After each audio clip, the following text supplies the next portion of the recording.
Good morning and welcome to the 51st edition of the Elks National Hoop Shoot National Championships. My name is Bart Powell. I'm here with Gabby Nunez, former national runner-up in 2018, and we're here to bring you the 8 and 9 boys national championships.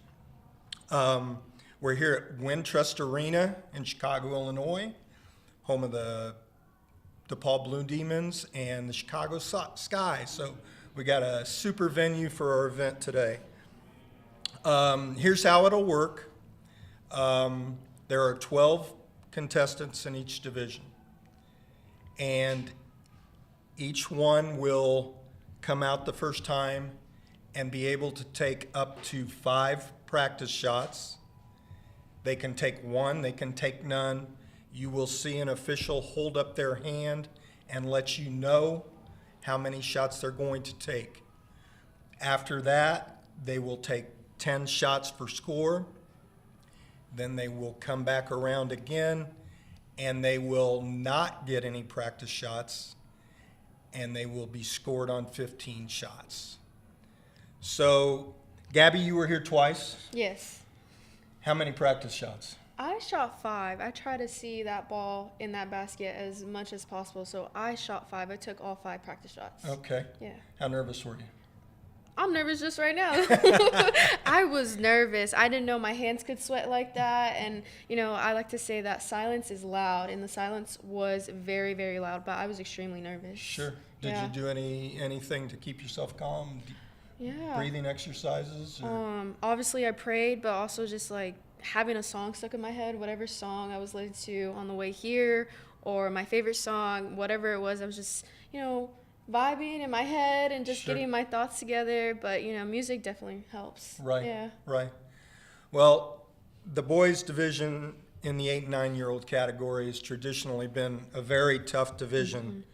In the last 3 years, it's taken a perfect score to win. The average score in the finals is over 21. You've got to go back 10 years to find a champion with 23, and you've got to go back 40 years to find a champion with 22. So this first contest, you've almost got to be perfect to have any type of chance. Did you have a number in mind when you shot, or you just trying to make every shot? Hey, that perfect score was always what I was aiming for. Elks Hoop But Shoot National Finals. hey, I didn't have as long as I it am was Dennis going Sabo, in. and beside me is all my that fellow mattered. announcer and former regional director Russell Scott. We're your announcers today for the Elks Hoop Shoot National Finals. On behalf of the Elks National Foundation and the 775,000 Elks across the country, thank you for being here today.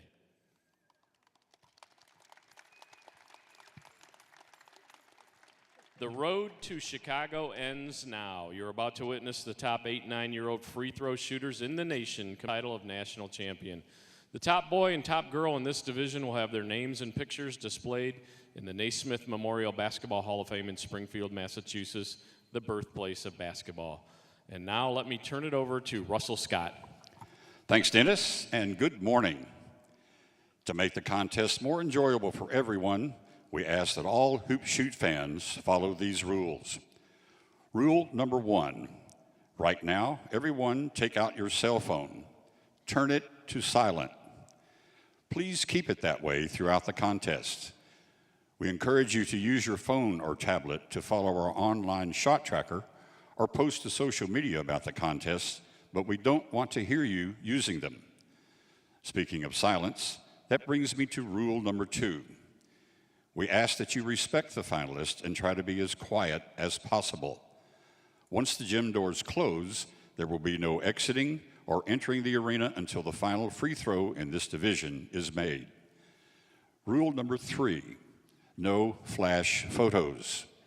You may take pictures, but please turn off your flash. And lastly, withhold all applause until all finalists have finished at both ends of the court, especially in the event of shoot-offs.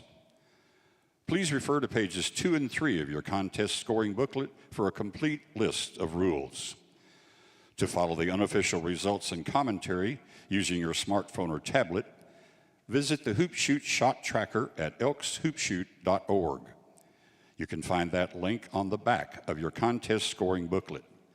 Thank you for your cooperation. Now, please turn your attention to center court, where Regional Directors Tony Vulgaris and Jeff Franklin will demonstrate the official signals used to indicate made or missed shots during the hoop shoot. When a free throw counts, referees will indicate the shot is good by this signal. When a shot does not count due to a miss, referees will indicate no score by this signal. When a shot does not count due to a violation, referees will indicate no score by this signal. For a complete list of contest officials, turn to page 10 of your contest scoring booklet. Thanks, Russell. Now, ladies and gentlemen, if you are able, we ask that you please stand as Elise Baker sings our national anthem, and the colors of our great nation are presented by the Farragut Career Academy Color Guard from right here in Chicago, Illinois.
Okay, we're back getting ready to have the national anthem, and then they will have the kids running in and introduce every shooter. They'll run out onto the court and they'll get some high fives and some praises, and I'm assuming there'll be a song that they're running out to that will inspire them.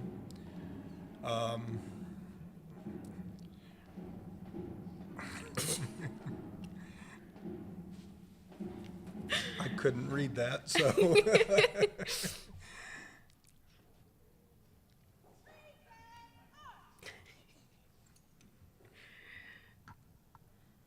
Oh, say, can you see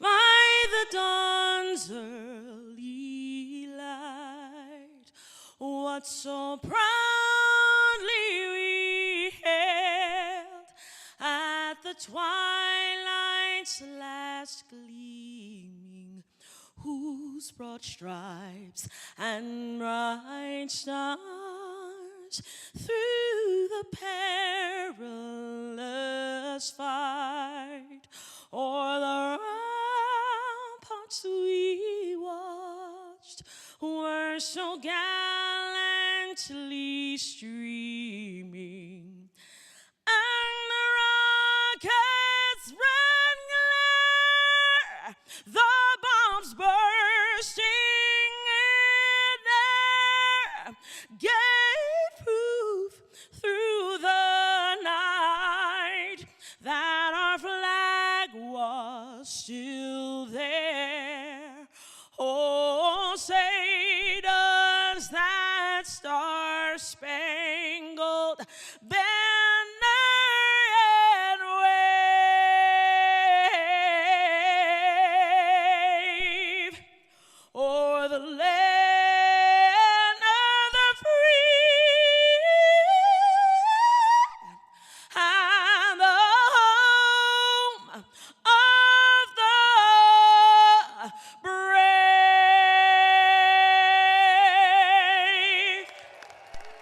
Elise Baker, ladies and gentlemen, and the Farragut Career Academy color guard from Chicago, Illinois.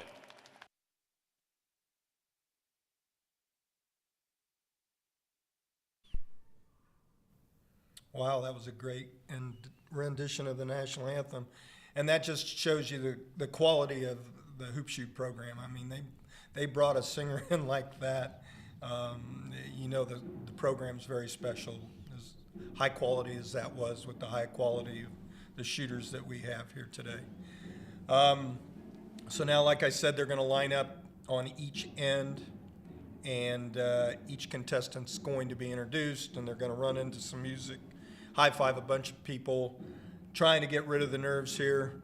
Where were you most nervous, Gabby? Were you nervous when you ran in, or were you when you took that seat? And Oh, it was sitting down for sure. sitting It down. was definitely sitting down because everything just is sinking in, Right. and you're like, oh, it's really happening this time. It's not just, oh, it's a dream. No, it's happening, and it's happening all right now. So I'm assuming that you shot at 5 levels in the contest, local, district, state, regional, before you got here. Were you more nervous at one contest, or was this the place that made you the most nervous? I know state and regional, I was pretty nervous at regional. But after regional, I was like, there's nothing compared to nationals. Nationals, especially just my first All right, my ladies and first gentlemen, year. what do you say we Like I meet some said, the silence amazing was very kids? loud. Let's give it up for our 8, 9-year-old boys and girls. We're going to introduce them to you right now, starting with the 8, 9 girls, and leading us off from Arcadia Valley, Missouri, lodge number 2330. Give it up for Hallie Middleton. From Willimantic, Connecticut, lodge number 1311, make some noise for Hayden Patterson.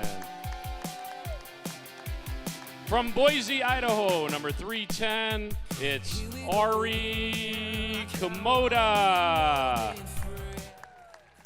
From Bismarck, Mandan, North Dakota, lodge number 1199, make some noise for Jaylyn Hines.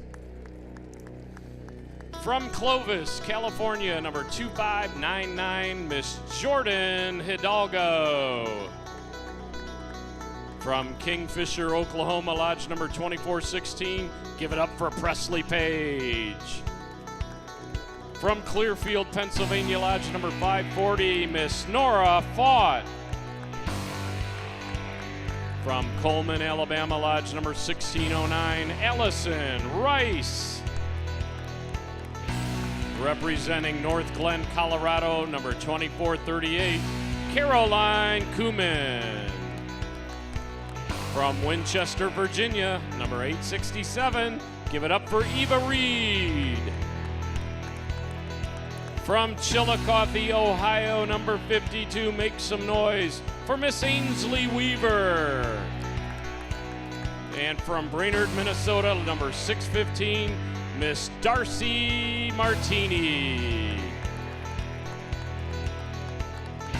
Our 8, 9 boys, beginning with from Great Falls, Montana, number 214, Jackson Newcomer. Hailing from Frankfort, Kentucky, number 530, Case Rippey. From St. George, Dixie, Utah, number 1743, give it up for Hendrix Lay. From Dalton, Georgia, number 1267, Edward Wilbanks. Hailing from Cedar Grove, New Jersey, representing lodge number 2237, make some noise for Dylan Bogdansky. From Shreveport, Louisiana, number 122, Marcus Johnson Jr. From Jacksonville, Illinois, 682, give it up for Jacob Williams. From Mercer County, Ohio, number 2170, Parker Moeller. From Durango, Colorado, number 507, it's Walker Schaefer. Hailing from Lewiston, Idaho, number 896, Slade Sheldon. From Calvert, Maryland, number 2620, Mr. Knox Martis. And from Newport, Vermont, number 2155, give it up for Lincoln Sykes.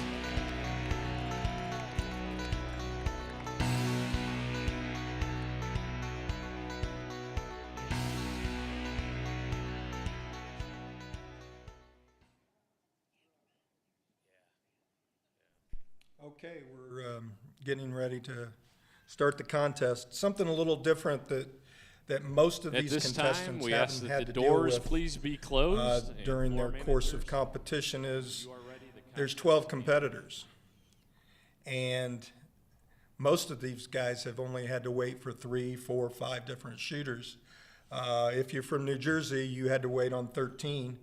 But other than that, everybody is going to have a longer wait. Your sweat's going to dry, your nerves are going to pound a little bit longer, and it's a little different scenario for them.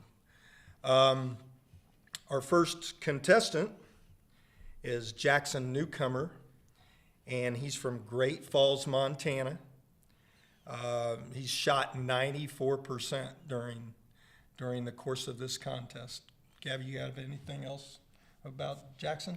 I mean, I think he's going to set the tone for the 8 and 9-year-old boys, shooting 24 at Lodge, State, and Regional. And shooting first. He's bringing the competition, bringing the heat for sure.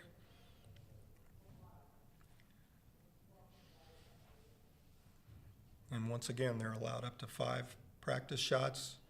You will see the official there show if the shot's good. He will wave the shot off if it's not good. We're going to give you scores, but we are unofficial scorekeepers. So what we see is what you're seeing. Last year I announced a couple winners and I was not correct. So Jackson took 5 practice shots, and here we go live with his first 10 shots.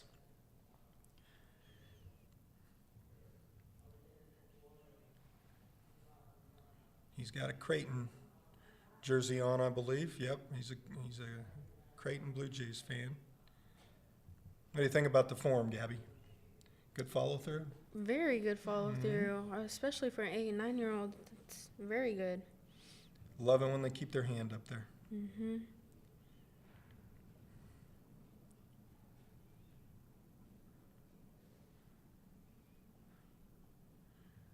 I was out shooting while we were checking some balls this morning, and the rims are kind of tight. You're going to have to put up a soft shot to have it go in, that's for sure. For sure. And it's cold in the arena. You got cold sweat going. Did you wear sweats and take them off or to keep yourself warm? I wore a jacket for sure. I'm from Texas, so this cold was a lot different from where I'm from. But in the arena itself, yeah, I definitely had a jacket on, but I did take it off when I did go to the line. So Sure. Our next shooter is Case Rippey.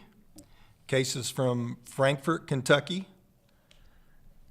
Kentucky got a new basketball coach this week, so I don't know if Case is a big Kentucky fan. He's a LA Laker fan, I know that.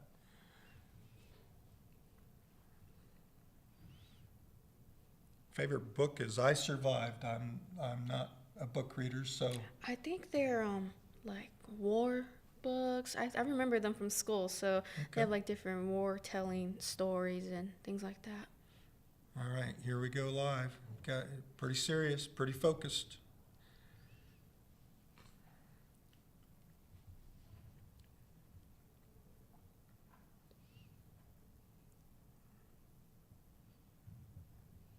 Another one with a real nice follow through.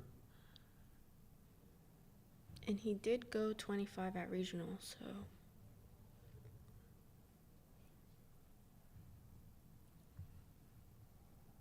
Were your parents nervous as you were? I think so. I think they were just trying not to show it, especially I know they know that I get in my head a lot, but I think they were just more very supportive and trying to keep their nerves down for me. So, Sure. yeah.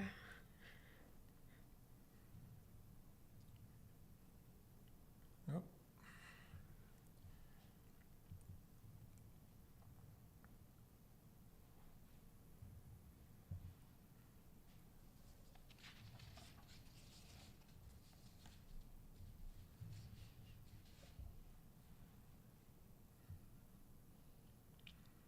Okay. Our next shooter is Hendrix Lay. He's from St. George, represents Dixie Lodge number 1743.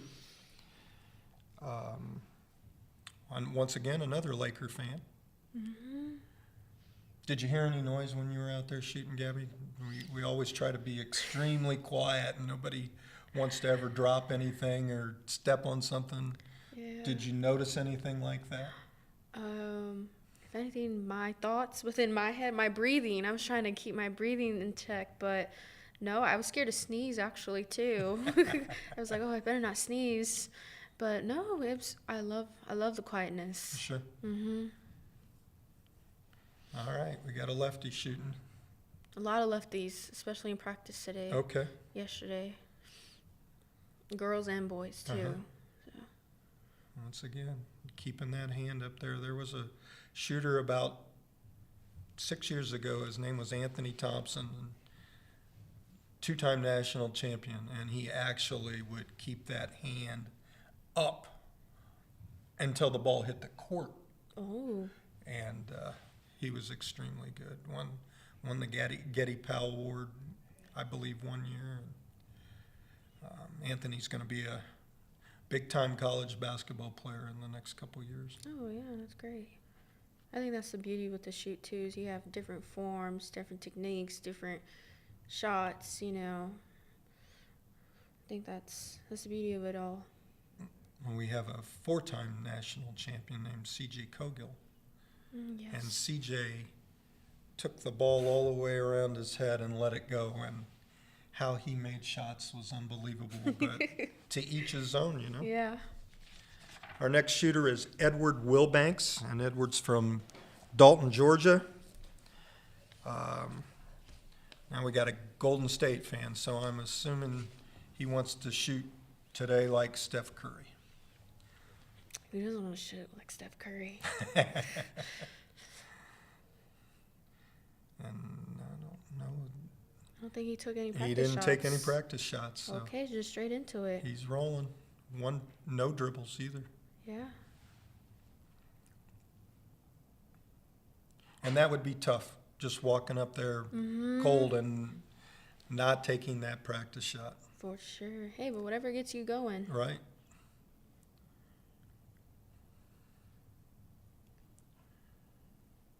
Oh.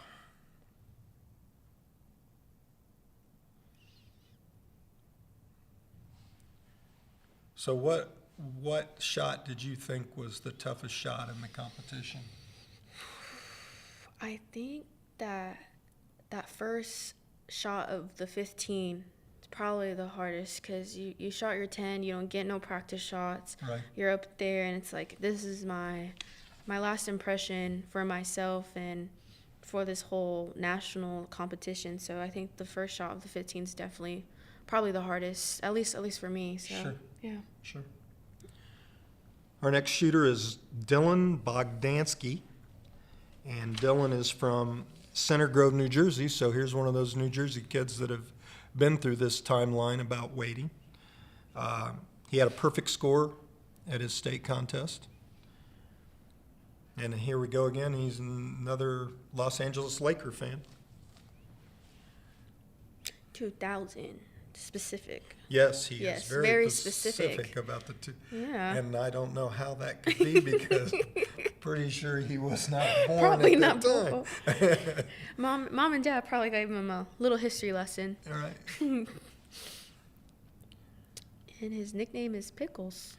Well, I'm not a big fan of that 2000 Laker team because I'm an Indiana Pacer fan, and that's who they beat in the finals that year. So I was yet to be born. But I am coming from San Antonio. I'm a Spurs fan. there you go. So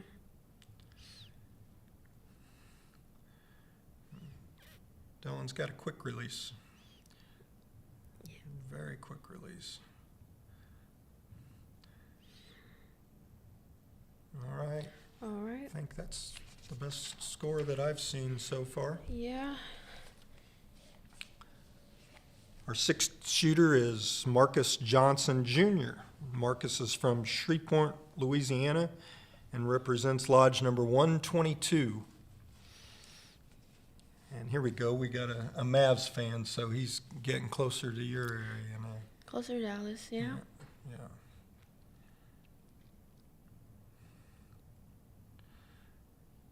Marcus looks just a little bit nervous. He just took a big, deep breath.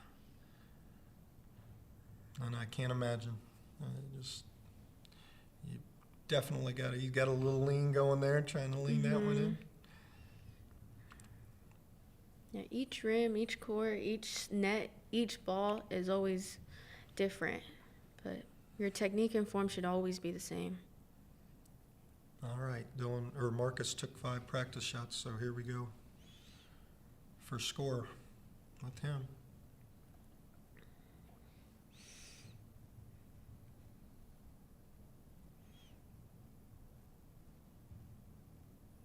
Got a good rhythm. He's hit nothing but net. Good. Says he doesn't have a lucky charm. Most of these kids have got some quirk. I know I've got a quirk. If I'm doing something right, I'll wear the same clothes every day, you know? Oh, yeah. I think mine was my hair. I used to wear a big bun, so I think my bun was my lucky charm.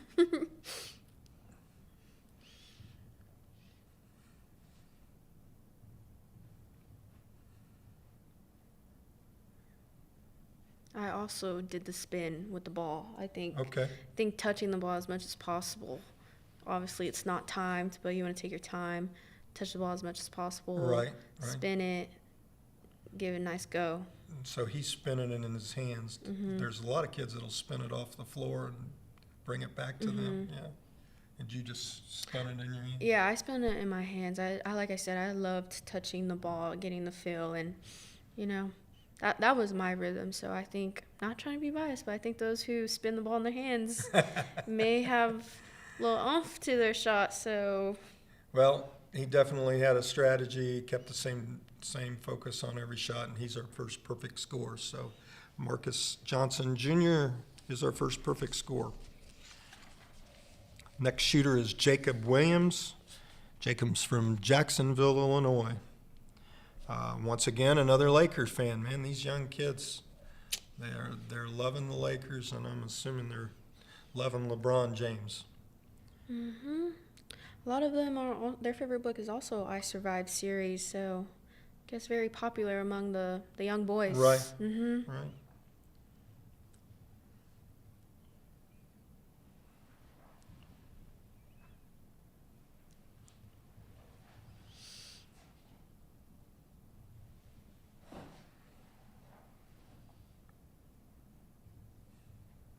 Yeah, here's another lefty. Great form. Once again, he looks just a little bit nervous.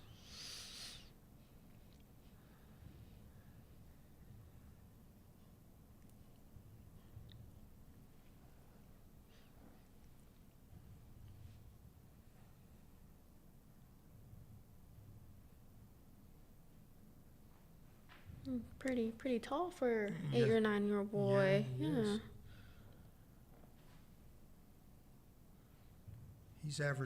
He's averaged about 90% in the 4 rounds that he's competed in, so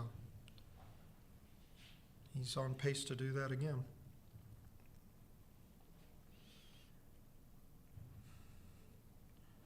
He's got it rolling now.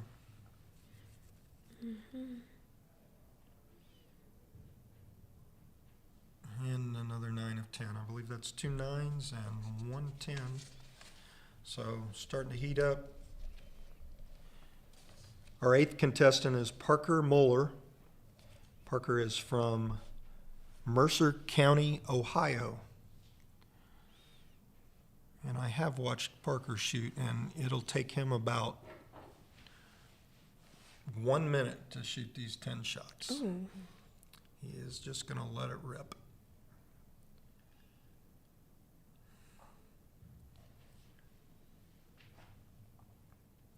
You notice we have 3 scorers on the floor. We also have another scorer at the scorer's table. They certainly don't want to mess something up of this magnitude, so they've got a lot of eyes on everything to make sure that the contest is scored correctly.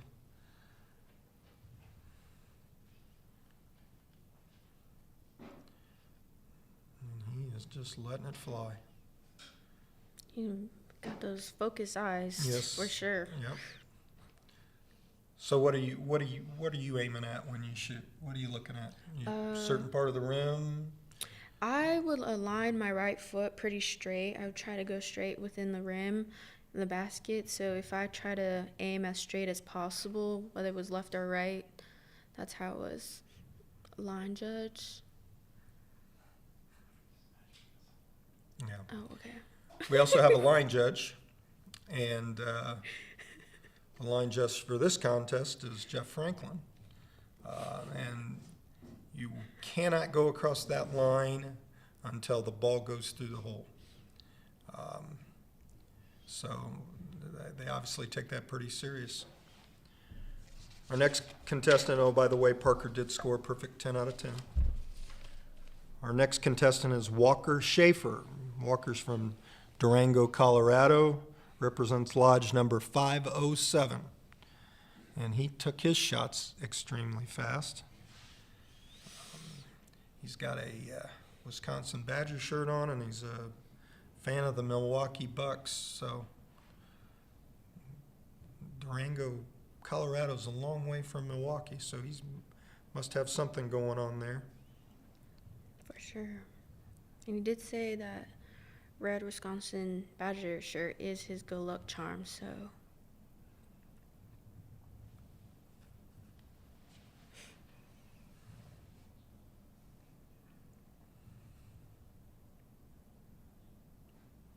Yeah, I think it'd be tough to shoot first in this contest. All eyes are on you, and I mean the pressure's immense anyway. It looks like about the last 5 shooters here have kind of settled into some good rhythms and have had that opportunity to sit there and hone in on what they're supposed to do and not be as nervous as those first contestants. Mm-hmm.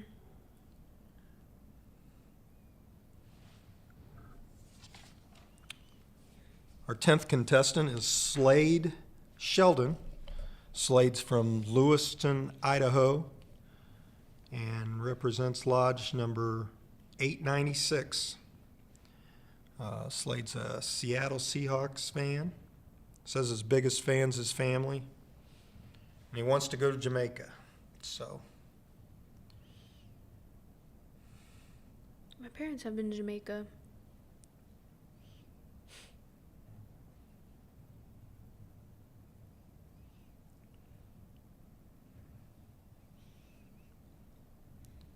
all right, here we go for score. Once again, he's got his lucky charm on his Clarkston basketball jersey. I wonder if he's cold. I would be cold. I've seen a lot of these contests. This is actually my 49th contest that I've seen. And, you know, when they used to be 8 and 9, they literally would just kind of throw it up there 40 years ago. And boy, these kids have all got great technique, and they're using their legs, and their follow through is great, and they got good backspin on the ball. Oh, yeah, for sure. Yeah, it's amazing. Yeah, we see a lot of them jumping, but they're not jumping over the line, so I think that's a good sign. That is a good sign. Yes. That is a good sign.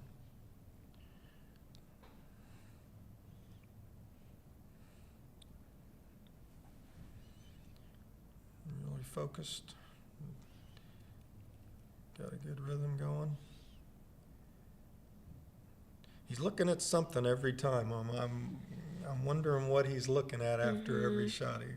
He was glancing over, not towards his family, because you can see his family's would be on the left, but he was glancing over to the right. So, good round for Slade, 10 for 10.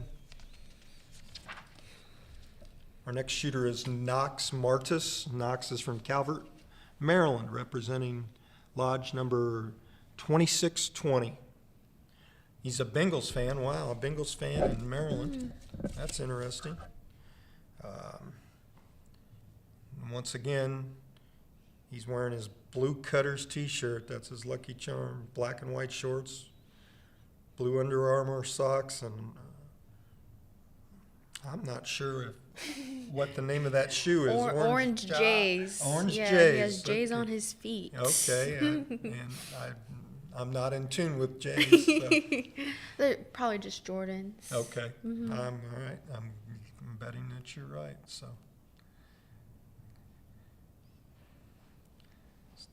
Oh, there we go. Got Shooter's lucky. roll. Yeah. Sometimes it'd rather be lucky than good, you know. Yep. Is it does take a little luck to win this contest without question. For sure. Now you mentioned that the hardest shot is that first shot in the second round. I've watched this contest a lot of years, and the kids that go perfect through the first couple rounds and they miss that first shot in the second round, they miss that next shot after that first miss. They think they need to make all 25, and they kind of lose a little focus. How many more do I have? Yeah. One more. Oh, Ooh. well, we made that, so. Hey, we still got another half. You never know. Yeah, absolutely. You can't quit on it. Our final contestant is Lincoln Sykes from Newport, Vermont, representing lodge number 2155. I would have assumed that his favorite team is the Celtics, being from Vermont. And evidently he's won a state baseball championship because that's the shirt that he's got on. And, you know, you win a state championship, I'd be wearing that shirt too. He knows how to make maple syrup. That's his his unique talent. That is so cool. That is cool. You don't hear of that every day.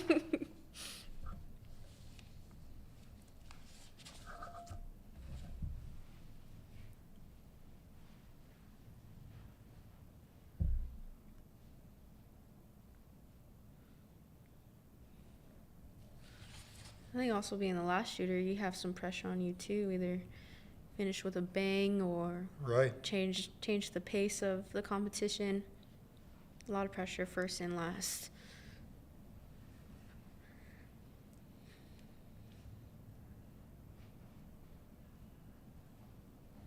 Okay, so once again, we'll go back to the first shooter, who was Jackson Newcomer, and there will not be any practice shots. He will start shooting for score right away. And it starts with a good score.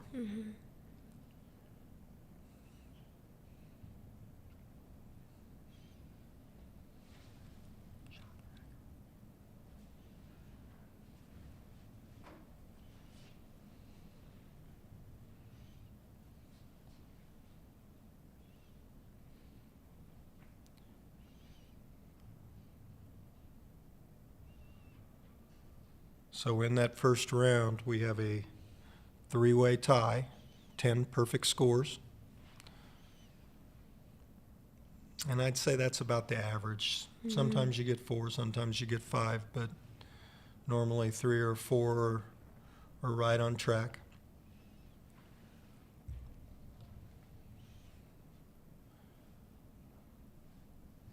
Jackson's got his good rhythm going now. I think he had a little nervous stint at the beginning there just because he was the first shooter. For sure. But like I said, anything can happen at these competitions. My first nationals, I placed 7th. I made 20 out of 25. That was by far probably my worst shooting record at nationals. But hey, it's the nerves, it's the crowd, it's the people. It's a whole different ball game for sure. Sure. So did you look for your parents? You knew where they were sitting, I'm sure. I think so. I think they also just kind of separated maybe. I'm not sure, just to like not distract me, or maybe they knew that I was going to try to find them. But my dad I was obviously disappointed in myself my first time, but my dad gave me a big old hug. My mom's like, hey, you made it here. So Absolutely. that's an accomplishment within itself. That's what I was telling them at practice. Hey, you made it here at such a young age. This should be a big accomplishment for yourself and your family. Okay, Case Rippey's up. Jackson had a good second round, scoring 13.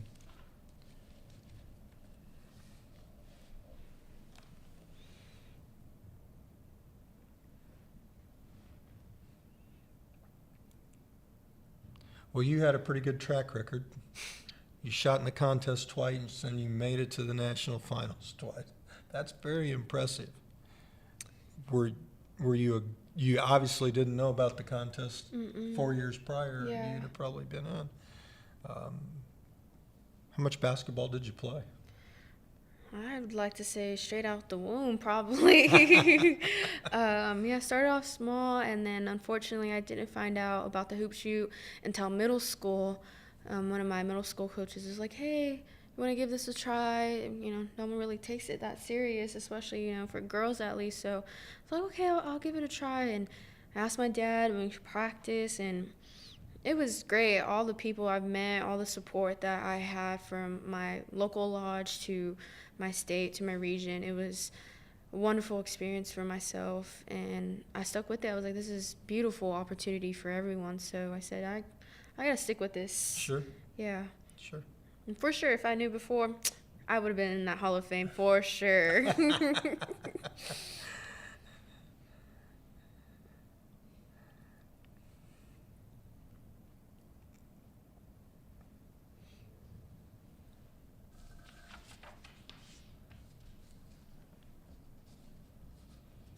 Okay, we're back to Hendricks Lay.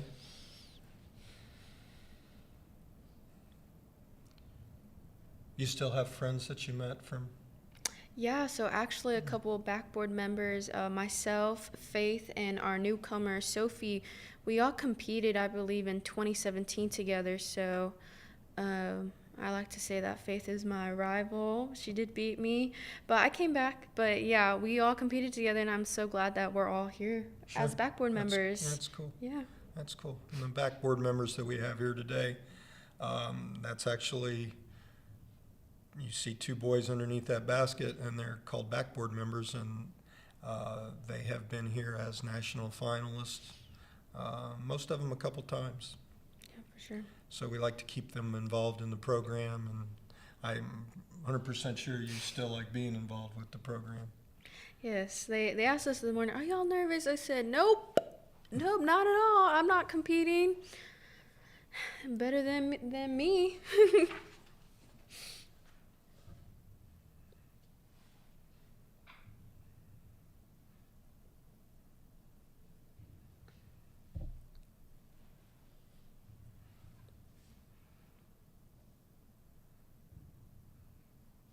Well, this is moving along pretty fast. Normally we have one or two kids that really like to take their time and dribble at the amount that they want and take deep breaths and focus on the basket, but these guys are intense and they're shooters. I think you sit there too long, and I don't think it's a good thing. You don't get to think about it when you're in a game, so Yeah. you just got to put it up there. So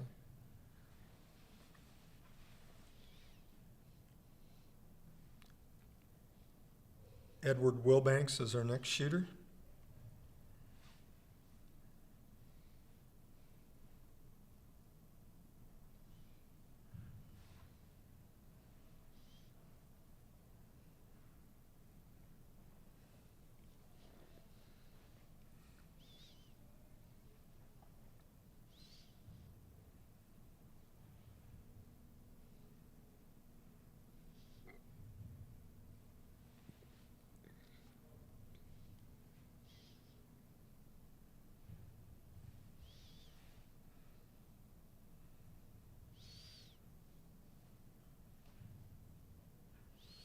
No dribble, no spin, just Letting it go.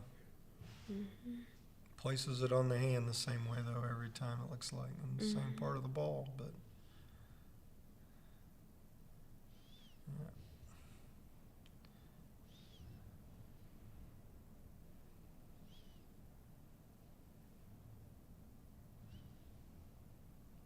So if the contest ends up in a tie, we will have shoot-offs that go 5 shots, and then the next person will get 5 shots, and we will continue to go until that tie's broken. Gabby was in a shoot-off when she was runner-up. Did you want to go first? Wait, you don't really get a choice. Yeah. It goes according to the shooting orders. So, but I think you went first, and Yeah, I that think was I good think for you. my other competitor came after me, and so I was very thankful to go first in that predicament. But I'm very glad I set the tone. I said, I'm not doing this again. I already did my 25 shots. Let's get it this over done with. and over with. Absolutely. Absolutely. But I know we have a couple shooters that went in shoot-offs in regionals. And some parents were telling me shooting like 50 shots. Well, the record for most shots in a shoot-off is 75. Oh my And, goodness. yeah, it took quite a while.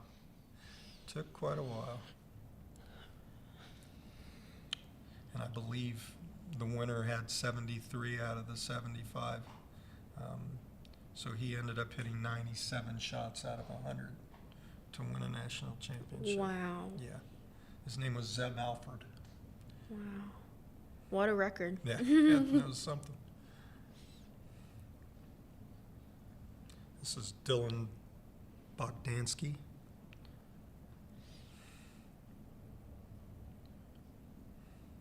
Still really focused. You know, he's missed a couple shots, but good for him. He's competing. I like that. Not letting a missed shot affect him. He's just up there focused and wanting to compete. Laser focus on that rim, that ball going in. Yep. Okay, a couple more shots for Dylan, and then we come back to Marcus Johnson, Jr., and Marcus has a perfect score. So Marcus is another one of these kids that he will get the ball and put it up fast. He is tied with Parker Mueller and Slade Sheldon. And there's that first shot of 15. Like I said, that's always going to be the hardest shot. You don't have you're not in rhythm after that practice shot. You just were sitting down. You were looking at everyone else. You know, nerves are very settled in, but still that first shot of the 15, that's what's going to get you.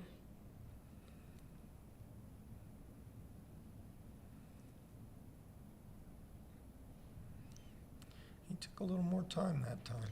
For sure. And he's actually putting it on the floor. Mm-hmm.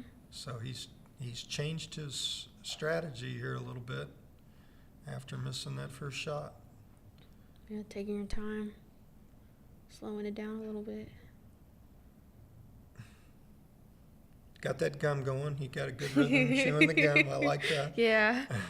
I always have to have gum. Did you chew gum? I think maybe, I'm not too sure. I think I get annoyed with the gum after a while, so like Sure. I just want to throw it away and stuff, but I don't think so. It'd be nice to have water though. Sure. Just a little gulp. But I think he definitely maintained his focus after missing that first shot, so I think that's what Yeah. something to look forward to is how can you change after missing 1 or 2 shots. He did. He's changed his strategy, For sure. and he's hit nothing but net. He's regained that focus. It's pretty tough to do after you miss that first shot coming back. Some kids, and I'm sure they think, okay, I've just lost this, Mm-hmm. and I think he got that out of his mind really fast. For sure. We got 2 more shots, and according to what we see, he's only missed 1 shot so far.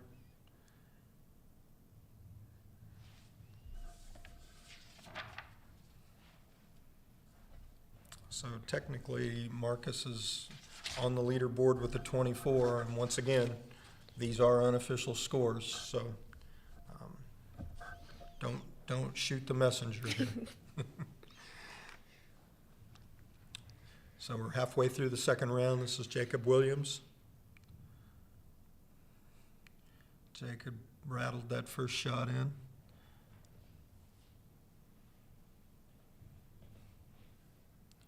Jacob had 9 of 10 the first round, so a perfect score here would tie him with Marcus. I think the 8 and 9-year-old boys bring the heat for sure.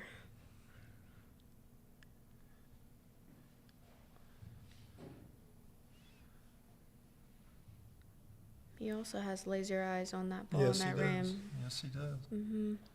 Looks confident, too. Very confident.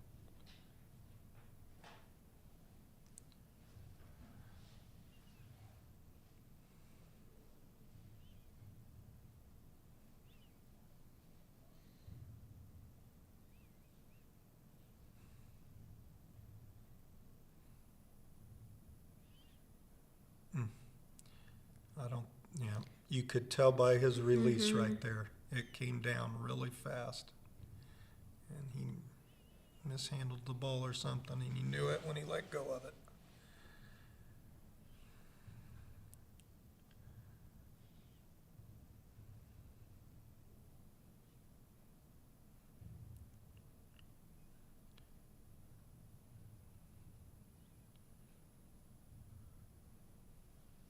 Yeah, there we go. Good bounce.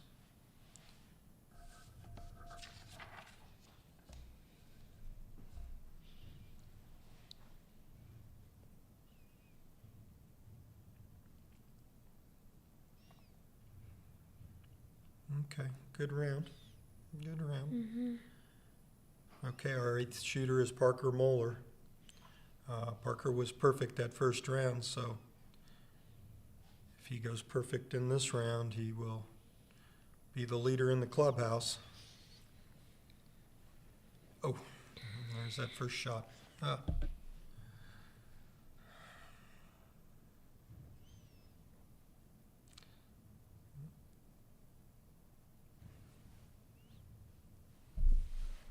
Parker really uses his legs to get that ball up there. I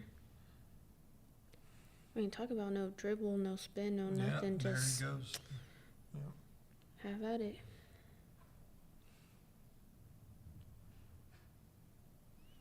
Lots of blue on the court today. Mm-hmm.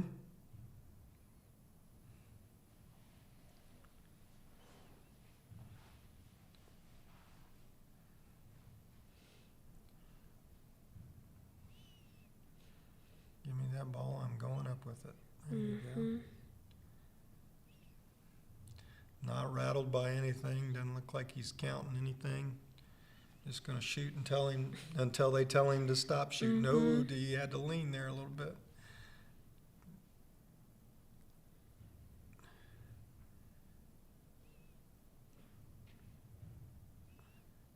He missed that first shot, and now he's got that rhythm going. And he made 14 out of 15 according to what we see, and he's tied with Marcus for first place. Next shooter is Walker Schaefer.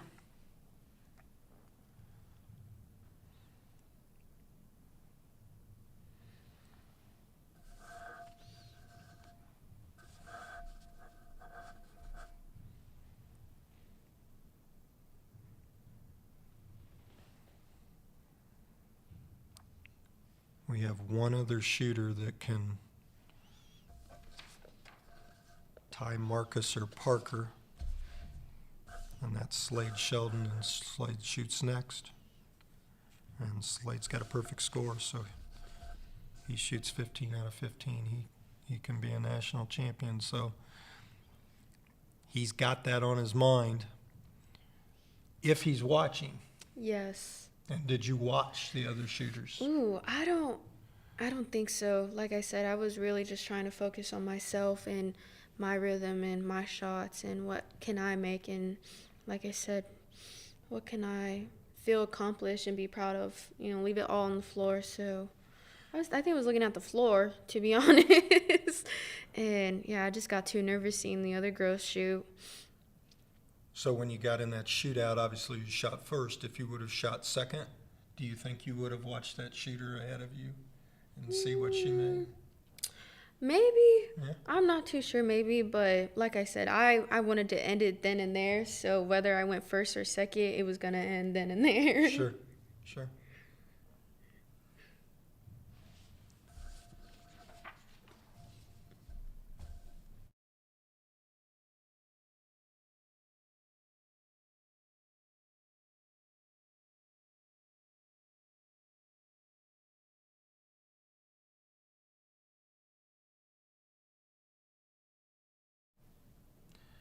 Okay, here we go. Slade Sheldon.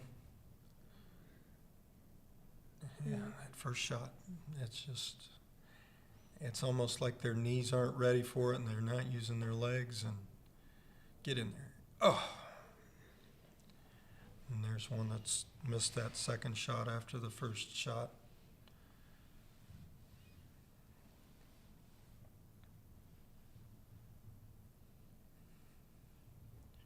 There we go. He's got it back rolling again. Mm-hmm. I think also if you didn't go perfect for the first 10 shots, kind of getting your nerves out all at once. Okay.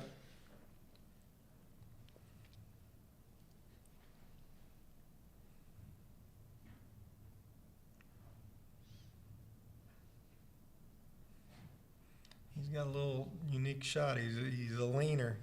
Mm-hmm. He leans to the right just a little bit every time. And as long as you do that every time, you know, you're not changing your mechanics or anything like that. Yeah.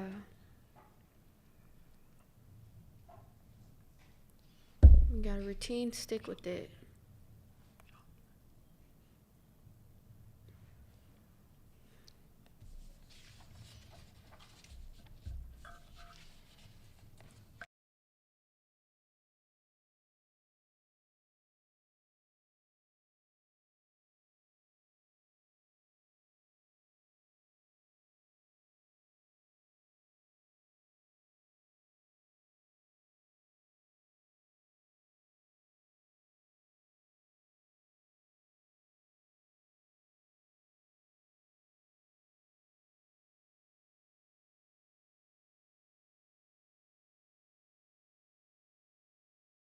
Okay, here's Knox Martis. Right now, Knox has got a chance to get third on his own if he runs the table. We have two shooters with scores of 24, so they will have a shoot-off, and they will shoot 5 shots and then shoot 5 shots again, and they'll keep it going until someone misses a shot. Marcus Johnson will be that first shooter. Mm-hmm.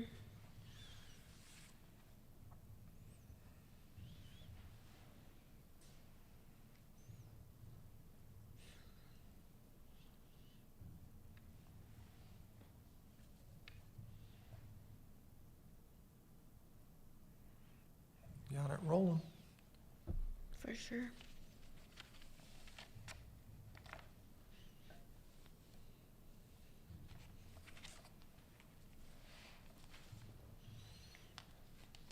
I wonder if Knox knows that he can.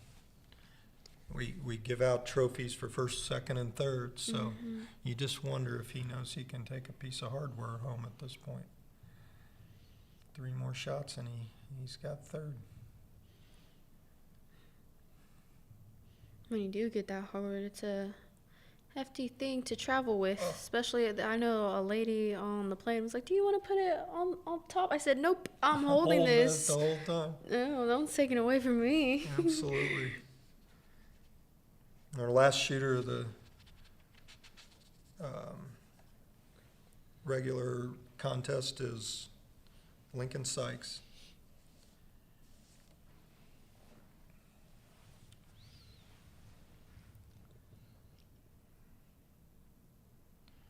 And once again, that first shot is it's never long. It seems like it's always just a hair short. Mm-hmm.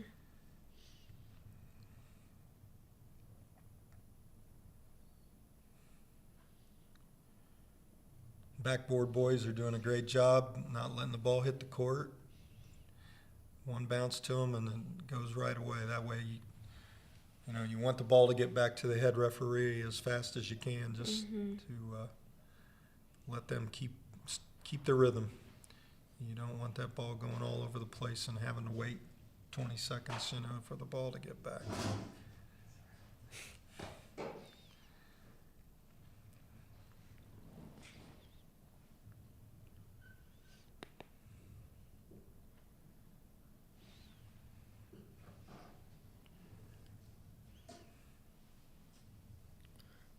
Ooh, and possibly have a three-way tie for third place. So we'll definitely have some shoot-offs in this first round of the competition.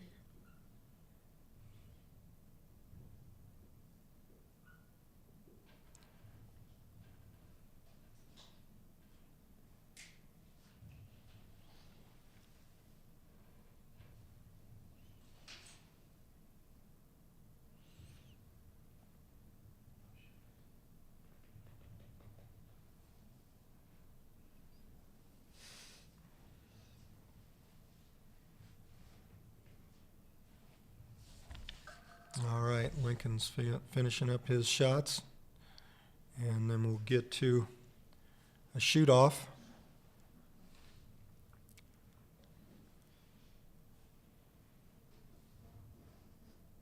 And it looks like we have a three-way tie for third place. And we have a two-way tie for first place. The third-way tie, all shooting 22 for 25. And first place, we have 24 out of 25, so.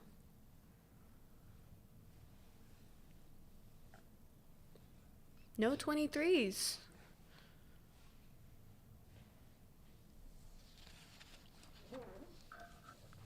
So the first place shoot-off will be between Marcus Johnson and Parker Moeller. And the third place shoot-off will be between Walker Schaefer, Slade Sheldon, and Knox Marcus. Oh, I'm sorry. Not Walker Schaefer. Jacob Williams.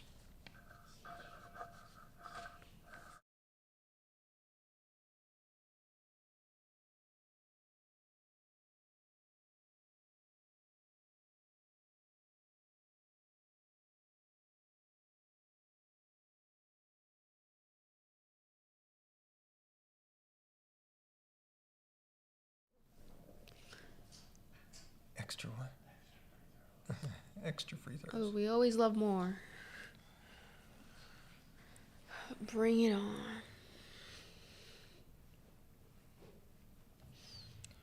What they're doing right now is compiling the scores, checking to make sure everybody's got exactly the same number that we see on our screen.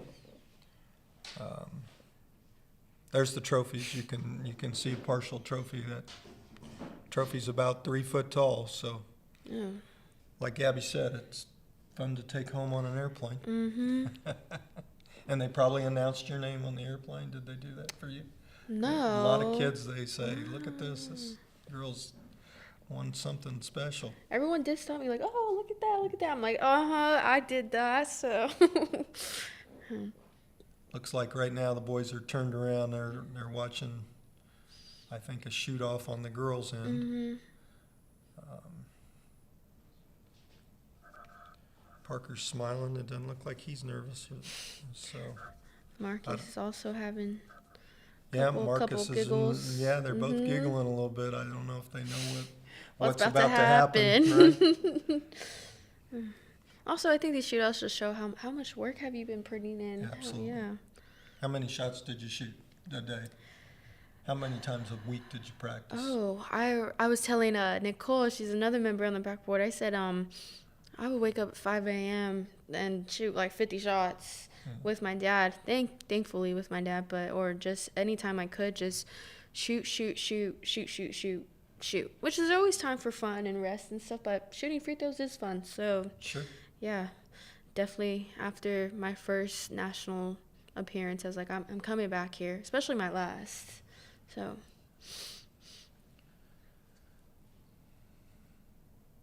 and you see parents holding their breath. Yeah, I'm sure of that. You just wonder how many parents are not in the arena. They're looking through a crack of the door or something. And that does happen frequently. It really does. And then there's some kids that, they think it's bad if there's one parent in there and there's one that's not. And they make them keep it the same. So Yeah. they make the parents keep the same routine as well. Well, since what we see is five kids that are going to be in a shootout, that's what's taken so long. They're compiling these and making sure that there's not a mistake in scoring.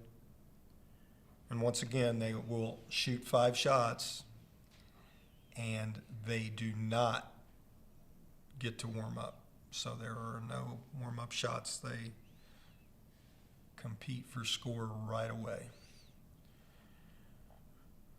And the people that you see there in the red jackets, those are the regional directors and the head scorers, and they'll come out and let the kids know what order they're shooting in and what the procedure is.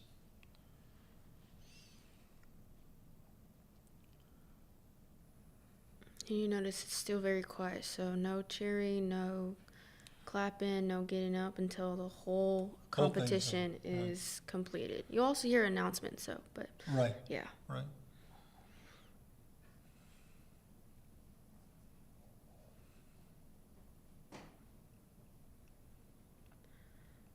For those who are watching back home, though, you can cheer all you want. No one's gonna tell you anything. So go cheer, go have at it.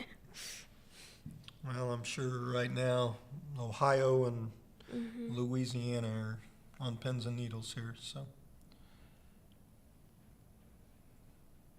And I'm hoping we have the correct scores, as we are saying, that Marcus and Parker are shooting for the finals, so. And they're showing both of them, so maybe. They both look in good spirit as well.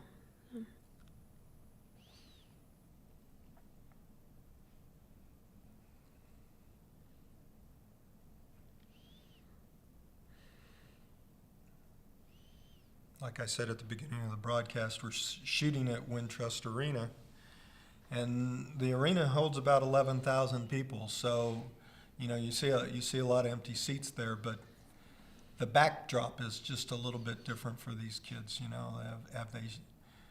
It's always a little bit different than shooting against in a high school on a wall, on a basket on a wall. You see the backdrop there, but it's open space behind these, so a little different shooting environment.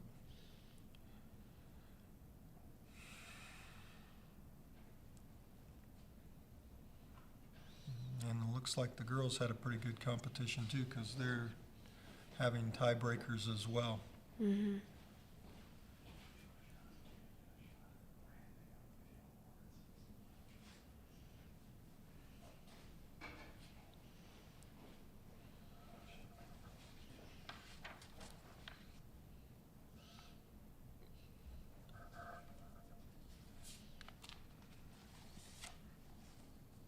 Okay, so we're shooting for the national championship first. Marcus Johnson Jr. from Shreveport, Louisiana. He'll have 5 shots.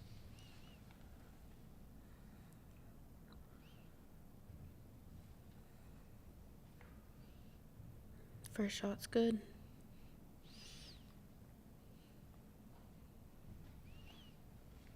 I think he's taking his time doing the 3 dribbles, the spin. 3 right in the middle of the net.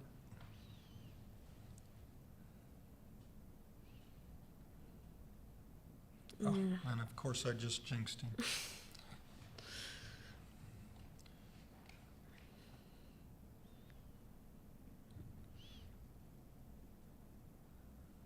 Okay, so Parker's got a chance to win the whole thing right here. No practice shots. Oh, he took a dribble. He did, and he never took a dribble. Yeah. in the warm-up. So, and there he goes. Straight into it.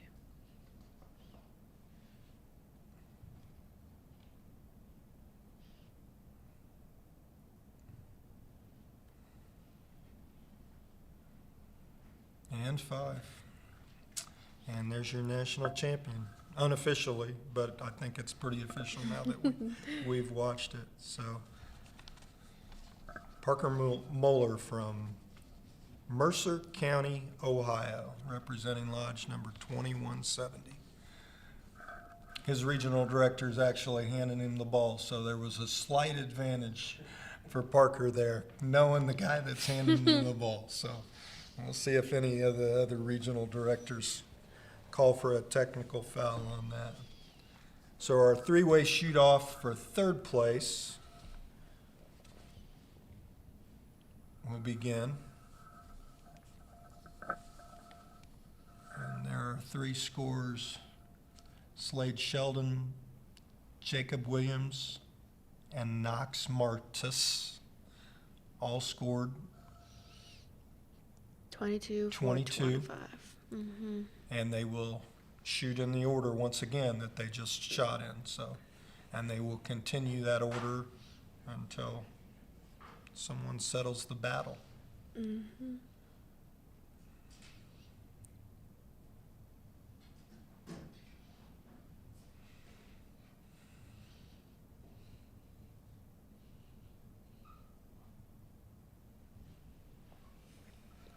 Got a little nerves going here. He's looking over at him. He was anxious that that one went in.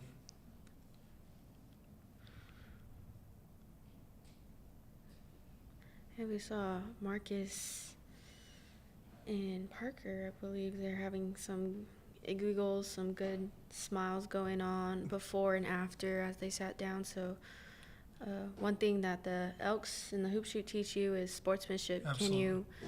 Can you compress those happy emotions, those bad emotions? Can you go out there, give everyone a high five, smile, really show, win or lose, Absolutely.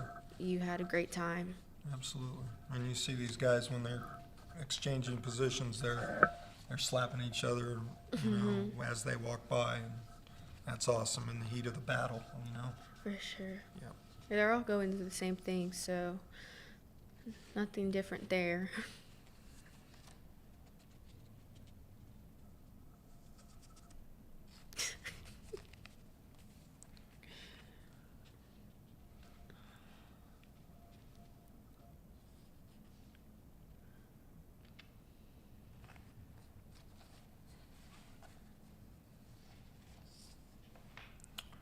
Well, we didn't see that first shot, but From the look of it. from the look of it, he missed that first shot, and once again, it's the time between shots. It gets them quite a bit, especially at this age. Mm-hmm.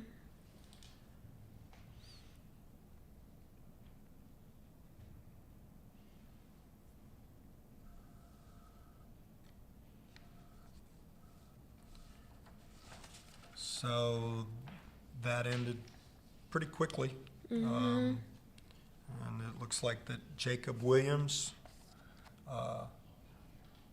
hometown hero, from Jacksonville, Illinois, is your third place winner.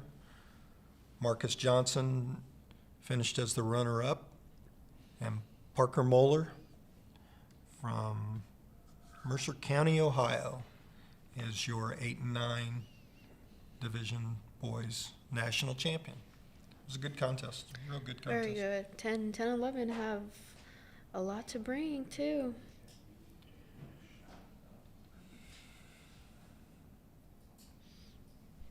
think the girls are finishing up.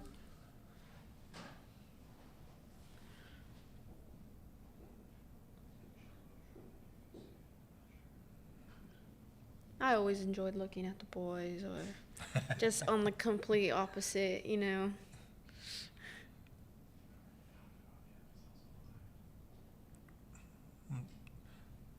So that's the second national champion from Ohio in the last 3 years. And we were talking about Anthony Thompson earlier. Anthony won 2. I can't remember though. I think he won his national championships as 10, and I think 11 maybe. You never know until the future, but a lot of these past national champions have gone on to bigger and better things. We've had several win national championships in college, several make it to the pros. Our 2 most notable shooters in the hoop shoot history are Chris Mullen, who played at St. John's University, played for the Golden State Warriors, played for the Boston Celtics, played on the United States Olympic team. He was a national champion the second year of this contest. Steve Alford finished 4th, and he was part of this contest as well. National champion at Indiana University, played on the United States Olympic team, played with the Dallas Mavericks. So you never know. We could be watching former or future Hall of Fame players. So. And then on the girls' side, we're still trying to figure out if Caitlin Clark ever participated in this contest. We know that West Des Moines has a contest every year, and we got to figure out whether Caitlin Clark started her career as a hoop shooter. So, but we do know that she did not win a national championship. So. She has mentioned she is very competitive, so something at this level, this competition, I wouldn't doubt it. So Absolutely.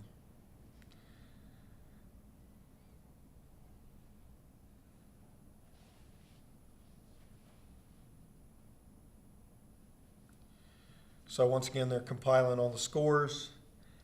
They will present, they won't present the trophies to the third place runner-up and national champion, but they will present them with a national champion medal. They have a banquet tonight that all the contestants come to, and the award presentation will take place there. So. And our guest speaker will be there. And the guest speaker is head coach of the Northwestern Wildcats. He had a good year. He beat Purdue, which I was very pleased about, being an Indiana University fan. So, yeah, good stuff happens at the Hoop Shoot Contest. One of the best kids programs in the world, not just the country, the world. And like I said, it's been going on. The contest has been going on for 52 years. Started in 1972. This is our 51st national championship. We lost a year due to COVID, obviously. We were actually through the regional finals or in process of the regionals when COVID hit, and those kids they were named national. We had, contest at their homes, and we actually crowned national champions that year. And then the next year, COVID really destroyed the program, and so it's been an ongoing process. Now The you can let your contest has breath gotten out better and and give better these kids a loud every round year. of We started in applause. Kansas City, Missouri in 1972.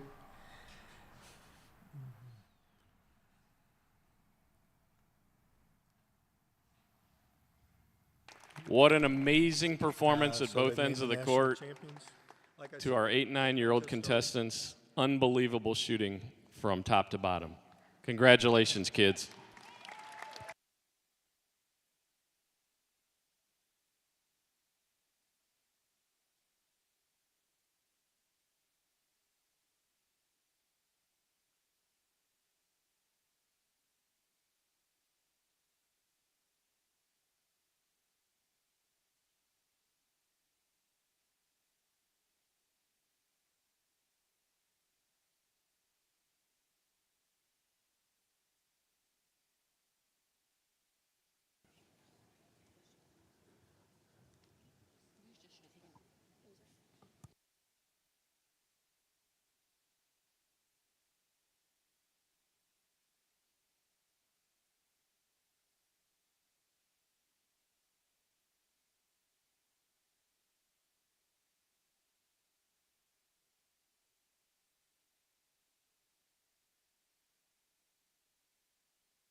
We need the following regional directors to come on out to Like the I said, floor they to get to present hand awards. out some John medals. Morford, Tony Vulgaris, presenters of Kelly the McDermott, medals. and Jeff Franklin.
Okay, we've got our national champions, national runner-ups, and national third-place finishers.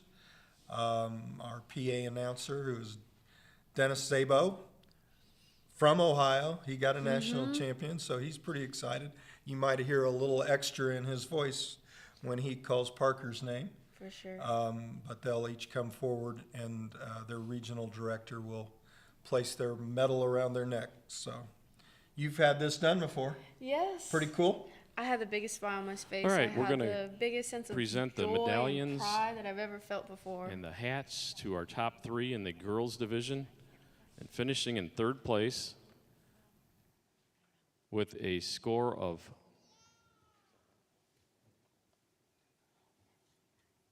give us 1 second here. With a score of 14 out of 25 and representing Bismarck, Mandan, North Dakota Lodge, number 1199, Jalen Hines.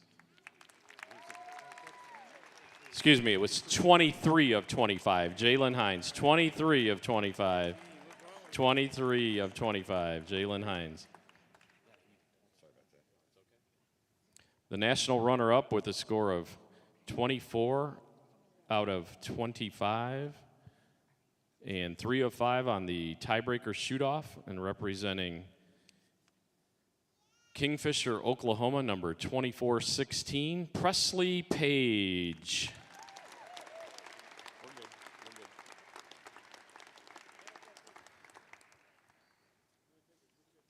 And your girls' national champion in the 8-9 division with a score of 24 out of 25 and 5 of 5 on the tiebreaker shoot-off, representing Chillicothe, Ohio, number 52. Give it up for national champion Ainsley Weaver.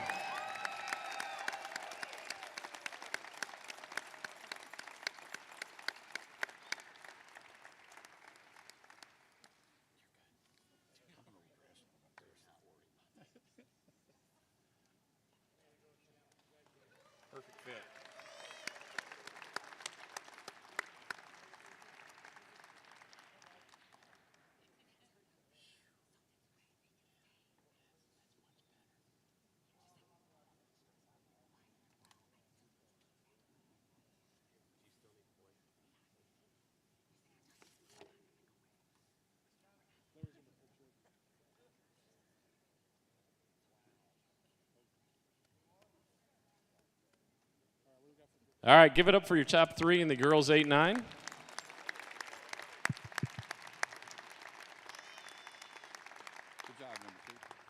In the boys division 8-9.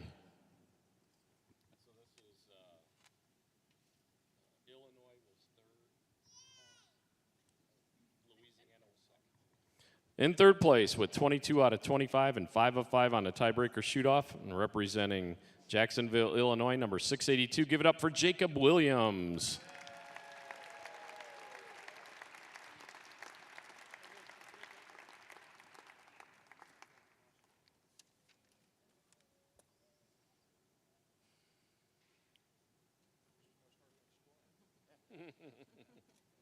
The national runner-up with a score of 24 out of 25 and 4 of 5 on the tiebreaker, representing Shreveport, Louisiana, number 122. Give it up for Marcus Johnson, Jr.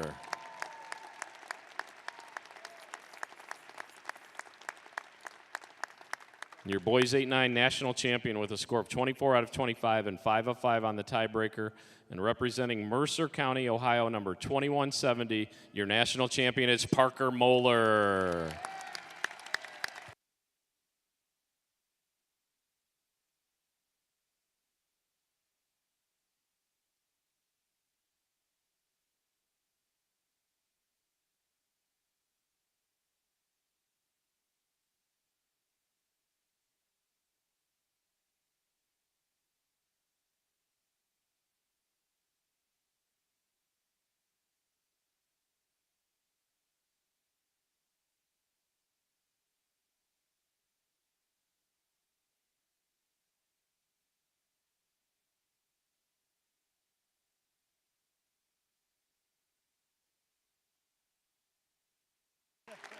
Congratulations to our top 3 in the boys 8-9 and to all of our shooters today.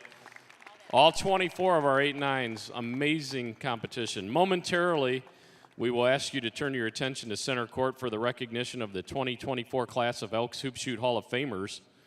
And then the 10-11-year-old contest will begin following that recognition. Just a reminder that lunch will be served in the Dibs Club on the 2nd floor following the 10-11 contest. And you don't want to miss the very special halftime show on center court as well. Please, no attendees, finalists, or unauthorized personnel on the court during any of our breaks of the national finals today. And a reminder, our 12-13-year-old contest will begin at 1:30 today.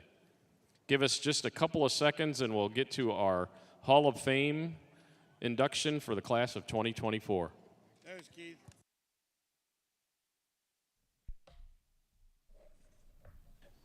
Maggie Goltz, we need you to center court, please. Maggie Goltz. Okay, so that's a wrap on the 2024 Boys 8-9 National Championship. Great competition, Gabby. For sure. Yep. Yeah. A lot of intense shooting and 5 really, really good scores for 3 trophies. So they're all going to be excited. The next thing we're going to do is we're going to go to our Hall of Fame induction. Hoop shooting's been around for 52 years, and we have inductees that have been in our program and done a lot of great things for our program. Today they are going to put 2 past shooters, 2 past participants in, and 2 people that have worked the contest for a long, long time. So thanks for listening, and our presentation will come up shortly. Good deal. Cool. We're done. You did awesome. Thank you.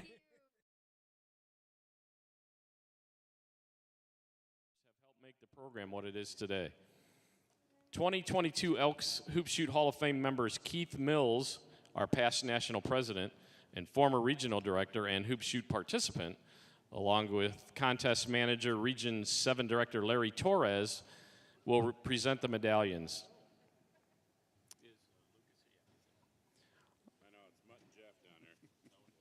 Our first Hall of Fame inductee, competitor David Sickler, who is not here today, he is sponsored by Sayre, Pennsylvania Lodge number 1148.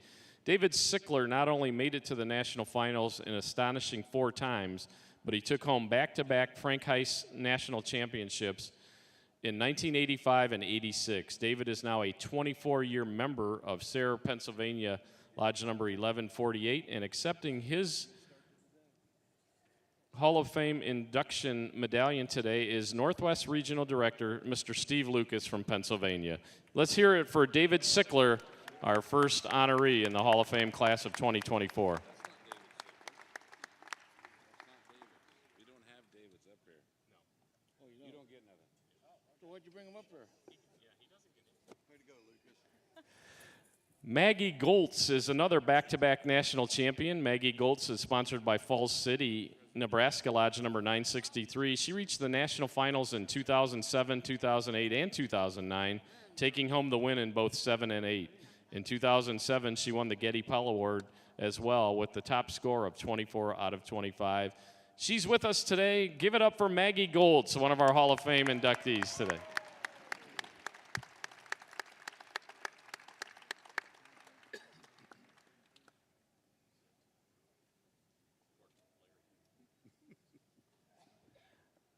And our Hall of Fame Contributors Award this year, Judd and Deb Good. They served as the regional director team of Region 11 for 11 years. Former regional director of Region 2, Vern Larson, said this about Judd. He has always had a love of sports and a love of what sports can mean in a person's life. When he was told about the hoop shoot, the first thing he did was put together the first hoop shoot for the Plano Elks Lodge. It was a small but great beginning. And Judd never had to go it alone, thanks to the most important member of his team, his wife, Deb. Together, Judd and Deb made sure that every contestant who participated in their contests left with the feeling that they were winners simply by competing. Let's hear it for our Hall of Fame inductees, Judd and Deb Good.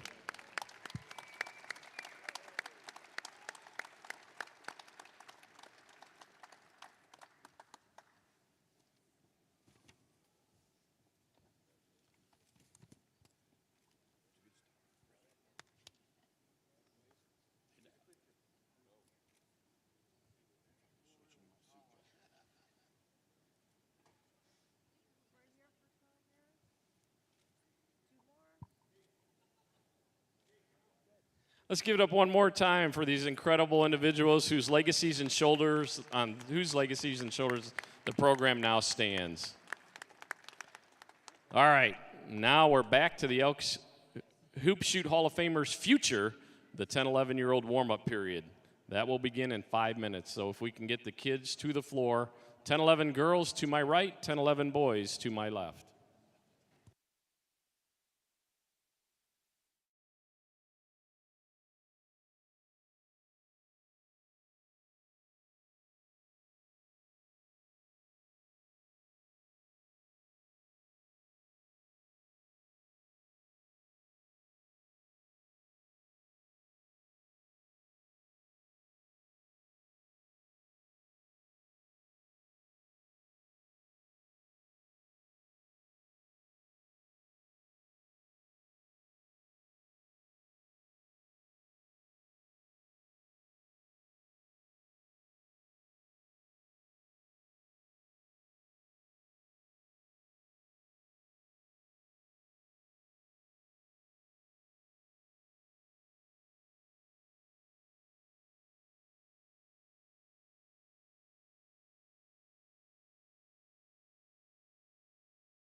Hello, everyone, and welcome to the boys 10 to 11 Elks Hoop Shoot National Finals Contest. I'm with Chloe Fernstall, our backboard member. Chloe, you've been here before, right? I haven't been to Wintrust Arena. I was at Roosevelt University for the first year that we were at Chicago. 2016, right? Yep. Okay, yeah. So Chloe's been a finalist before. Talk me through a little bit about what you're feeling going through warm-ups right now. Oh, I'm definitely feeling nerves. Like, as much as I am excited to be here, it's a really exciting opportunity to just make it to Chicago. Right. So I was already just excited to be here, but I was very nervous. There was some tough competition in 2016, and there is now. just Every as much as there was contest, last year. it really is. Like, if you get to the finals, that's the top 12 in the country Right. for your age group. So at this point, it really comes down to if you're going to have a good day or a bad day. You want to have a good day, but you can't control that. Right. Sometimes the ball just doesn't bounce the right way. So, we're really excited for this 10 to 11 boys competition. I'll break down a few stats before we get into it. We're going to need to see a 23 or better to win. That's just been the consensus Wow. here in the Chicago era since we've been here in 2015. We've had the past 4 contests, the champs have been 24 or better. Wow. So we might need to see a 24 or even a 25. We just had a great contest before that had some Yes. high scores. So I'm expecting to see some high scores here from the 10 to 11 boys. And the average final score, 20.6. I mean, that's a pretty good clip as it is. So Yeah. we're expecting to see some high scores, right? Well, I mean, just in our 8 to 9, we had some great competitors Yeah. with their game faces on, so I'm just as excited to see these 10 to 11-year-olds. Yep. And I do want to share one quick story going back to our 8 to 9 boys. Parker Moeller was the winner. His nickname is Wheels. Really? I saw him before the contest. I have to share this story. I went up to Wheels and I said, "Hey, how you feeling?" And he looked at me and goes, "I'm gonna win."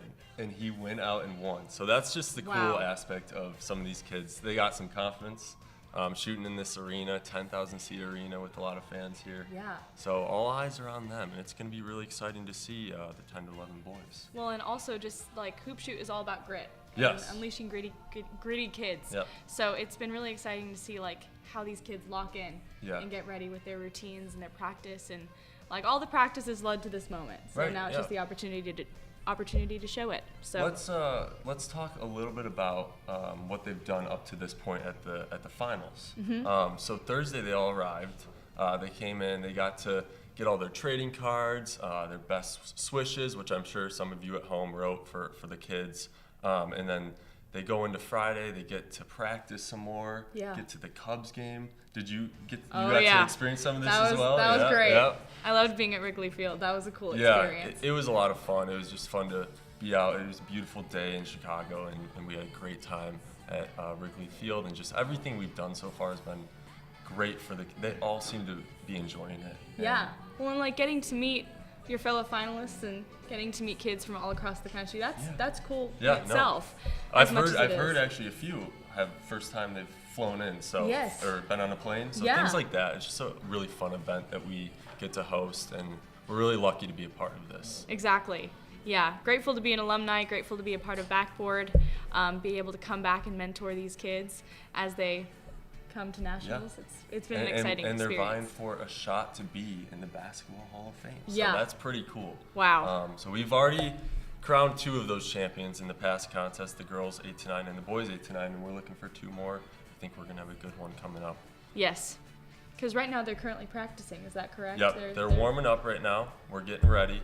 We'll be ready for the contest here soon, I believe, so stay with us. If you're looking for the girls 10 to 11, it will be on the other stream. It will not be on this one. So this will be boys 10 to 11 only that we'll be covering. I'll give you a history note right here. Okay. So it's I'm ready. been 10 years since someone has missed 3 and 1. That is wild. 22 out of 25 is not going to cut it. I don't think. It might, but I don't think, because it's been 10 years. It's been 20 years since someone's won with a 21 out of 25 Oh my in the gosh. 10 to 11 boys. So Yeah, I wouldn't be a contender with these boys. I left with 17 out of 25. So I'll say 8th in the nation. That was pretty impressive, but wow, I could not compete with these Yep. with these averages. Wow. yeah, no, it's going to be a really good contest. and I'm expecting. I'm gonna go out there on a limb and say 25 wins this one. Oh, That's gonna okay. be my prediction. Okay, do you 25 think there's out of going to be any 25. shoot-offs in the future for the title? I'll say there's a shoot-off. Yeah. I'm gonna say there's a shoot-off, and we're gonna get a last-second winner. Yeah. So that's my prediction. I hope you Okay. guys are tuned in and ready for that. I'm ready for it. I don't Yeah. really have any idea of. I think there is going to be a shoot-off for sure, but 25. Yeah. So we're all getting ready here, and we're gonna have a great event. I already can notice. This has been a trend here. Yeah? The shoe game is Oh, it's leveling awesome. up every year I've been here. I'm getting inspiration every time. Every Yeah. time I see it. It's The lovely. shoe, I love the shoes. There's so many colorful shoes, bright shoes, and you can't miss them. Well, and just as much as the shoes, like my favorite thing to watch is their rhythm and like their Yeah. routine and what they do, because that's just as important as like anything. Like, Oh, how yeah. are you going to like reset for the next shot, whether you miss it or make it? How are you going to Yeah. go throughout this competition? That's a really good point, and that's why the rebounders are really important. Exactly. They get the ball back so quickly. Yeah, so the rebounders play a valuable lesson or role in this contest because they can get the ball back. And, Yeah. And without a bounce or anything like that, keep the kids in rhythm. Keeping it as That's the quiet most as possible. important. Yeah. That's the most important thing as a rebounder. And we're getting a little look into how they're doing that right now. Well, and they also get an opportunity to listen to some music, and everyone gets to relax for a little bit before that silence. And we were talking about that silence in the last live stream for Oh, 8-9 yeah. girls. It's loud. That silence is loud. Yes, it is thick air Yes. inside the arena right now. I was actually Okay, at the regional scores directors table and last finalists, contest, and we ask you please there was some tension. Yes. It was very nerve-wracking. I was sweating. So. And we're going to cut over to the PA announcer here in a minute to introduce the finalist.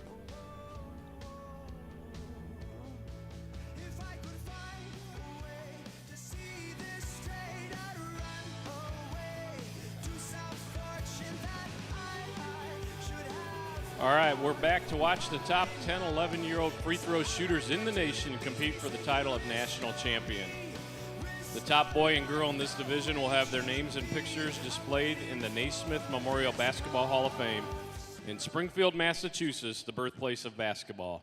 Now let me turn the microphone over to my partner, Russell Scott, for a refresher on our contest rules. Thanks, Dennis. And now a quick refresh of the rules. To make the contest enjoyable for everyone, we ask that all Hoop Shoot fans follow these rules. Rule number 1, phones should be put to silent. Rule number 2, please respect the finalists.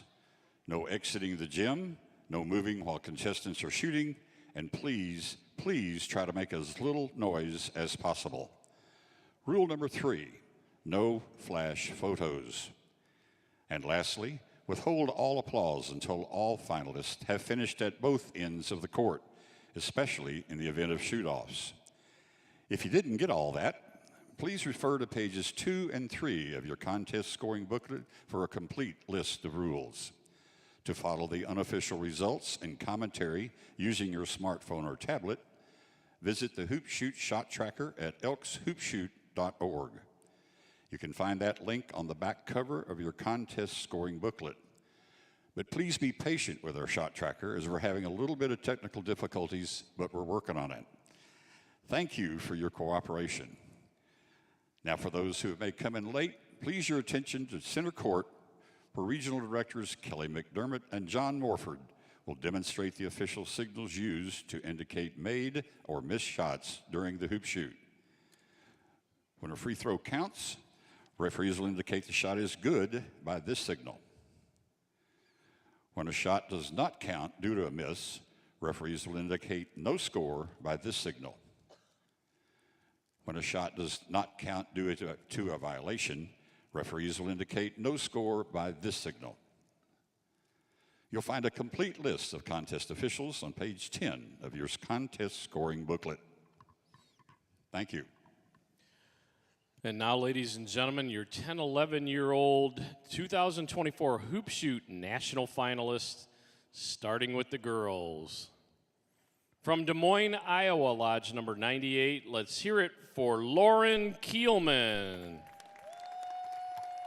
From South Haven, Michigan, number 1509, it's Blake Ensfeld.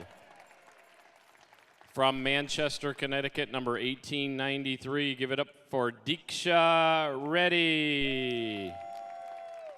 From Kearney, Nebraska, number 984, it's Ayla Seba. Hailing from Denton, Texas, number 2446, Emma McKenzie. All the way from Thousand Oaks, California, lodge number 2477. Give it up for Allie Marilos. From Ballston Spa, New York, lodge number 2619. It's Sophie Keller. Representing Cleveland, Tennessee, number 1944, Layla Mason. From Biloxi, Mississippi, number 606. Give it up for Philomene Kirk. From Jamestown, North Dakota, number 995. Make some noise for Michaela Newmiller. From Newport, Oregon, number 2105. Put your hands together for Meredith Limbrunner. And from Reidsville, North Carolina, number 1723, it's Kaylin Strader. Now for our boys 10-11 in the order that they will be competing. From Burlington, Vermont, lodge number 916, Cade Barcombe. From Henderson, Green Valley, Nevada, number 2802, give it up for Duncan Walker. From right here in Illinois, Macomb Lodge, number 1009, Bryden Bainter. From Linden, Kentucky, 2052, give it up for David Bowling, ladies and gentlemen. From Hoxie, Kansas, number 2415, it's Becca Jilka. From Bedford, Virginia, number 2844, put your hands together for Mr. Ty Willard. Representing Coleman, Alabama, number 1609, Trey Thompson. From Bloomsburg, Pennsylvania, number 436, it's Tanner Calarco. Representing New Albany, Indiana, number 270, give it up for Cole Pittman. From Ballard, Seattle, Washington, number 827, it's Harry Siska. Representing Las Vegas, New Mexico, number 408, E.J. Aragon.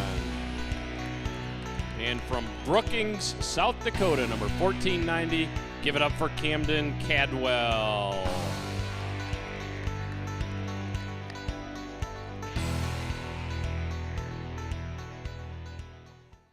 All right, at this time we ask that the doors please be closed, and floor managers, when you are ready, the contest may begin.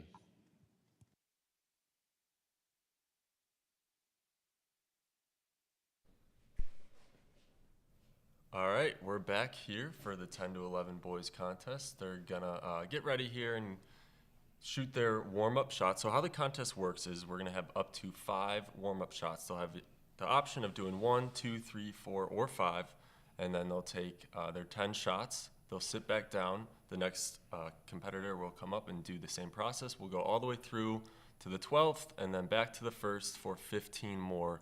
No warm-up shots on those 15. So, Chloe, before we get started here, what happens about that? You come up there on that second 15. I always got to take a deep breath. I'm like, know. for that full I always reset. get nervous just watching. Well, So especially after those first 12 go, you have to wait there and then you come back. Right. So Right, and here is our first shooter, and this is Cade Barcombe from Burlington, Vermont. He's had a good round. Each round, he's been very consistent. yes, yeah. So he's gone 19 at Lodge, 22 district, 21 state, and 21 regional. And he's doing his warm-up shots right now. So once we notice the line judge make eye contact with all the scorers, that's when we'll signal that the official shots are going up. He's got an average of 20 shots for all of his, Yep. for his journey to nationals. Yep. and his shooting percentage is 83%. Yeah, this is certainly one to watch. Cade's been steady Eddie. Would you prefer going early in the finalists lineup, or would you like to go I at would the end? prefer early to put the pressure on. I believe these Yeah. are official shots. I think so. I think you're right. That one was nothing but net. Oh, that's a nice bounce. Cade's dream vacation, going to the Basketball Hall of Fame. I think he has his eyes set on something because if he does win, he's going to make that dream come true. That's a good goal. That's a good goal to have for sure. Yep. He says his lucky charm is his basketball. I hope it's here today in the arena somewhere. Yeah. I'm sure he brought it on this trip. Oh, absolutely. Yeah. At least for practice. You have to. So Cade's looking pretty good here. So 5 out of 6 to start. If you can put 9 in here, that's a lot of pressure for the kids behind you. It really is. Well, it feels good because it's like a confident start for you. Yep. I'm sure you've been through that. You shot, what, do you know what you shot when you were here? When I was here, I got 17 out of 25. Okay. Yeah, I started off strong in the first 10, and then I got nervous for the 15. Okay. I was second in the lineup, so I was early in it, but. And there it is. Cade goes 9 out of 10. The pressure's officially on. I believe that's the mark of the contest starting. Yes. And wow. All those kids just saw that, and they know what's up now. So this is Duncan Walker, our second shooter. And Duncan is actually a returnee. Duncan was in the national finals last year in the boys 8 to 9. Wow. Yeah. So he's back looking for revenge, some may say. He says his lucky charm is his perm. I noticed That's that. unique. Yes. I love that. And the crazy thing was last year, I remember Duncan, I believe he had a buzz cut. So, Oh, wow. yeah. So this is a new charm for him. New man, that's for sure. And those shoes. His unique talent is breaking ankles on a basketball court. He's got some moves. We'll have to see those moves outside of the free throw line for sure. Yep. Duncan's got a lot of talent. I saw him at the practice gym, and he's definitely a lot more comfortable this year, I would say, being here. This is his second time. Well, that's got to be nice. You have an idea of what it's going to be like when you come back. Yeah, totally. You understand the magnitude of it. Yeah. The arena, being the second time at the arena. And You're a things little like bit that. more used to that Yeah, silence yeah. for sure. I always wonder what it would be like to shoot in the arena like this versus what they've been doing Yes. in a smaller gym, or even, I mean, the practice gym, there was the wall behind Exactly. The behind depth us. perception Yeah, here is very Yep. different. So it's great to see that they get that opportunity to practice and warm up shots before they start. And Duncan's going the same route as Cade here. Starting very strong. 5 out of 6, misses the 6th though, and there's 6 out of 7. So it's setting up early on. We're looking like we got some good shooters. Some fierce here. competition for sure.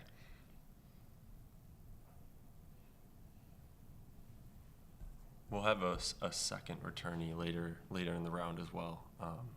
Those are 2 returnees, but he was from 2022. That's Camden Cadwell later in the round. Okay. So just to keep an eye on that. So Duncan finishes out his first 10 with an 8 out of 10. You can't complain about that. No, That's a not good at first all. round. That's a really good first round. Absolutely. Something I do want to note for the 10 to 11 boys is they moved back from 8 to 9 to 10 to 11. They moved back 4 feet. Yeah. So 8 to 9 is at 11 feet, and then 10 to 11 you shoot from the regular free throw line, which is 15 feet. So that's something to keep a note on. That's quite a shift. Since Duncan was in 8 to 9 last year, so he had that shift, which is a pretty big deal, you know? Well, it's an adjustment to your routine for sure. And Mm-hmm. I've talked about this before, but I love watching everyone's individualized routine, like how they prepare for the shot. Whether it's like a deep breath or like a couple dribbles. I know the rules have changed since I was last a competitor, where they get 10 seconds now as opposed to 4 dribbles. Good job on that. Yep, we switched that rule. They used to only be allowed 4 dribbles. But now it's just you get your shot up within 10 seconds, you are good to go. The only reason I remember that rule is because one of my shots wasn't counted because of the rule. So I'm glad it changed. That will stick with you, yep. So this is Bryden Bainter. He's hometown kid. Well, Macomb's not really hometown Chicago, but he's from Illinois. So he's in his home state. That's I nice. Say. Yep. You don't have to adjust to a time change or anything. Nope. And his nickname's Triple B. Oh, Pretty nice. Cool nickname. I hope he's wearing his lucky shirt because that's his lucky charm today. My guess is that is his lucky shirt. Yeah. Because he's doing great so far on his shots right now. They all they look so calm when they're up there. Yes. I get nervous sitting out by the court and watching, but the kids never show it. It's really impressive. For 10 to 11, they got nerves of steel. That's Yep. for sure. That's definitely, and look, 6 out of 7. Like, Yeah. We're looking good here. Just in our first 3 competitors, we Yeah. have some tight numbers. Bryden's father also was a competitor in the hoop shoot, so He's got hoop shoot in his blood. he's got hoop shoot in his blood. He's trying to beat his dad and win the national title. Oh, yes. And Bryden, I believe that's 10 right there. Yeah, that is. Wow. Okay, so 9 out of 10 for Bryden. We have some high scores early. Let's see what David can bring us. And David, now this is one of the keys to the contest here is David Bowling. He has been red hot throughout this entire contest. Wow. Started with the 21 at Lodge, but then went 25 at district. So Wow. perfect score at district. So watch out for that. 21 at state, 23 at regionals, average of 90% Wow. in the contest. That's intimidating. Yeah. That's an intimidating percentage. I remember my year we had our percentages on our trading cards, so that was always interesting to see. Oh, did you? Okay, yeah, cool. that's a difference in the past few Yeah, years. you really showed off if you're at 90%. Oh, yes, yes. You got people talking.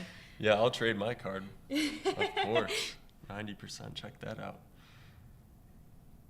So David looks good as well. All everyone's stroke so far has looked beautiful. Swish, nothing but net. Well, and he's going for 3 for 3, and he's talked about during his journey, his consistent shooting and his focused training has gotten him to this point. And I Yeah. can see why. Yeah, you really do have to be focused to succeed in this contest. It's Yeah. not a normal situation you're put into. In an arena with people watching, you know they're watching you, and Yeah. it's dead silent. It's a little eerie. Well, and usually when you're playing a basketball game, everyone's trying to distract you. Yeah. And it's not quiet. No. So it's very interesting to see that shift from a normal basketball game to a hoop shoot competition. Yep. There's no student sections here. Yes.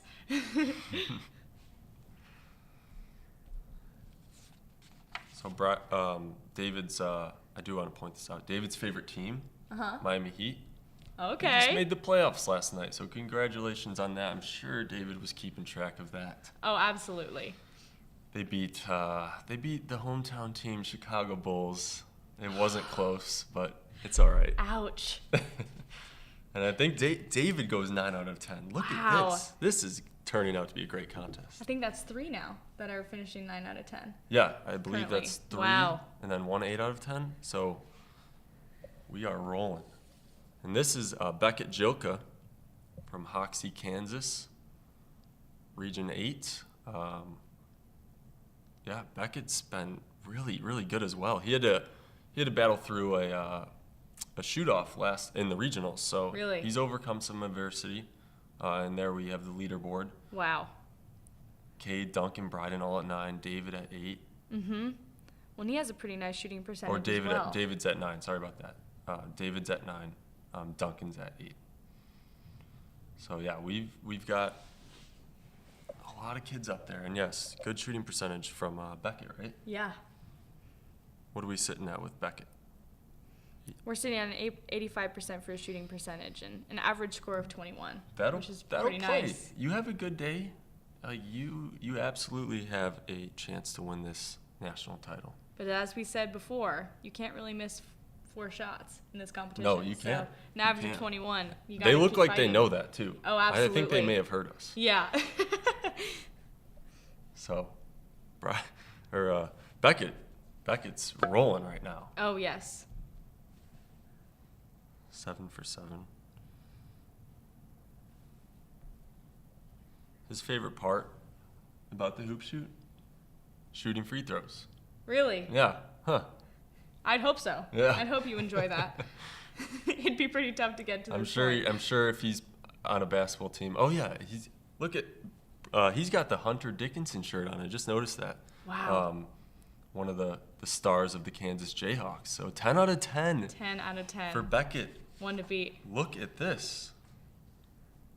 Ty Willard. Shooting 6th. I believe that's Ty. It's got to be pretty intimidating to follow up, but Yeah, I think they all know at this point yeah. what it's going to take. Oh, yes. They're aware that this is probably going to be a 24 or 25 to win this contest. It's not all about winning, though. I mean, just being here. Yeah. You're a top 12 shooter in the country. Yeah, so, finalists of the nation yes. for 2024. There's That's no shame so in- impressive. So much And hard not work. getting first.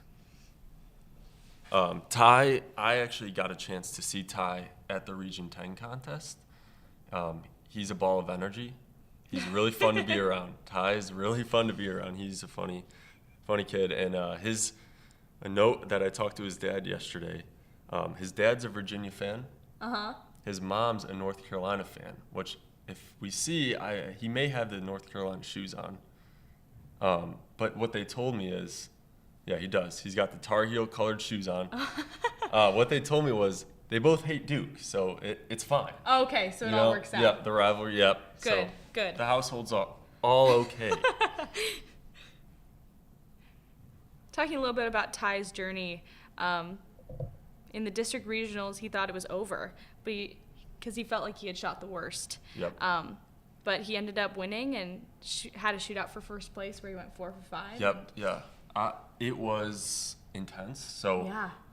what happened was, I believe, nobody had their good days, Yeah. unfortunately, but no one wavered. Yeah. And Ty stepped up for the shoot-off and hit them, and he was tremendous in the shoot-off, and he got to national finals. And once again, like showing these gritty kids, Yes. they're working so hard and so determined. And now look at what he's doing. Yeah.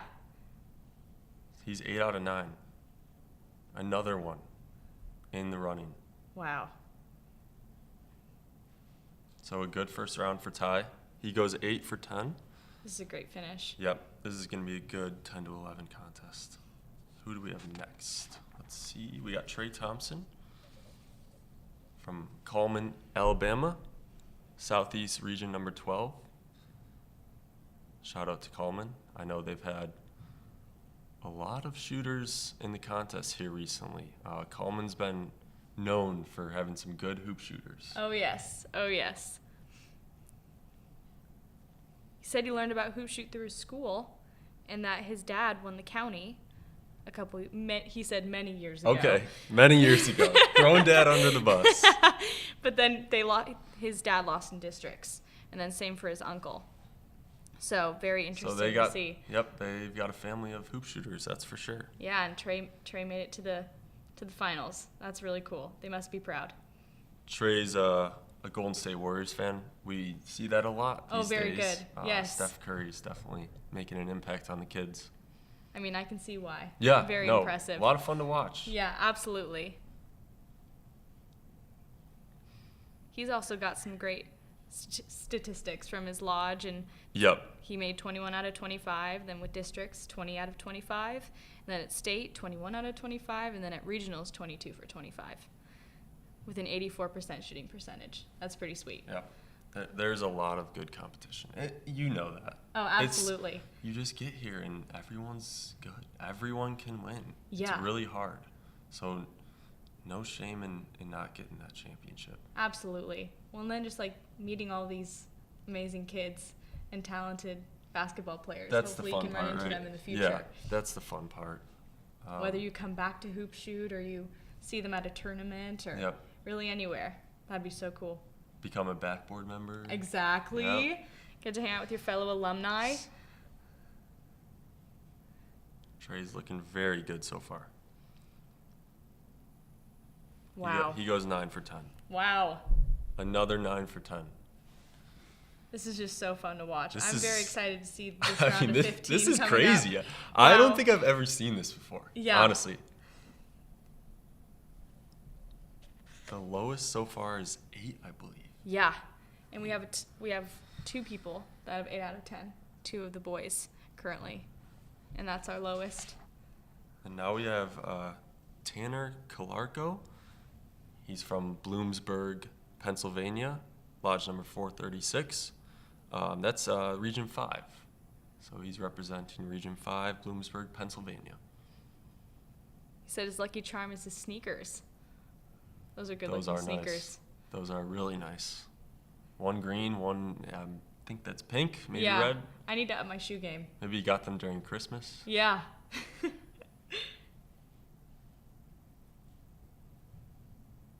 He's got some cool shorts too. Oh yes.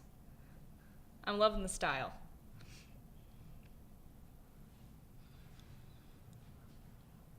All right, he's shooting for score now. Favorite team, New York Knicks. Big City Tanner. He likes New York Knicks. They actually have their star player, I don't know if you know, but Jalen Brunson. Uh-huh. He's from Chicago, from the area. Oh, very yeah, good. representing on the New York Knicks. Shout out to Jalen Brunson. Well, we had talked about this earlier, but this arena is where the Chicago Sky play. And it's Yes. so impressive to be able to be in this arena and be able to see where basketball could take you in the future. Yeah, no, it really is. Whether you're going to continue through high school or college or even make it to the pro level. Yeah. It's really impressive. And the WNBA just had their draft, and the Sky drafted Yes. Angel Reese Yes. from LSU. So Very excited to watch women's basketball this Yep. coming season. it is a growing game, and it's good to see. Yeah. Caitlin Clark, Angel Reese, all those talented girls growing the game. Yeah. And now the hoop shooters get to shoot on the Sky floor. It's pretty cool. With the crowd. Absolutely. Good crowd. We had a good Yeah. crowd today.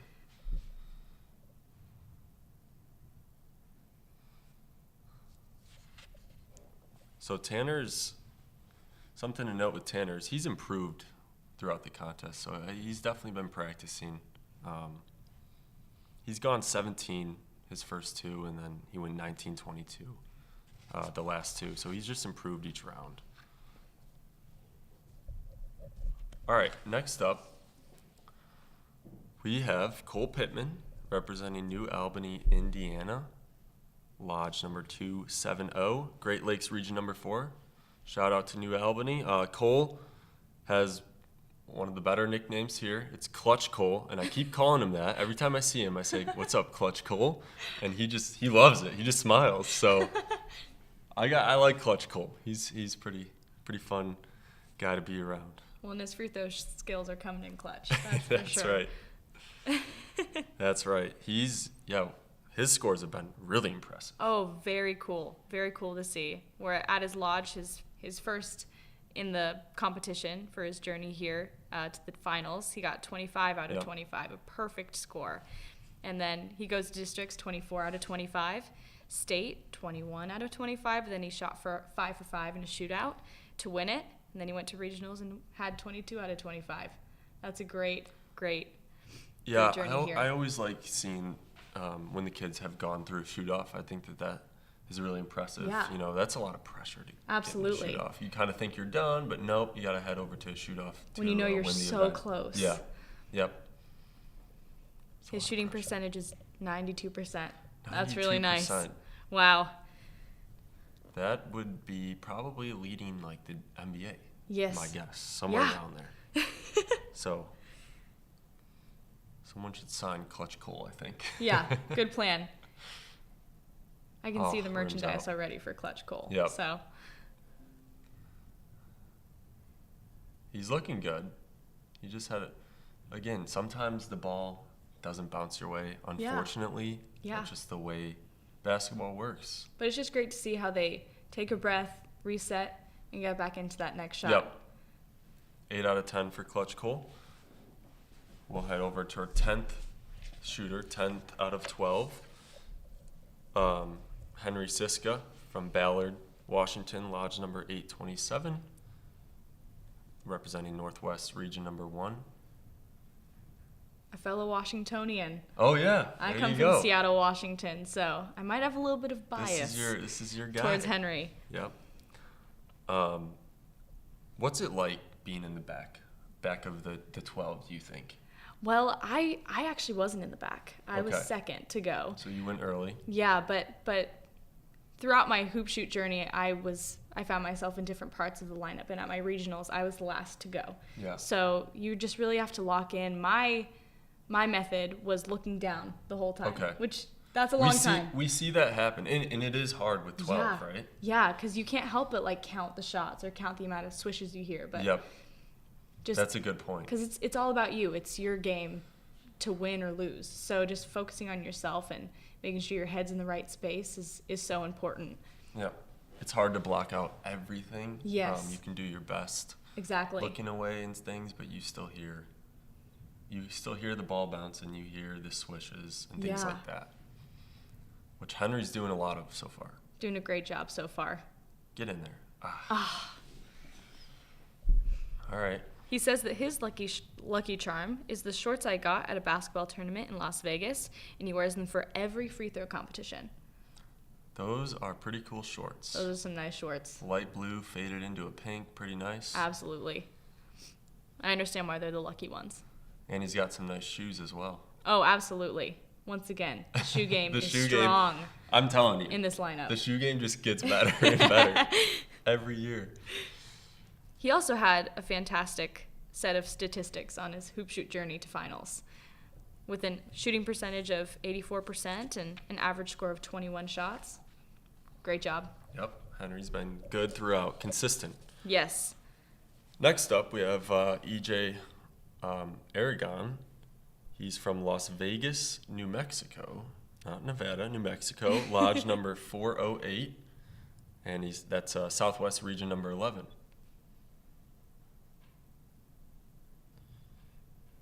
EJ's been, again, another consistent shooter.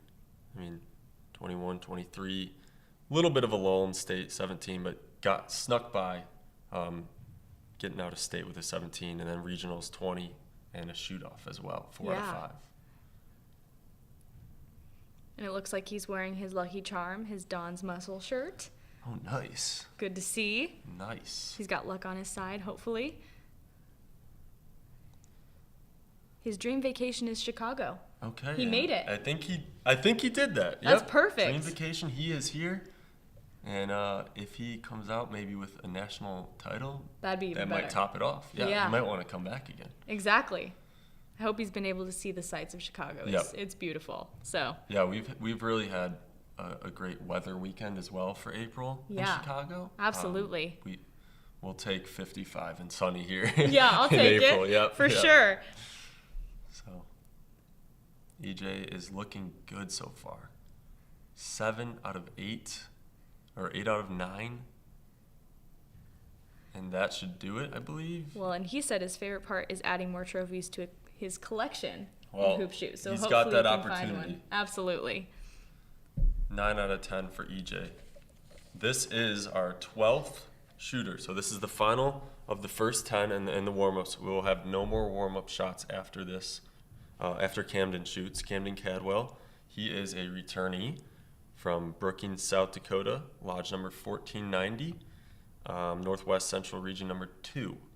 So Camden, he also, I do want to mention, Camden was here in 2022. He has a Gridio on our YouTube page. And that one was called, I wrote it down somewhere. It was called,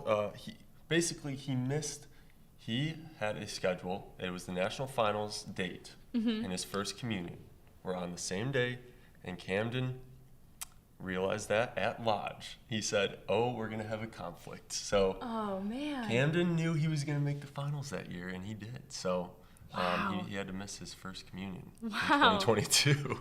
Hey, that's commitment. Yeah, he's got a good story. He's a really, really fun kid. He says his lucky charm is his little toy monkey that he keeps in his basketball bag. Hopefully that's there somewhere in the arena. Yeah, I'm sure it is. Everyone brings their lucky charm. You have to. Yeah, absolutely. Are you noticing any nerves from anyone yet? No, what I really, once again, just I love seeing their rhythm and their choices for like how they get ready for their shot. Yep. But everyone just they take a deep breath, and that's perfect because you just really need to settle your nerves, keep your heart from racing. Yeah. And you just take a minute to reset before that next shot. They are quick to shoot. Yes. I kind of noticed that starting last year, where it seems like they're with the new rule, maybe the 10-second rule. Yeah. They get it and go. A lot of these kids. Which, I mean, that's great. Yeah. You have less time to overthink it or. Absolutely. All right, so we'll be Wow. headed back up to our first in the order. That's Cade Barkham. And Cade reeled off a 9 out of 10 in the first round. So Cade's looking, and so Cade just missed his 11th shot. Okay. We always say this is the hardest shot in the contest. The 11th shot, you just went up there for 10 and then had to wait. Right. What that was, it was about 20, 25 minutes maybe. Yeah. And then he misses his 11th, so he has to regroup, and he does. Well, and then you're watching all these other finalists doing such a great job. Some tight competition. Yep. And the leaderboard is updated. So Beck is in the lead right now, 10 out of 10. Cade's sitting there at 9. I'm sure Cade's thinking, I gotta hit a lot of these, which can be a scary thought. Yeah. You know. Rims out. But I think one of the important things is don't compare yourself to anybody else. Just focus on you, because at the end of the day, it's you shooting. I mean, of course, you try not to take into account everybody else, but. Well, that goes back to trying to not know what other kids are doing, right? Yeah. You're doing your best.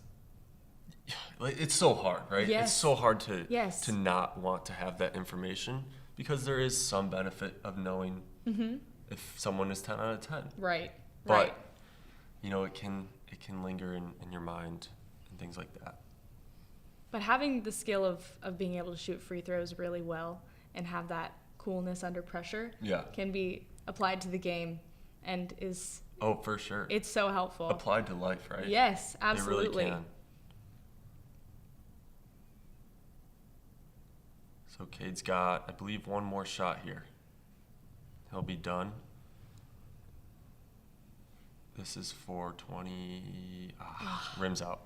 So Cade finishes with a 19 out of 25. That's it's pretty darn good score. Nothing to be ashamed about. Absolutely. We'll see what the other kids can do.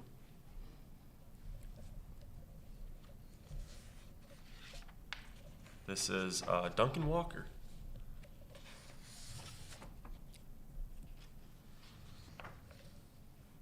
Duncan sitting at I believe he had 8, right? Yep, 8 out of 10 first round. So I believe Duncan may have missed the 11th shot as well. Sorry, I may have missed that one. That is just such a tough shot. It's tough. It really is. You would love to have a warm up there, but you just can't. Right. I feel like you just got to take a minute at the line and just like take a deep breath. Yeah. Because especially with those 10 seconds, that's a lot of time. It is. You can definitely gather yourself. Yeah. Wow, Duncan's got a cool little routine there. Did you see Yeah. that? Yeah. Little spin on the ball. I love it. Oh, that's pretty nice. I might be stealing that. I like that. Got some swag to it.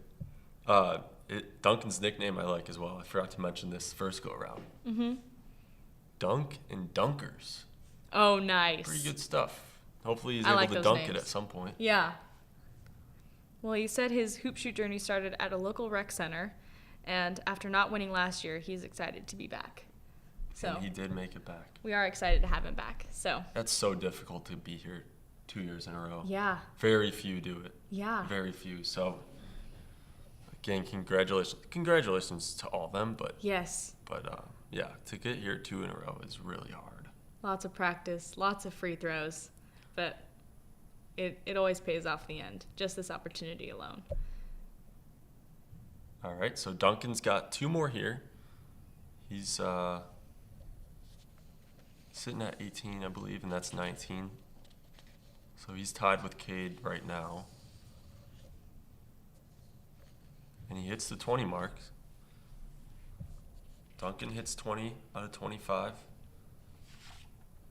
And next up will be Bryden Bainter, home state. Whew. We'll see what he can do. I believe another 9 out of 10 Yeah. in the first. So, and he hits that first one. Wow. I think that's the first in the Yeah, 15, yeah? It is, yep. Bryden is a Cardinals fan. I'm sure he was cheering against the Cubs yesterday.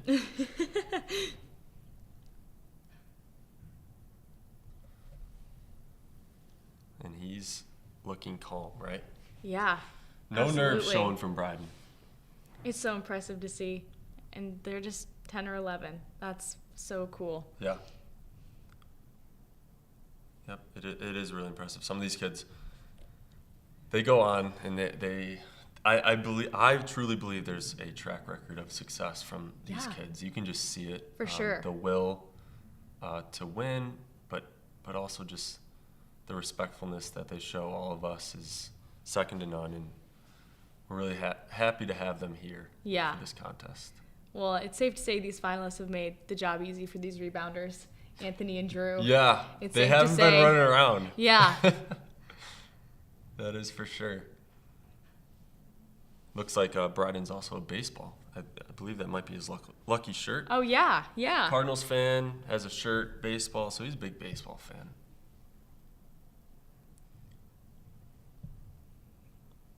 Eight out of 9 so far. I always think these last 5 are the hardest because Really? you're used to those first 10, and I And then- usually practice those the most. And Yeah. then once you get those last 5, you're so close to the end. It is. You want to take a breath, but you really can't. Yeah. Yep. Bryden is looking to set the mark here. He's at 19 so far, now 20. And that one sets the mark so far. Wow. So 21. He's got 2 more shots here. Can get up to 23. Oh, man. And you saw Bryden as well. Yeah. Yep, he exhaled. He knew. All right, he still sets the mark, 22. It's going up for every finalist, so Yep, I'm curious 22 to see. is now our lead from Bryden. And this will be David Bowling. David is definitely in this thing at 9 out of 10. So this is one to watch. David also, unique talent, Yeah? speed Rubik's Cube. Wow. I'm going to need to Wonder see how this. fast he can do that. Yeah. I wonder if he brought it with him. I might have to ask him. Yeah.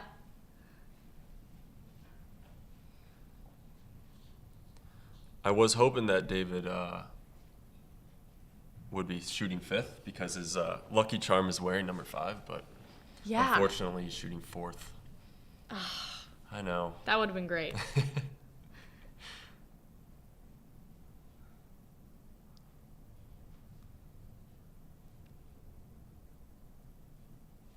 David's all business today. Oh, yeah. He's locked in. Well, he says his biggest fans are his parents, and being able to see them at the practice gym yesterday, they're here for him, Yeah. here to support, which is great to see. Yeah, David, a lot of the parents are they're so nice, and you can see they take a lot of time. Yeah. A lot of effort from the parents. Yeah. You got to shout the parents out. They take them to the contest. They help them shoot free throws and all that They stuff. So- rebound. Yeah. The parents are Whether the it's a good real day or a bad rebounders, day. right? Exactly. Yeah. So David is sitting 8 out of 9 so far in this second frame. He's definitely looking to set the mark. Rattles one in. Consistent shooting is definitely a part of David's Yeah. free throw ability. He's consistent. He's got a nice stroke as well. Yeah. It's very easy, it looks like. I gotta say, I love the sound of a swish. It's a great sound. I know, it is. And you can hear it with the Yes. silent gym. Oh, it's a great sound to hear. Yep. as a shooter and as someone that's watching.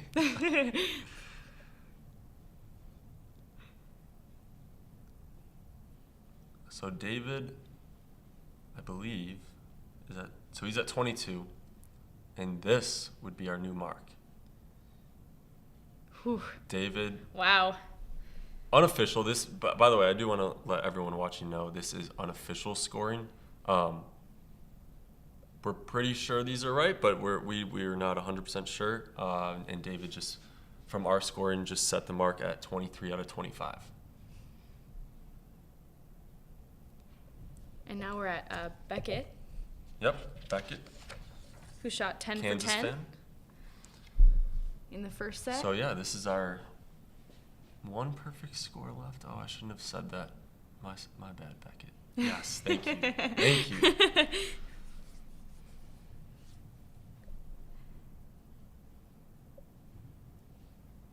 you. I don't even believe he's taking some dribbles, but they're quick. Yeah.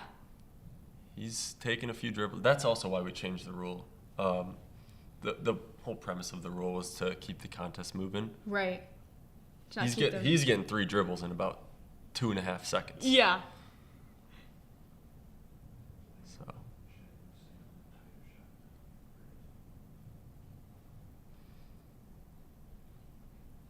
Swish. He's looking good. Yeah. Beckett has a smooth stroke. His unique talent also is shooting free throws, so that makes sense. Oh, that's good. That's good for this competition. That'll play. Yeah. That'll play today. That definitely helps you. There's a lot of rhythm in this. You can notice like the backboard as well. Gets it right back to the line judge, hands it right to him. Shot. Yeah. I mean, there's rhythm right now.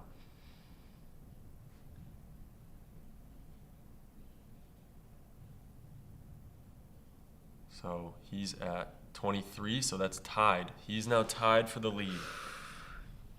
Let's see. This can is he make for them the all? lead. Can he do it? Wow. Nothing but net.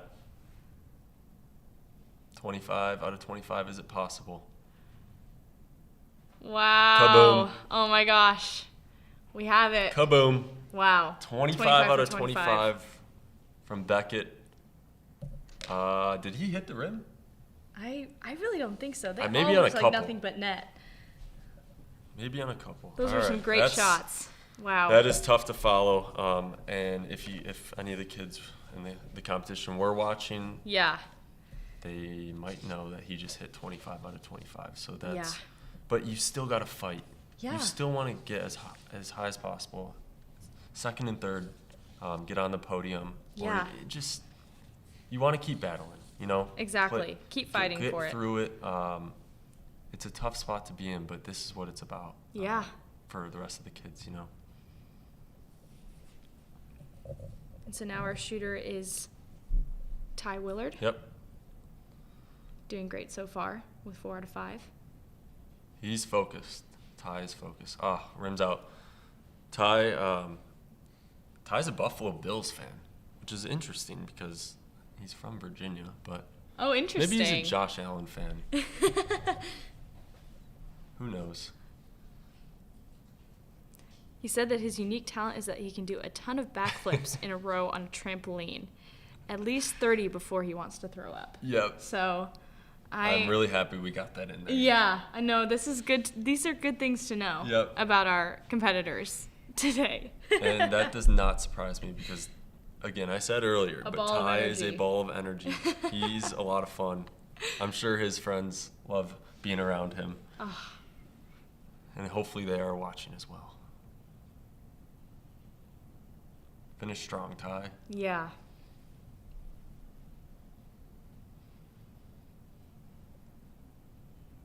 Well, especially seeing how those, like, the first round of 10 was so tight. It's so interesting to see how the 15 shakes out.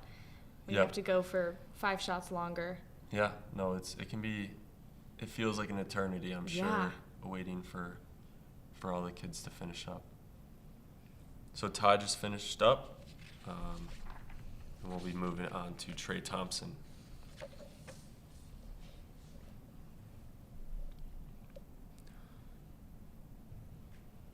Trey's dad was involved as well. So let's see if Trey can impress Dad in the stands. I know Dad's here. Yeah, absolutely.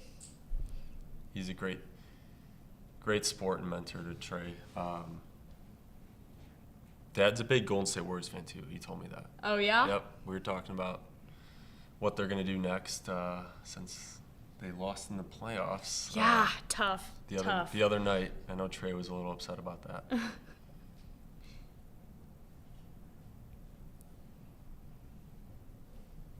Trey mentioned in his fun facts that his biggest fan is his mom, and especially being a part of backboard. In years when I competed, Yeah. I got to know all the kids, but I didn't really get to like meet the parents, and Yeah. that's really exciting about being a part of backboard is getting to know everybody, like all the finalists. That's a good point. That come here. The backboard puts in a lot of work at the practice gym and helping out rebounding, but most importantly, getting to know Yeah, the parents, right? getting to meet everybody. Yep. Trading your cards. Yes. Backboard gets trading cards as well, so they get to trade with all the kids. Well, and for first timers and people that have come finalists that have been in years past, it's always great to be able to share some Right. words of wisdom. Yep. Yep, we are always thrilled to have the backboard join us at the national finals and help us out. It's a great time. Yeah. All right, Trey, finish strong here. He's sitting at, I believe, 8 out of 12. Is that 9? Trey's still staying in there. I mean, no nerves. Yeah. Maybe some disappointment from Trey. He's maybe a little upset, but it's not. Once he realizes what he's done, Yeah. getting here, top Yeah. 12, and he will realize it at some point. I mean, Absolutely. it's an incredible accomplishment to just get here. Yeah. All right, Tanner. Tanner is top of the shoe game with the lime green and pink or red. I can't tell from the screen. Pink or red shoes.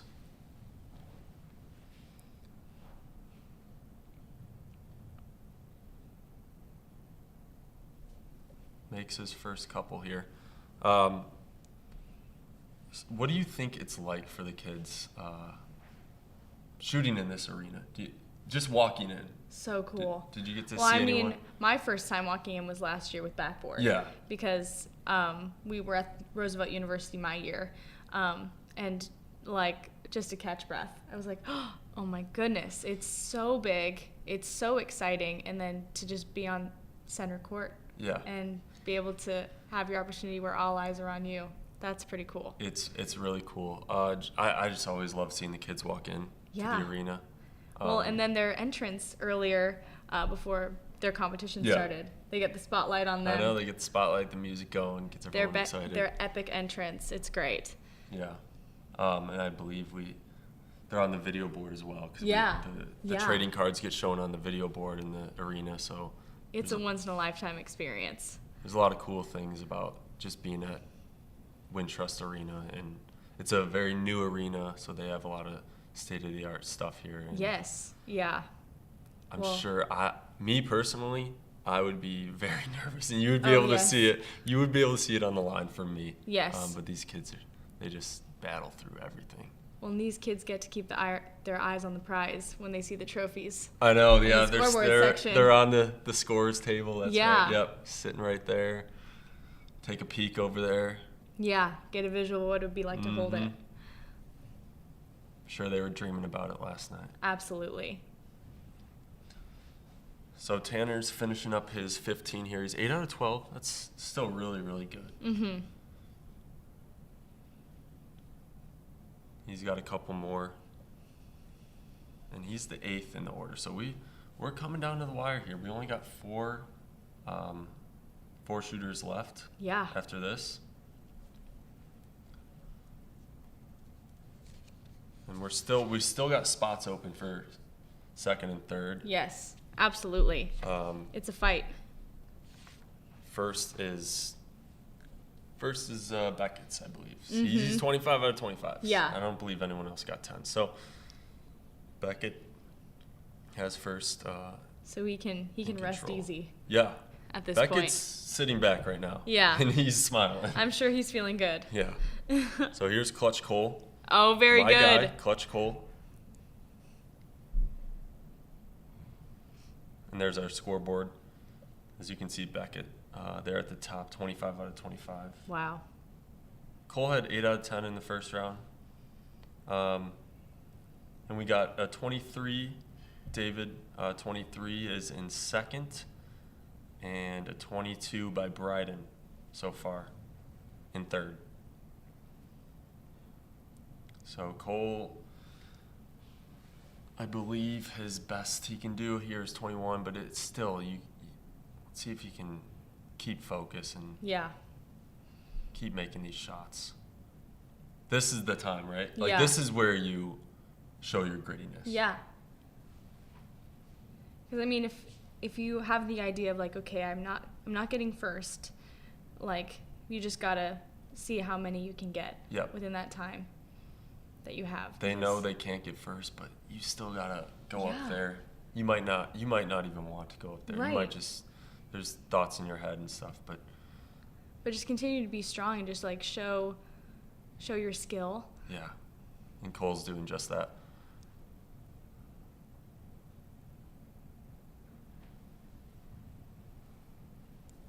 One thing I did want to point out about Cole, his biggest fan that he wrote to us was Sam Nolan.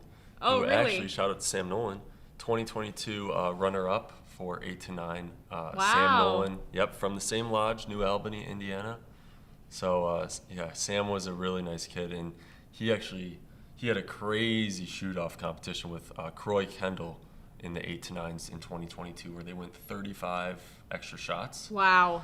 Yep, and Sam, he just lost by 1 or 2. I can't quite remember, but it was. What a fight. It was a fight. Yeah. Sure. That's one of the most exciting parts Yeah. about hoop shoot is the shoot-offs. Those get Yeah, my it heart makes me racing. nervous. Absolutely. I'm certainly more nervous than the kids watching it. Here's your hometown, Yes. Come on, Seattle. Henry Siska from Ballard, Seattle. Mm-hmm.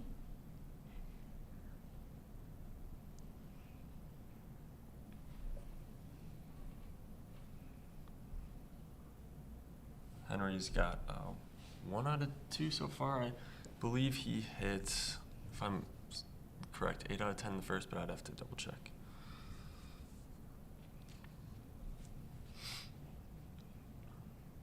Okay, so Henry had 7 out of 10 in the first. Favorite book, Harry Potter. Oh, nice. Shout out to all the Harry Potter fans out there. That's great because his unique talent is he can do magic tricks. That So that's- works. that's yeah, very fitting. there you go. Yeah. It's fitting. I'd like to see one of those. I'm a sucker for magic. Oh, yeah.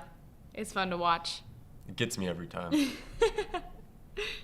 I'll have to ask him to show me some after the competition. Yeah, we'll find him at the banquet, see if he's got any tricks up his sleeve. Yeah. Well, a little bit about his journey. He learned about it through his sister's basketball team. Her coach Nice. had shown them a little bit about hoop shoot. That's awesome. Thank you, Coach. And she made it to districts with Henry, but did not continue. So he kept going and coming to finals. So maybe she's here I believe cheering she him on. is. Yeah. Yeah. I believe she is. If not, I'm sure she's watching back home, cheering on Henry right now. For sure. Henry does not look nervous at all. Yeah. He's got the long hair, calm, cool, and collected.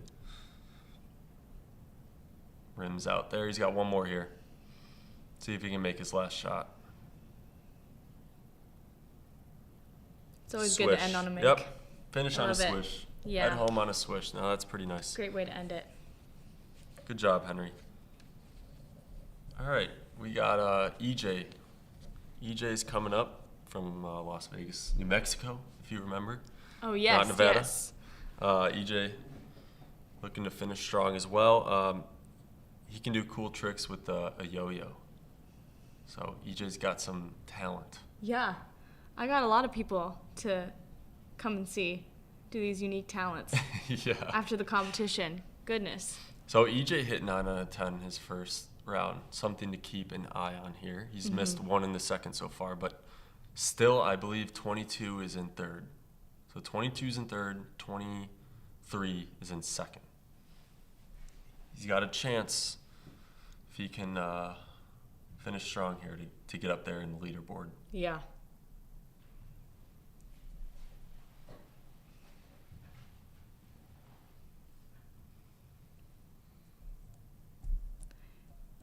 This year, he overcame adversity in his journey to hoop shoot because he fractured his thumb and still won first place at his regional competition. Yeah, Wow. I recall Jim joking about on Monday Madness that we might need some medics in the crowd because we had like 3 or 4 kids that had some injuries and just Wow. battled through it and made it here, and EJ was one of them. Wow. Yeah, that's tough. That's really tough. Especially to make it through regionals. That's Yeah. a tough one. Yeah, the thumb is not one you want to be No. fracturing. No. You're gonna need that one, EJ. Yeah, I'm not sure which finger would be ideal in a hoop shoot competition. I don't any think of them any at of all, them. really. Yeah, I don't think any of them. So EJ, was that 13, or has he got one more here? Okay, so he ties. Great way to finish. He ties for we have a tie for third. I Oh, believe. wow. That's 13. So I believe we have a tie for third. So we got to shoot off in our which would future. mean that we potentially have a shoot off unless Camden can beat those two. Oh, yes. Put a score up. Okay, Camden rims out there. Our final 15. So Camden now can't beat those two, but he could still tie for third. He's got to make all 14 of his last 14, which is very difficult. It's to do. tough. Yeah. Oh, And he misses. So we'll have a shoot off for third, but Camden can still finish strong here. Finish at a good spot, Camden. well, what he said during his hoop shoot journey is that he's been focusing this year on staying mentally tough, especially after a miss. Yeah. And it is tough to reset and get back into it. But I mean, He still looks calm, though. absolutely. Yeah. He's doing a great You know? job. Sometimes you can tell some of the kids just aren't comfortable Yeah. at some points, but he still looks calm and comfortable, which is a Yeah. good thing. Well, and that mental toughness can be used for anything. Yeah. So that's Yep. just, That's the whole point of it, right? it's a great thing to work on. And he's got it.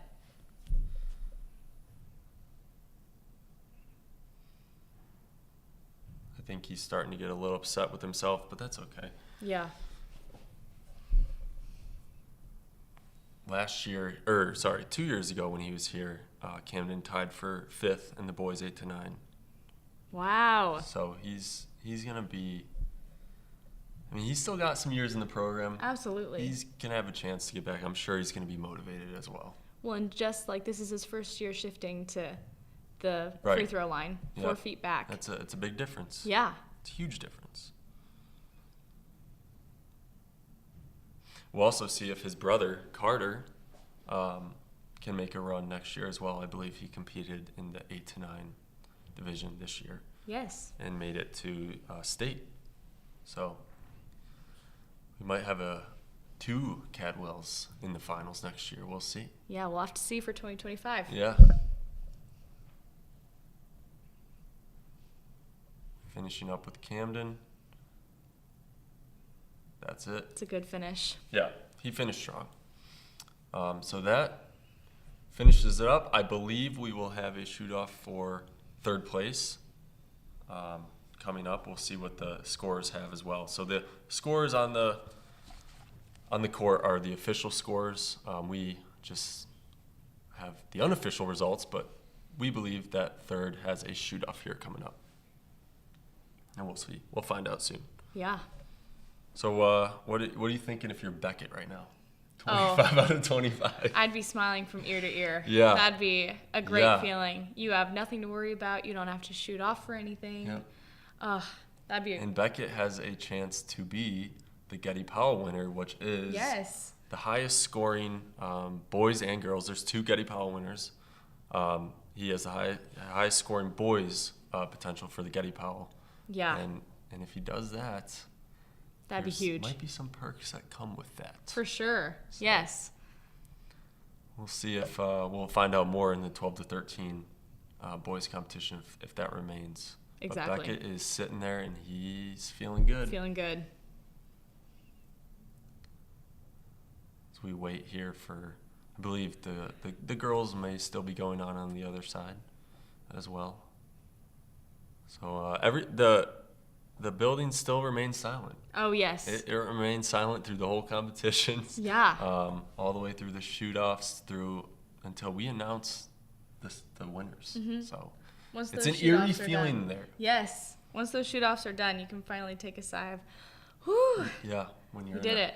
gym with 600 or so people and Yeah. there's no one talking or anything. It's a little weird, but that's kind of the whole point of the competition and why Right. it's silent, is battling through that silence and stuff. So Yeah. And then it's a controlled environment where, right. So the scoreboard, leaderboard just updated.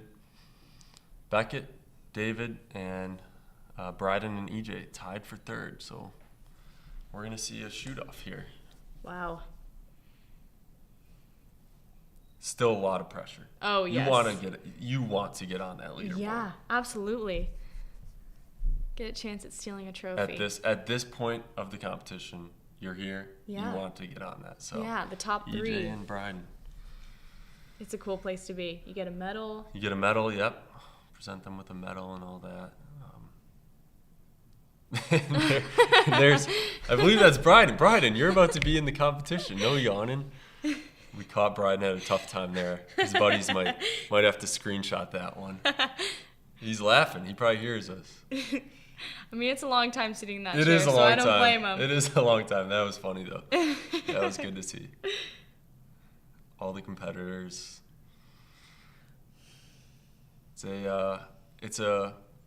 got to be a great feeling, but a weird feeling to just be sitting out there. Yeah. You don't have any reassurance from the crowd, your Right. friends or family. Sometimes you can get like a nod from your parents. Yeah. Sometimes that's really the kids about will it. look over. Yep. Yeah. But you're out there on an island, kind of. Yeah.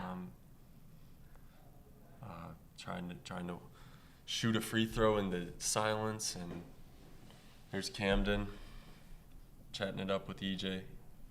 EJ knows he's got to. Oh yeah, he's getting ready. He's getting ready. Yep. Well, and he was 11th to go. Yeah, he was 11th, so- he did a great job Yeah, he did. being He able to did. stay determined through it all. So for the shoot-off, when we have this here, it'll be 5 at a time. There's no warm-ups for the shoot-off. They'll go right into 5 shots. Bryden and EJ. So Bryden will go first since he went first in the competition, and he'll head up for 5 shots, and then EJ will head up for 5. And if they tie, we keep going. Yeah. 5 more. The most ever was 2 years ago. Backboard member Zeb Alford. He was also on the broadcast last year. Zeb went 75 extra shots for a total of 100. That is wild. So I cannot imagine. what if we see that? Wow. We might be here for a minute. That'd be an exciting ride. All right, here comes Bryden, representing Macomb, Illinois.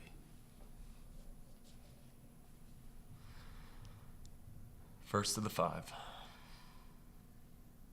Good start. Yep. And that's a tough spot to be in, too. Yeah. He hasn't shot in You're a while. first to go. And now he's in a shoot-off. And every shot matters. Yep. Just as much as any of them in the So competition. we'll see if Bryden can finish this off.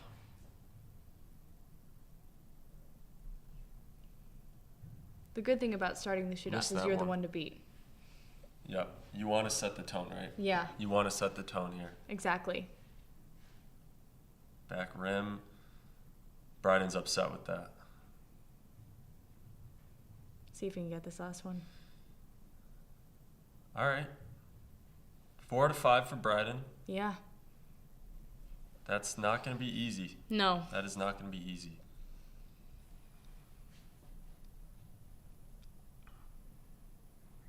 EJ.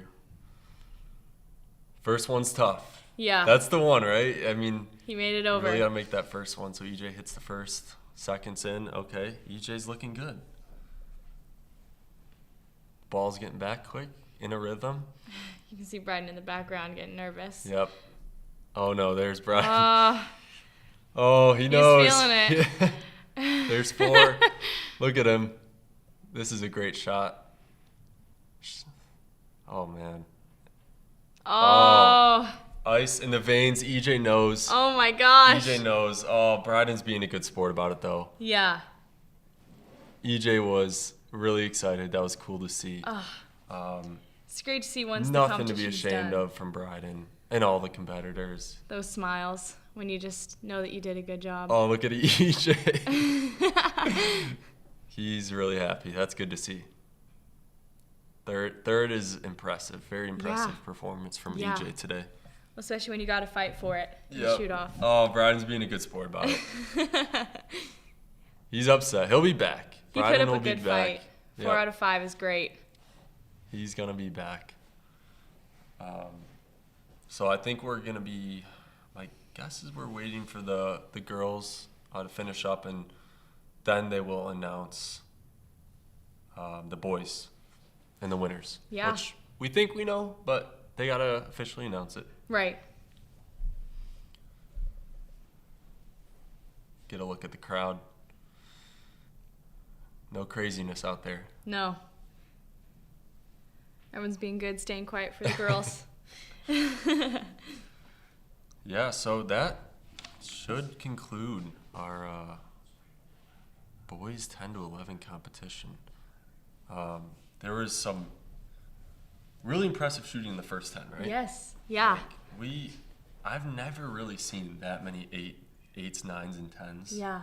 Like, That was so in it. cool. Everyone was in it after those first 10, which is great to see. Yeah.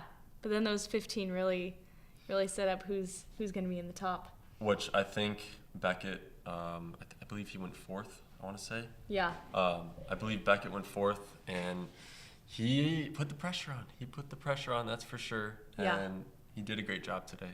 So shout out to all the kids. They did a great job. Yeah. They battled, right? Absolutely. It's tough when you know someone hit 25 out of 25. Yes. And then you got to keep that resilience. Yeah. You got to keep fighting. Yep. Well, and we saw that with Bryden and EJ, like having to shoot for 3rd. Yeah. It may not be the best But feeling. there's still something there. Like, they want to win. Right. These kids want to win. Yeah. And thankfully, it is 10 to 11. They can come back next year. They got And more hopefully- opportunities. Hopefully they come in and want to get back and practice. And here's the finish of the girls' competition. I believe that's Kaylin Strader, if I'm correct. But I'm wondering how we're doing. If you are wondering about the girls, you can head over to the YouTube channel. It's on the same page. Girls 10 to 11 is 2 different announcers running that one. So you can head over there if you're interested in seeing any scores or anything like that. You can also see a few other of our backboard members. Jerica and Sophie are our rebounders on the girls' Yeah. side for 10 to 11. Yep. And that is Kelly McDermott as the line judge, Region 11, representing Texas. It is funny seeing all the boys look over, Oh, yeah. trying to see what's going on, Yeah. figuring out, what's going on. Is there a shoot-off? What's going on over there? Yeah, there seems to be quite a few shoot-offs from what it looks like for I the know, girls. we've had a lot today. Yeah. It's been a great day of free throw shooting, that's for sure. Yeah. Very excited to see what the boys and girls 12-13 have in store. I was curious about this, Chloe. Uh-huh. Did your lodge or friends have like a send-off for you when you came to the finals or They anything did. like that? Or when They you came did. back? Okay. They were very excited because I was the first from my lodge to make it to the Nationals, which was very exciting. And the director of Hoop Shoot in my area, Mario Masello, shout out, he was just so excited, and they like got me gift cards to spend in Chicago with my family. It was so fun. Yeah, that's cool. I've noticed sometimes they have great send-offs for the kids. Like sometimes the school will even do something. Yeah. I've seen videos of the kids like walking through the school. I think in my morning announcements they had given me a shout out before I left that yeah, day. like, that's it was a good gotta feeling. Be a lot of fun. I still have my windbreaker and my tracksuit. Yep, everyone gets a tracksuit. It's great. Yep. My trading cards from that time.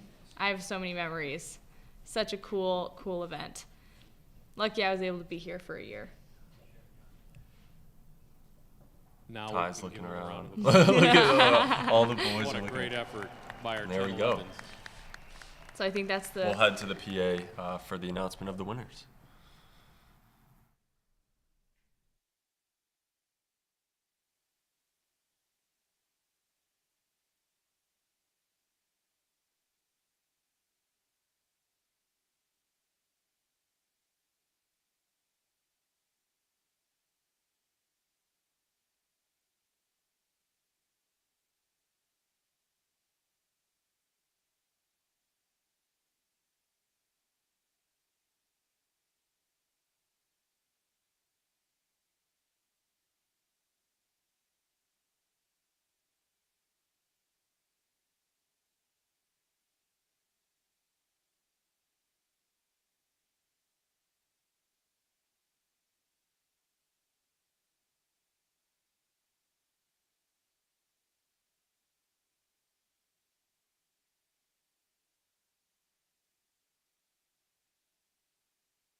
We need the following regional directors to the floor to present awards: Brandon Wilkins, Terry McMichael, Jeff Franklin, Kelly McDermott.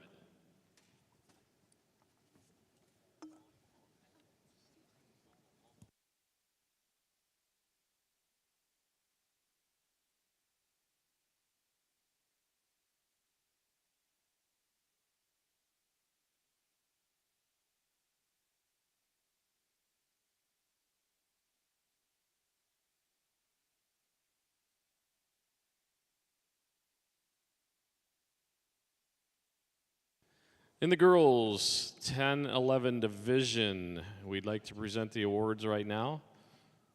In third place with a score of 20 out of 25, as you just saw, in 3 consecutive tiebreakers, 4 of 5, 4 of 5, 4 of 5, representing Denton, Texas, 2-4-4-0. It is Emma McKenzie, ladies and gentlemen.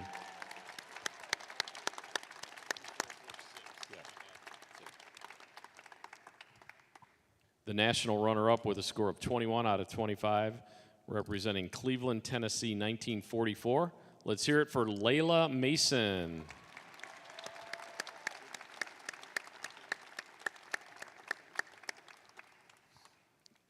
Your national champion with a score of 24 out of 25, and representing South Haven, Michigan, Lodge number 1509. Congratulate your national champion, Miss Blake Ensfield.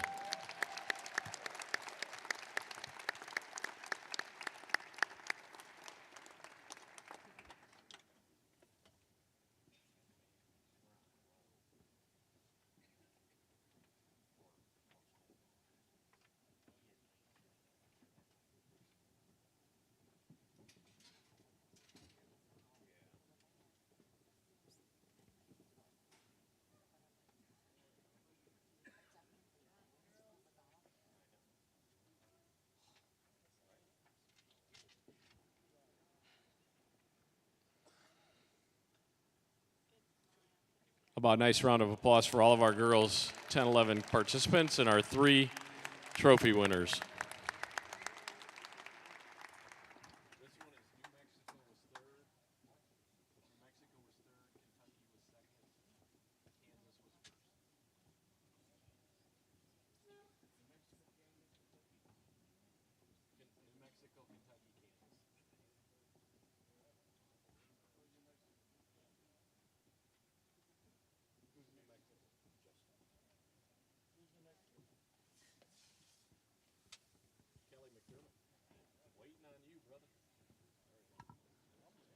In the boys 10-11, in our third place with 22 out of 25, with 5 of 5 on the tiebreaker, and representing Las Vegas, New Mexico, number 408, E.J. Aragon.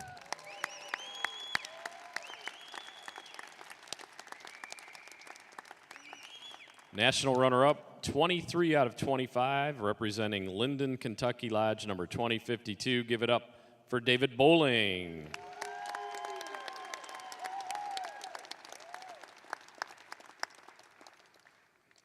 And your champion with the so far only perfect score of the day, 25 out of 25, representing Hoxie, Kansas Lodge, number 2415. Give it up for your national champion, Beckett Jilka.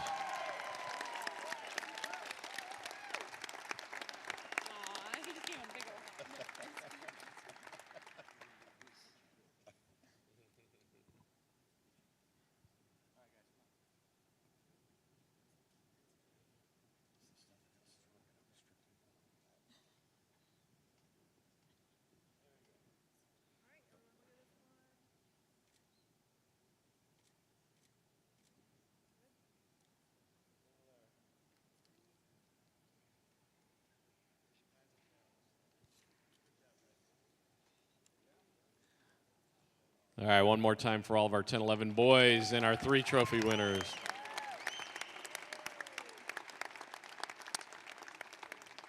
Just a couple of reminders. Lunch is now going to be served in the Dibs Club, which is located on the second level behind where you are seated. And also during this time, there will be a very special halftime performance at center court. Please, no attendees, finalists, or unauthorized personnel on the court during any of our breaks today, and our 12, 13-year-old contest will begin at 1:30. Head up to the Dibs Club, second level behind where you are seated for lunch.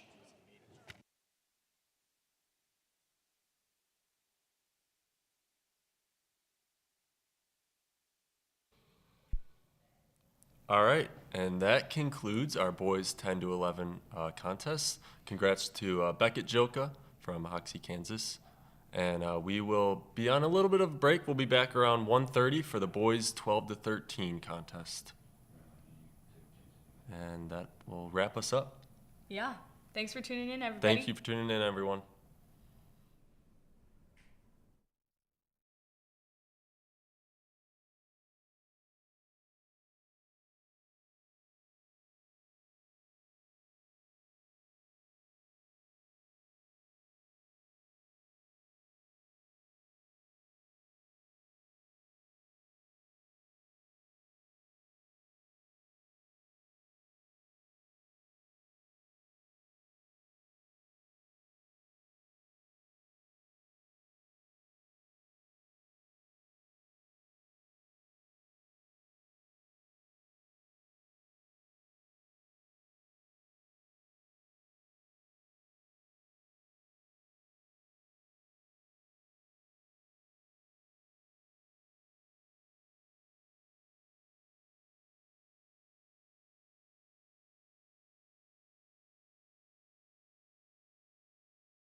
Welcome,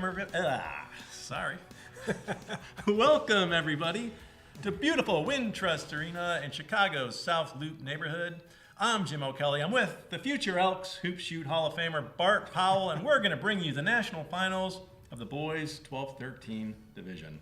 Yeah, usually, Jim, this is by far the best division. You know, you and I have been watching it for a long time, and it's very, very competitive every year, and this year is going to be no exception. It usually takes a 24 or better to win. We've had 5 perfect scores in this division to win in the Chicago era, which goes back to 2016.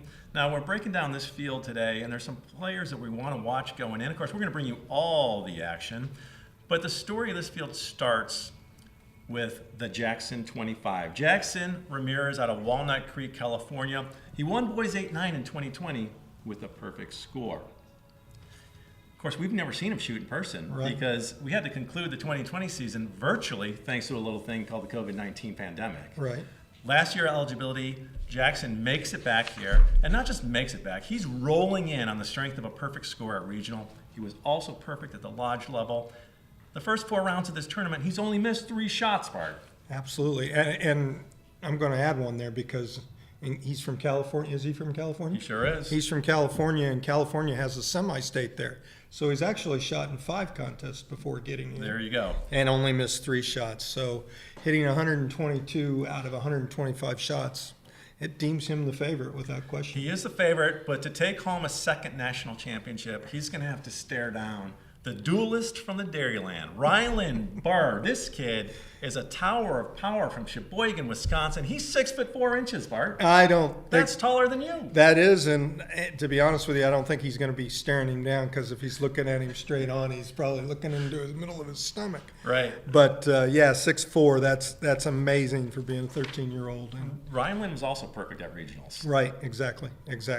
Now, they're the marquee matchup right there, the 2 top guns in this field, Jackson Ramirez and Rylan Burr, but you can't ignore the 4 horsemen. All shot 24 at regionals. They are Reed Borders, Blake Zimmerman, Mason Malone, and Trip Johnson. Of those 4, Mason Malone is battle tested in 3 of the 4 rounds. He had to go to extra shots. He had to go to extra shots, and he's probably one of the very few kids that I've ever seen win his local contest 6 straight years. That's an amazing feat in itself.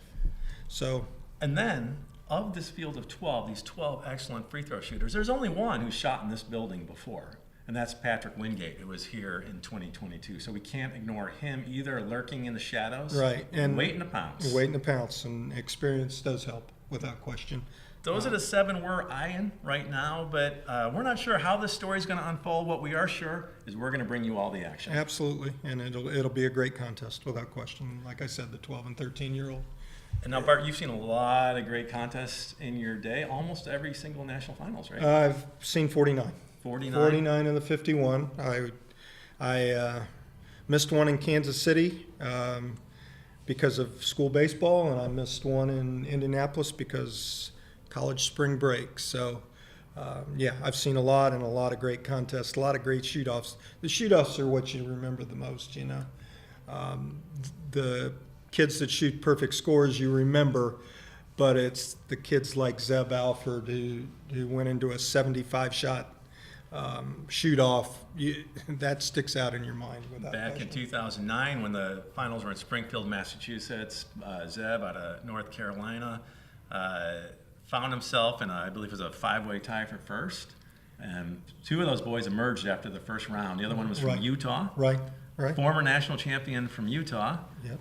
Whose name is on the tip of my tongue, and I just can't recall it. I know. But that's the thing. You tend to remember the winners of the shootouts. Right, and I actually remember Basic Joe up in the corner pacing. Yep. He was the state director from Utah, and he was pacing and pacing and pacing because the shoot-off went off. It wouldn't go. Both of those kids were in their final year of hoop shoot eligibility, and on that day they shot like they did not want their time at the hoop shoot to end.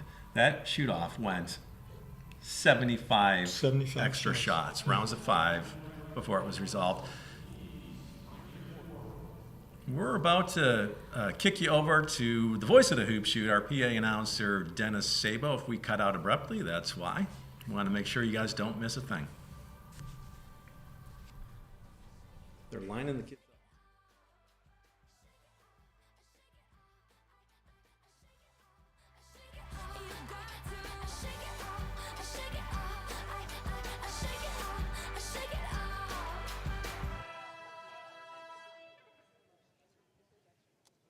Good afternoon and welcome to the final contest of the 2024 Elks Hoop Shoot National Finals. Beside me is my fellow announcer and former regional director Russell Scott. I am Dennis Sable. We're your announcers for the Elks Hoop Shoot National Finals, and on behalf of the Elks National Foundation and the 775,000 Elks across the country, thank you for being here today. You're about to witness the top 12 to 13-year-old free throw shooters in the nation compete for the title of national champion. The winners will have their names and pictures displayed at the Naismith Memorial Basketball Hall of Fame in Springfield, Massachusetts, the birthplace of basketball. Now it is my pleasure to turn the microphone over to Russell Scott. Thanks, Dennis. Good afternoon. With some new faces in the crowd, we're going to review the rules one more time. Rule number 1. Right now, everyone take out your cell phone. Turn it to silent. Keep it that way throughout the contest. We encourage you to use phones or tablets to follow our online shot tracker or tweet about the contest, but we don't want to hear you using them. Speaking of silence, that brings me to rule number 2. We ask that you respect the finalists and try to be as quiet as possible. Once the gym doors close, there will be no exiting or entering the gymnasium. Rule number 3, no flash photos. You may take pictures, but please turn off your flash.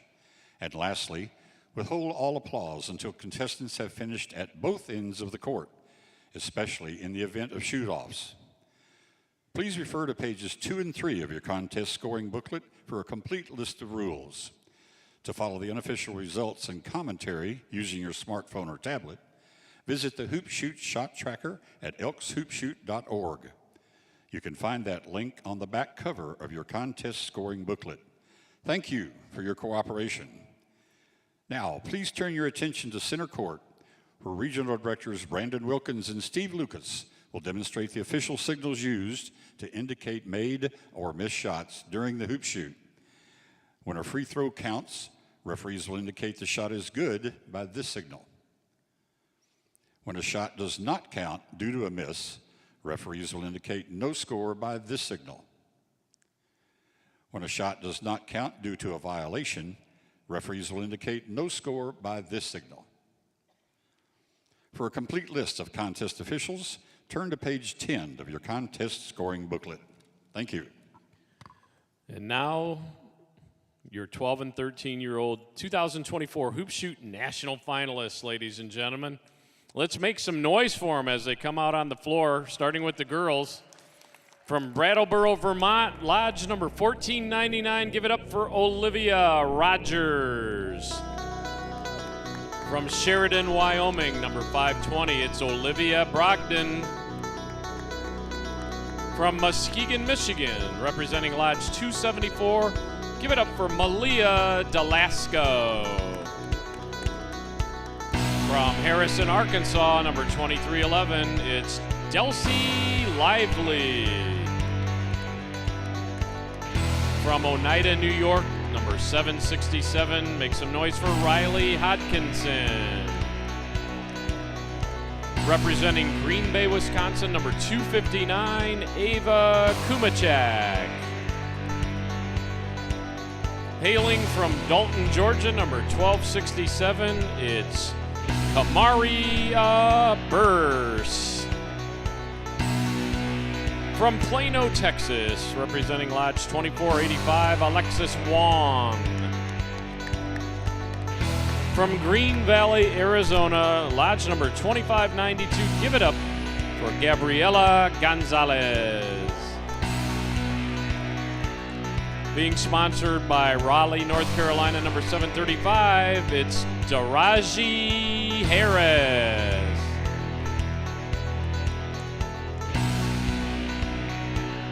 From Coquille Valley, Oregon, number 1935, give it up for Presley Petrie.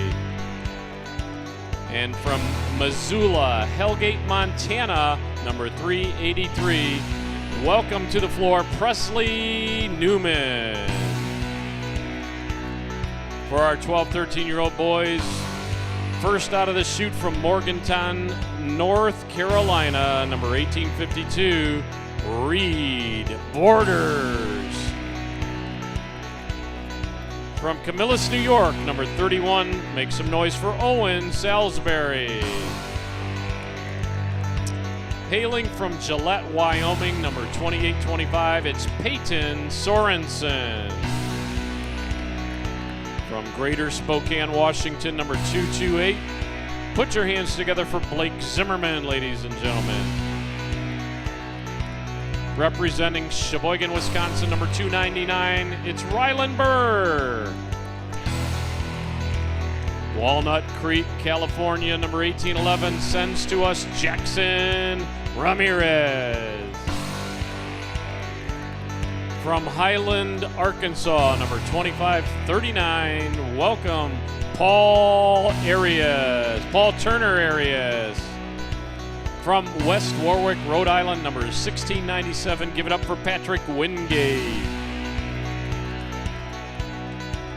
Being sponsored by Jackson, Ohio, number 466, Mr. Mason Malone. From Hot Springs, South Dakota, number 1751, put your hands together for Trip Johnson. From Greenville, South Carolina, number 858, Gio Noriega. And from Midwest City, Oklahoma, number 1890, Aiden Birch.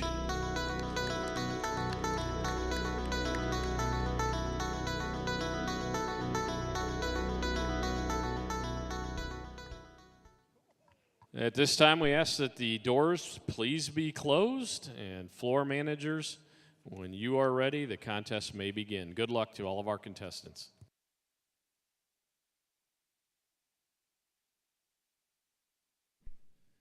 So the line judge, Steve Lucas, has gathered the field together to give him instruction. I'm surprised they picked Steve for this contest, it being so important in all. He being the weakest of the line judges. The line judges. I hope he doesn't mess anything up in this very important contest. Hopefully he's not intimidated. Steve's about 6'1", and there's three. Like on payday. Yeah. He's like 6'1" on payday, Yeah. I would say. There's There he three or is. four guys that are a lot bigger than him out there. Yeah. All right, Steve's a good buddy of ours. We're just kidding. He's one of the best.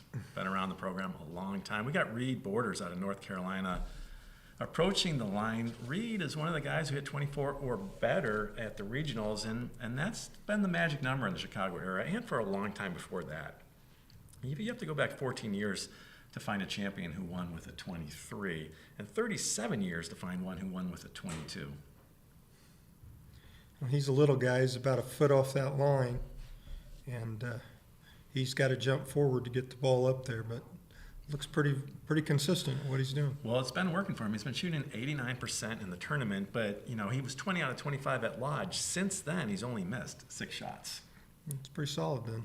Pretty solid. Here we go, shooting for score. In this first round, each contestant is going to take 10 shots, and they can choose between 0 and 5 warm-up shots, practice shots, right? Mm-hmm. What do you see so far, to read? Yeah, he's smaller kid, and he's got to get both hands around the ball to get it up there, and he's jumping forward. But you know what? I haven't seen him hit the rim yet, so he's got a good stroke going. We had a staff member who saw him shoot at regionals, and he's missed his first shot, I think. And as he said, the other 24 didn't even hit the rim. Yeah, and we just jinxed him. Well, he hit the rim right there. Yeah, we all do. Yeah. Always do. We got to have a counter that keeps track of how many times we jinx the shooters. It happens. Shooting briskly too. Yes. A lot of these kids today, they're taking one dribble and get it up there. Getting it up there. It's like a hot potato. It's kind of like it's game oriented, and can't stand there and look at the basket when you're playing. So 9 out of 10. The hoop shooters, they seem to be in two camps of where they like going in the shooting order. There are those who like to set the pace and put the pressure on their opponents. You of course can't defend your opponent in the free throw contest, But what you can do is put pressure on them by making your shots. And there's a lot who like to go first. Others prefer to shoot at the back of the order so that they can see what they need to win. And there's a lot of kids that won't even watch. Yep. You know, they're just shooting against the game. What we're seeing right now is Steve is making eye contact with each of the three scorers. Make sure they're ready, and these are going to count for score right here. And Owen misses that first one. This is Owen Salisbury from Camillus, New York, lodge number 31. He gathers himself, takes a deep breath.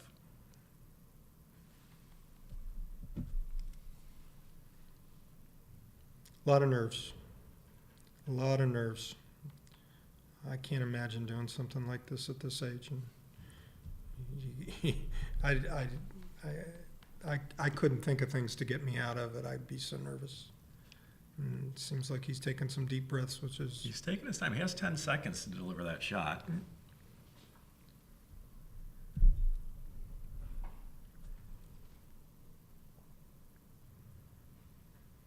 Yeah, like he's ways bounced back from those two misses. Mm-hmm. Get himself on a roll. But you know, you've missed your first two shots, and in this field, almost guarantees you're not going to go home with a gold. Right. Maybe still, Right. you can take something home. Right. But there's no margin for error anymore. He's got to make all these shots. And like you said, he missed those first two, and he's rebounded. It's amazing after you miss that first shot, how many times you miss that next one after your first miss. Now, his best round was a 24 at state. Not going to get there today. Got here on the strength of a 21 at regionals.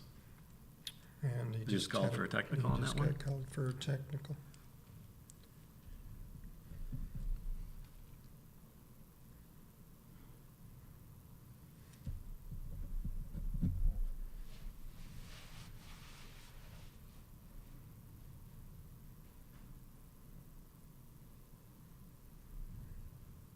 So I was he'll out- sit down with a 7. Yeah, I was out there this morning shooting a little bit, and these rims are tight. You're going to have to put up a soft shot or hit nothing but net on these rims. Yeah, I did the girls 10-11 stream earlier, and we noticed that it's like the rim had a grudge against those girls. I don't know what they did to it, but it was not very friendly. Uh-huh.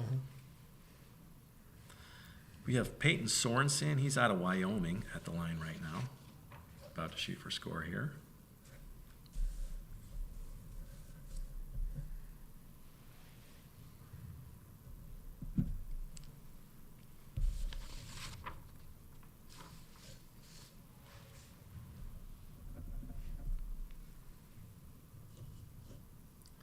Another one, he shot 24 at state. He was perfect at the district level. So not going to be perfect today. He's already missed that first shot. But he's a good shooter. Looks like he's a real good shooter. He's got good form, good release, good follow through. And I'm sure most of these kids do have that same thing.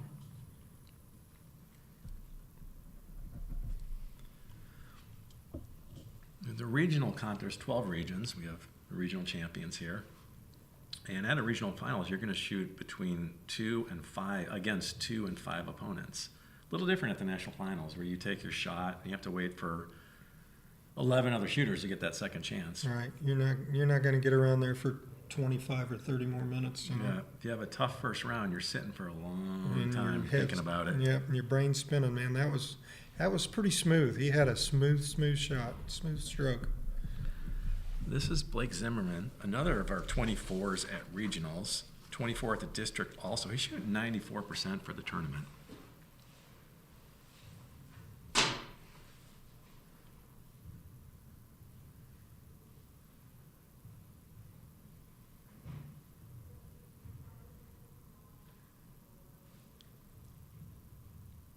Now, rebounding today on the boys' side are 2 of our backboard members. They are former national finalists. I believe that's Anthony Flint and Jacoby Lafferty. Jacoby Lafferty, who is Jacoby also Lafferty. a Legacy Elks Scholarship recipient.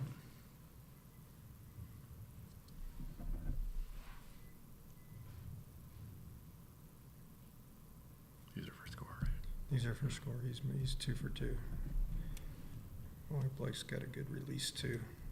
Just not much movement, just from the knees up, and everything is the same every time.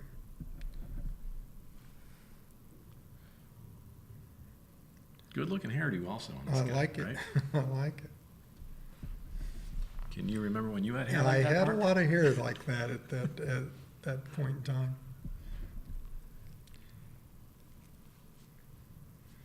Boy, there's no hesitation with these kids. It's 2 dribbles and the ball comes up. And I think it's changed in the last, 10 years, where you used to take a couple dribbles, take a deep Yeah. breath, look at the basket. This is, Ooh. I was about to say silky smooth, and Yeah. that would have been our second jinx. Well, Very nice. we are 4 shooters in. We got 3 nines. And this is Rylan Burr. We talked about him at the top of the show. He's the duelist from the Dairyland. Perfect score at regionals. No, did he do no practice shots? No practice shots. Oh, maybe. Looks like maybe we missed Oh, that. yeah. All right, here we go. All right. Here we go. Ryland's got a good looking shot too, and it's kind of, these kids that are this tall at that age, they're still growing into their body. Yeah, exactly. It takes time to grow in your body. They can be a little bit awkward before they grow into it. Right. Like this guy. No, he must gonna be 6'10" or something, Well, the tape says he's 6'4". By the end of the contest today, he might be 6'6". He would win the dunking contest today, I'm gonna imagine.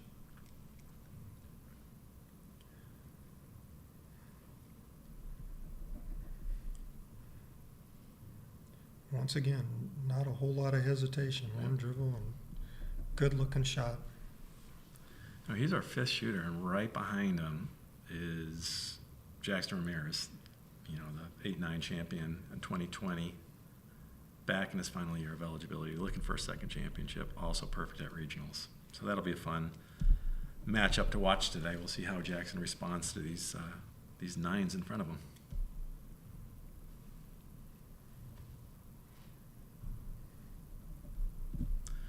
Well, Ryland's going to sit down with an 8.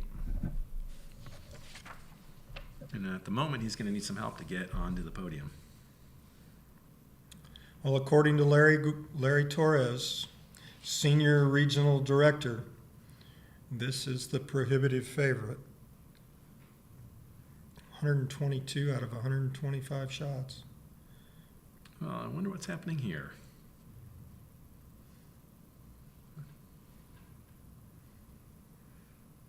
Jackson's going to take 3 shots. Oh, he's got a routine.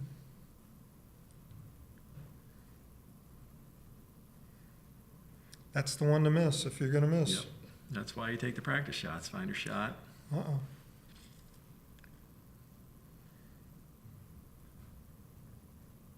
Okay. These are going to be for score.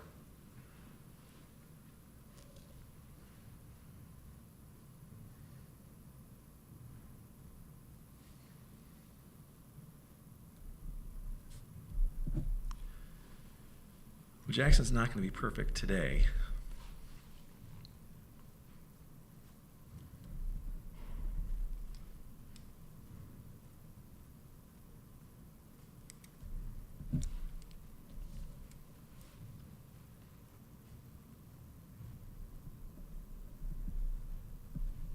Yeah, you can tell he's a little frustrated right there. Still letting it go, though. Got his Steph Curry jersey on, so if that's and once again, I jinx him.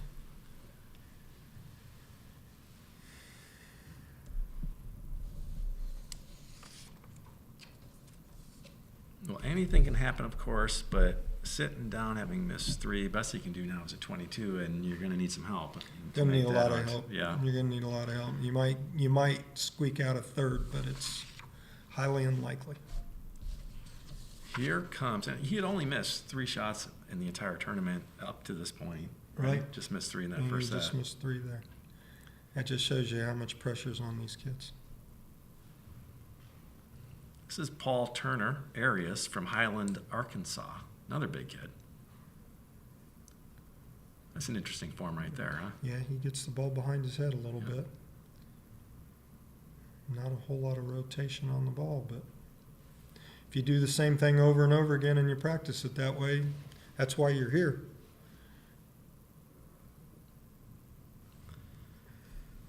Paul had 21s at state and regionals.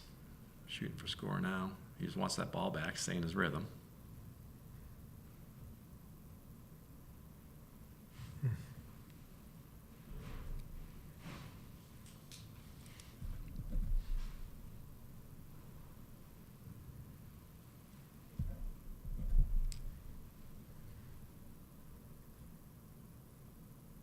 There we go. Hasn't changed expression, even though he's missed a couple here, so didn't bother him. Those 3 nines have to be feeling pretty good right now after getting through, the murderer's row at 5 and 6, still in the lead. Well, as good as this group is, it wouldn't shock me that we still have 2 or 3 10s before Yep. we get to the end of the first round.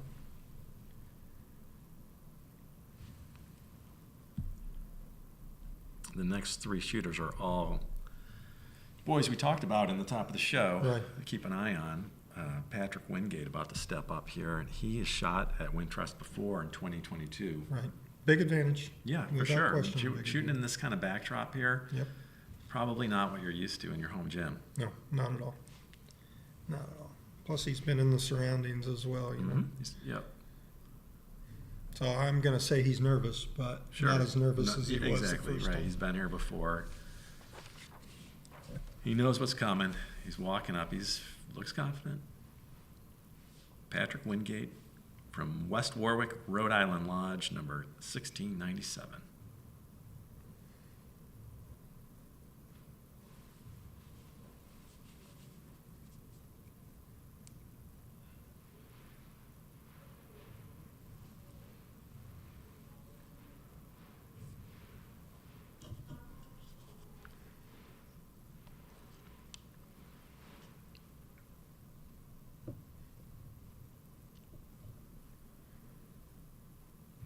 All right, got a friendly bounce right there.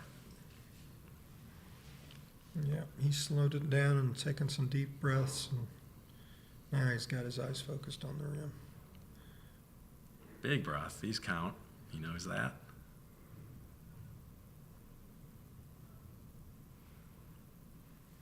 No help that time. No.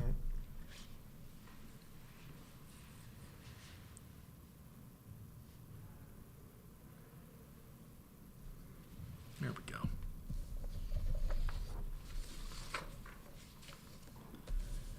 His best round so far in the tournament was a 22 at regionals. Also hit 22 at the lodge level.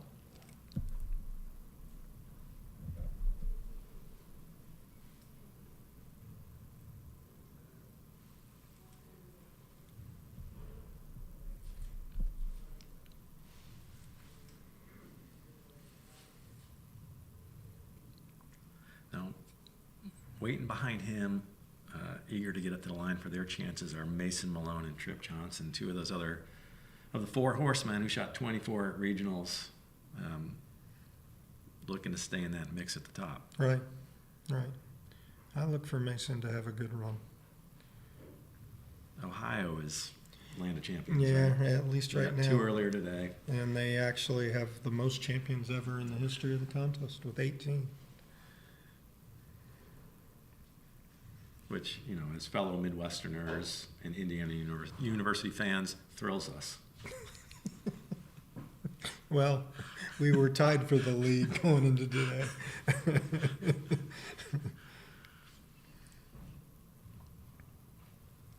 So familiarity has not helped Patrick so far, right? No, He's it really hasn't. looking to bounce back and at least sit down with a 6 and a shot at going home with something. Some days it's just not your No, day. right. And that's one of the great things about the Hoop Shoot program is it forces you to confront failure. Absolutely. How are you going to bounce back? What do you learn from that? Absolutely. Now, this is Mason Malone. 24 out of 25 at regionals, 24 at district. He's shooting 93 percent for the tournament, and in 3 out of the 4 rounds, he had to go to extra shoot-offs. He was perfect in all 3, 5 out of 5 to advance. If this one comes down to a shoot-off, he's been there before. He's not going to be faced. No. No.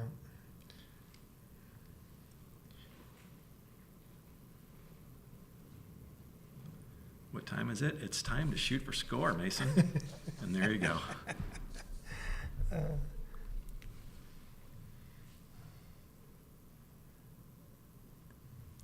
Pretty focused. Yep. Very focused. It just looks like an efficient shot. Yes, very.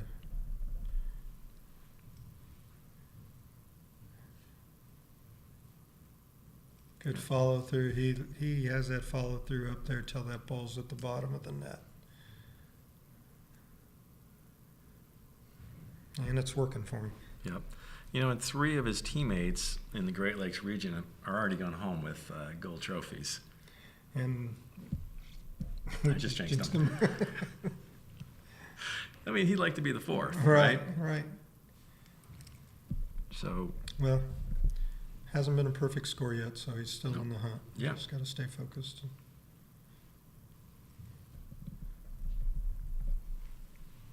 only perfect score in the day was boys 10-11, right? Right, so far. Well, that one there is going to hurt.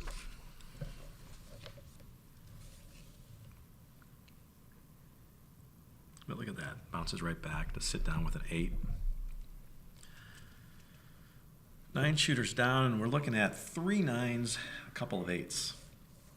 Good time to point out that the official score are known only by those 3 gentlemen on the floor right there, the 3 scorers. We believe what we're showing you is accurate, but it doesn't really count until the PA announcer announces it. Right.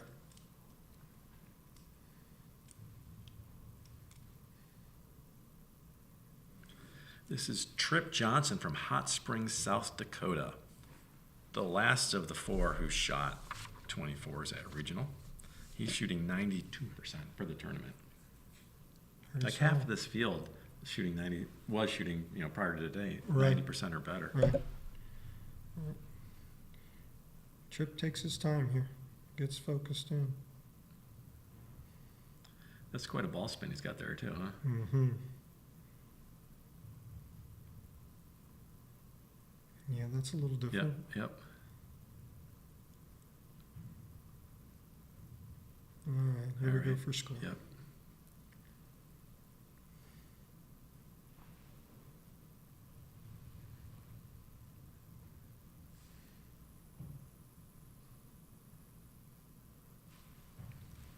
Another pretty shot.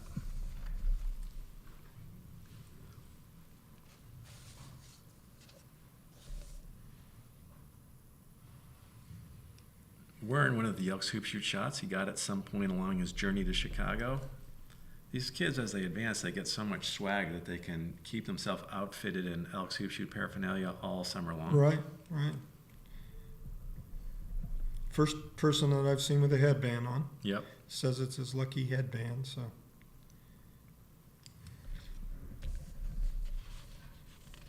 Really focused. Really focused.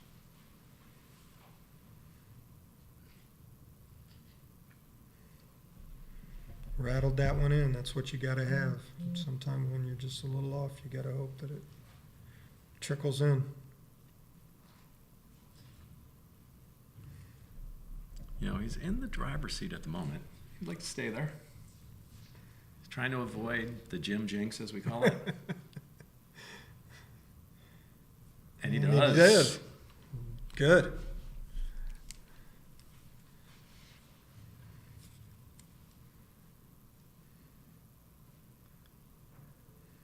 You know, he's the last of the 7 shooters we talked about at the top of the show. Of course, someone else could emerge, write a different story today.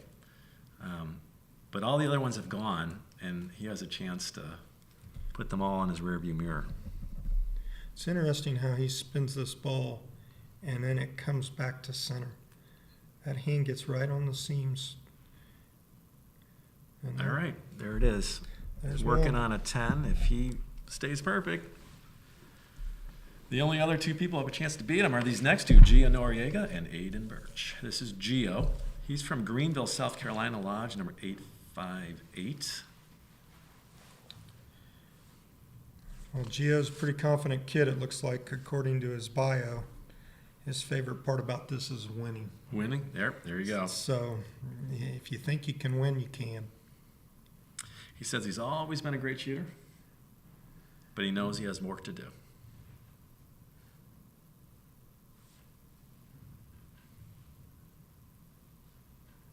His actual name is Giovanni, but he says he doesn't like having a long name. He shortened it to Gio. Saves us all time. We appreciate that. Now he's wearing that custom Hoop Shoot finalist shirt, only available to these 72 this year, the 2024 national finalists. I like that shirt. Yep. I wanted to know where I could get one of those. You can, sir. And I can't. I will point out that our girls 10-11 champion also was wearing this shirt. Absolutely, she Yep. was. I did notice that. Yep.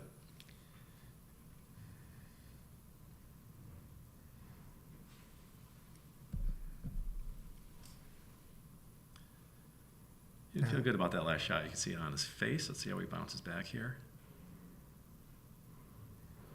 Another bounce. There we go. Now, as far as the ball spin goes, really, Trip Johnson is the best we've seen, maybe ever. Absolutely. It's a different spin, and like I said, it Yeah. comes right back to center, which Yep.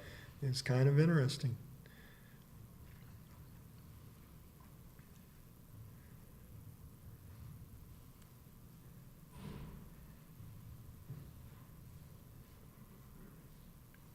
All right, Got a there we nice go. friendly bounce on Got that the one. bounce. Now, has Giovanni been here before, Jim? He has not, no. Okay. In fact, this is his first year in the program. Okay. Well, there's not a whole lot of kids named Giovanni, and I believe we had a Giovanni in the last couple years No. as well.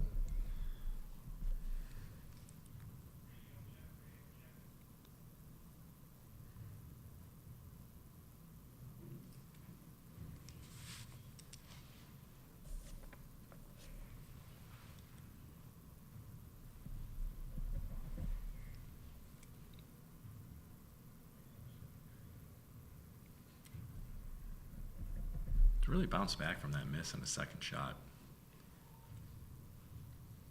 Yeah, he's pretty much just stayed in that zone the whole time. No change in facial Yeah. expressions Yep. until I jinx him. Yep. Yep. And there's a Yeah. change of facial expression. I like the reaction, though. Yeah.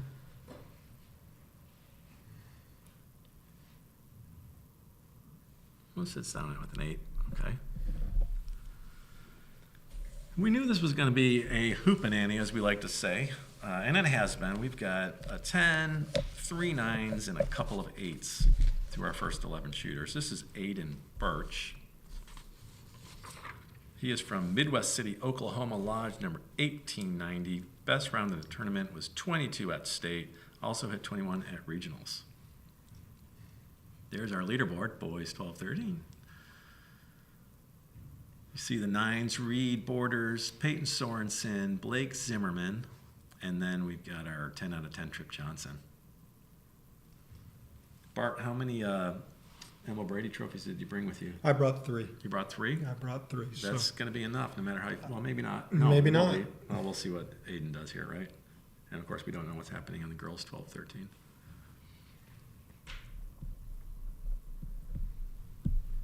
Aiden's one of our smaller contestants on this side. He is 12, so he'll get to shoot in this age group again next year.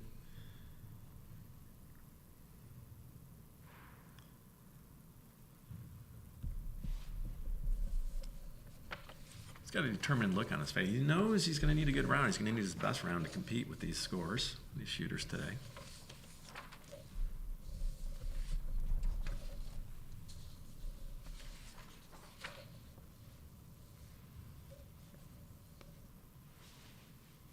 These kids all shared their unique talents with us. And his is he can jump high. Can he? And we might see that if he ends up on the If he podium, wins, right? yes. If he wins. Absolutely. Yep, got the roll there, front rim and in. Yep. That's about the only place you can hit the rim today is front rim. And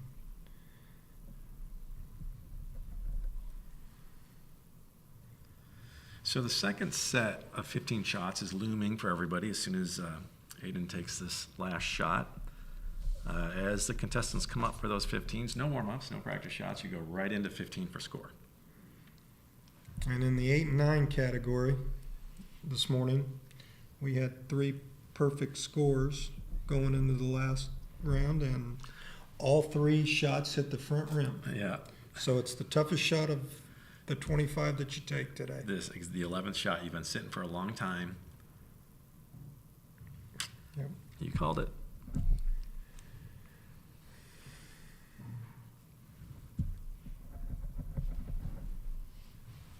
What was Reed's score in the first round? 9 out of 10. 9 out of 10. Here's our leaderboard. Tripp and Aiden Birch now are occupying the first 2 spots. If they stay perfect, nobody can do anything about that.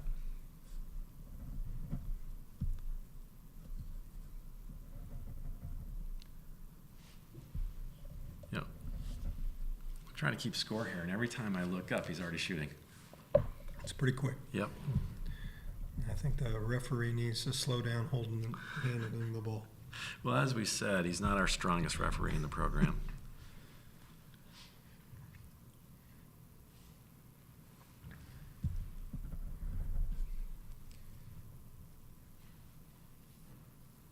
Ooh.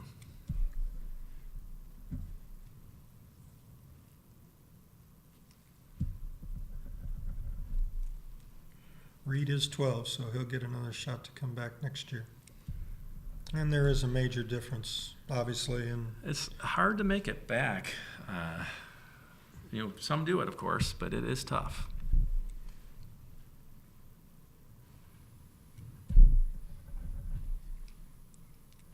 all right, make us one, Reed. There you go. All right. We're going to sit down with a 21, we believe. Again, our scores are unofficial, but current leader is 21. See how long that lasts. Here's Owen Salisbury working on a 7.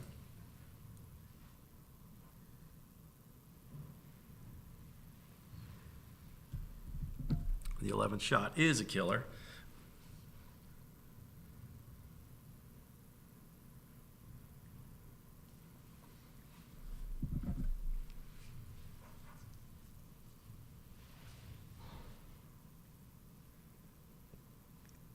I like the addition of the leaderboard, huh? Yes, Very nice. yes. Very informative. For those watching at home, we hope you find it helpful.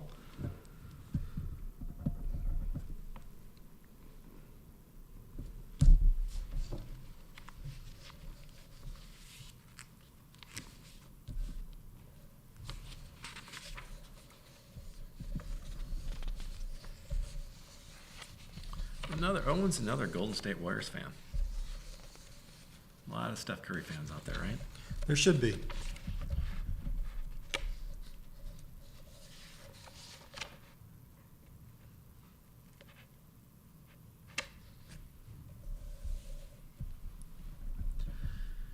We said that he's gone into each competition knowing he needs the mental toughness to not let a miss get to him. We'll see how he responds to that miss right there. He slows it down a little bit. Slowed it down a lot. Yep. Oh, look at that. That'll get him a little more confidence.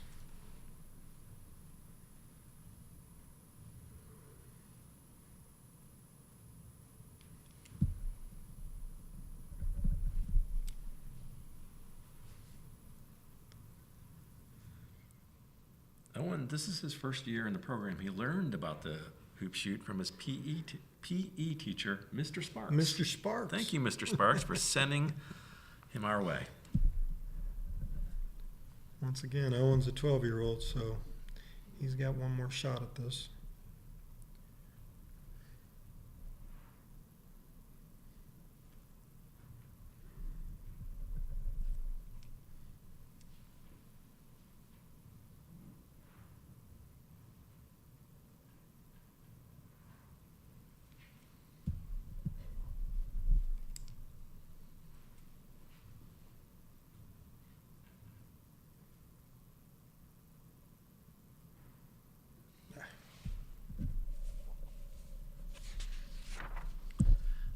believe he's sitting down with a 17 is Owen. Now that brings up Peyton Sorensen. He's working on a 9 as well.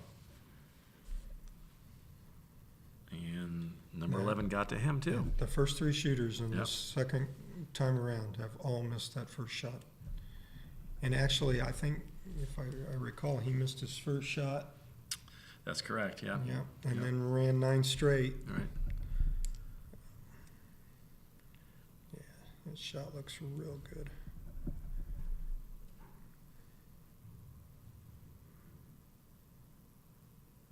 And of course, we don't know what's going to happen. Anything can happen, but history tells us you miss another one, you're probably going home empty-handed. Right. Right? Yeah.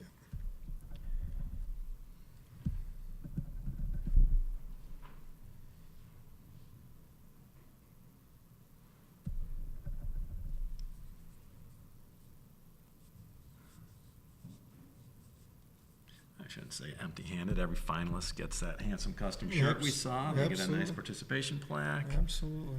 And some new friends. and some new friends and the memories. You have those. Absolutely. But if you want a spot on the podium, Yeah.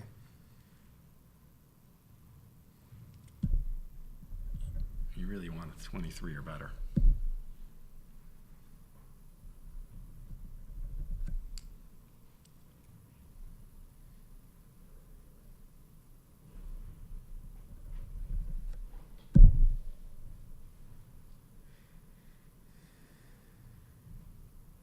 All right, so Peyton's going to sit down with a 22. And that brings up Blake Zimmerman, also shot 9. Hit his first 9 before missing his 10th shot. Now here's the all-important 11th shot. There we go. There we go.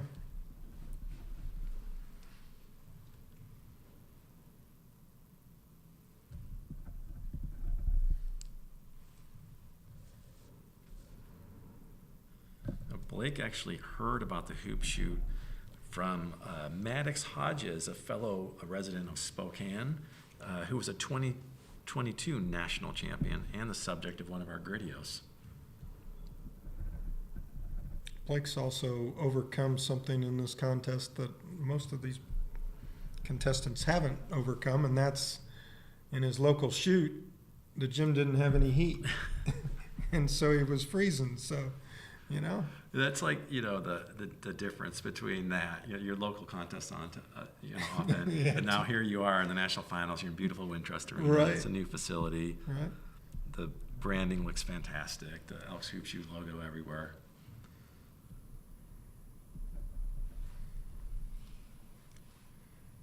Yeah, he's got a good stroke going, and that's all I'm going to say. There we go.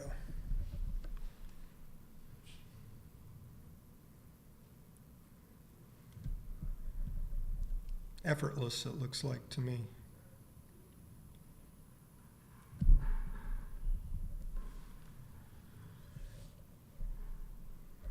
All right, can he survive the gym jinx? Hits this one, and he No, can do no worse. Did he no, get it? he's Oh, he already did hit it? off I'm sorry, I 15. missed one. Yeah, he can do no worse at this point than a shoot off for third.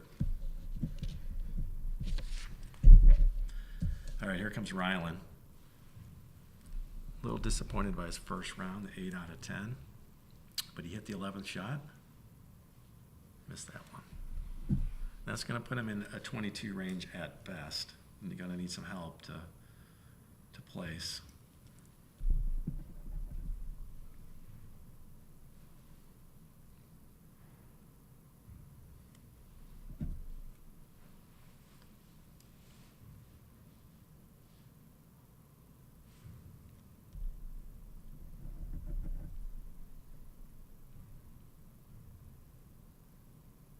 Still got a good looking shot. Yeah.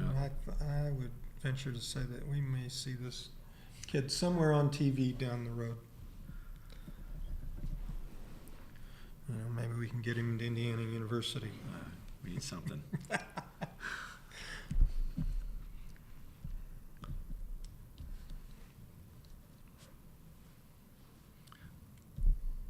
Ryland would love to get to Hawaii someday to go deep sea fishing. He was hoping to catch a national title here. That's not going to happen. But you still want to finish strong, give your region a good chance in the Kronk contest, named for former National Director Cam and Linda Kronk. It's a team award. The region that shoots the highest score, regulation score of their 6 competitors, all take home a medal, right? Absolutely. Yep. Hard to imagine that's going to go anywhere other than the Great Lakes region this year. Well, the Great Lakes region right now only has a 1 free throw lead. Really? Yes. Wow. With 3 national champions. That's hard to believe. Yeah. But Kelly McDermott's group is putting up a fight. All right, so Ryland's going to sit down with a 19. And that, at the moment, is in 4th place. Here comes Jackson Ramirez. He's working on a 7. He was hoping for a 2nd national title.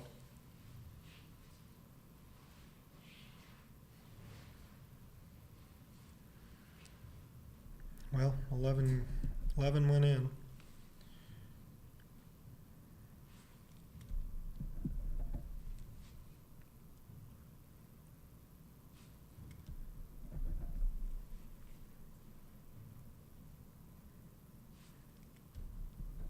Jackson's got a quick release there too.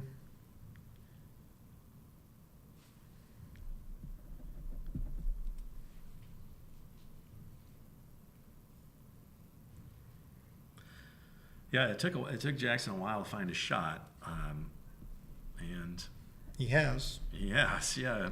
Yeah. But Blake Zimmerman took advantage of the opening. Jackson left him. Well, after missing 3 in that first round, you Yep. kind of lose the pressure, and Yeah, you can tell by the look on his face right there. He's Yep.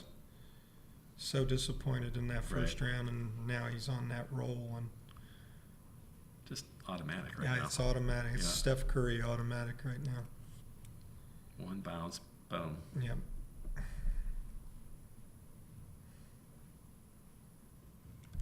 Well, if he closes this out, it would put him in tie for 2nd at 22 with Peyton Sorensen temporarily. The Jim The Jinx. Jim Jenks.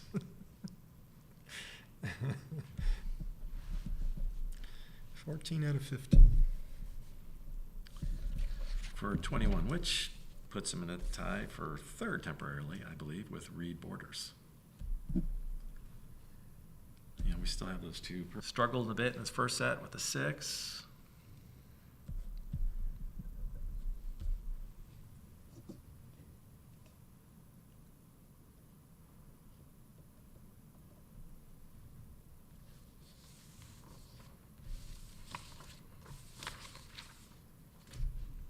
Paul's biggest fans are Mom, Dad, Ivy, and Otto. So he's giving you a shout out, Ivy and Otto.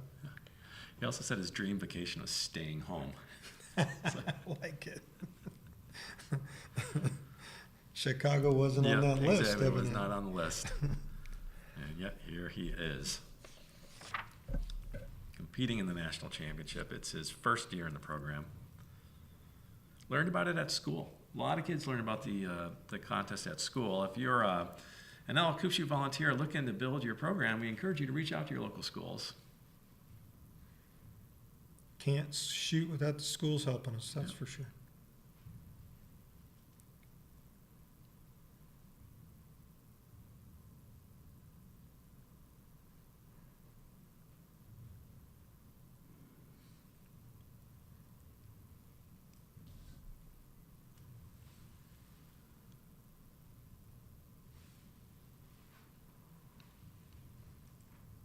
So who's our Southwest? So Aiden Birch, that's the Southwest region shooter there, huh?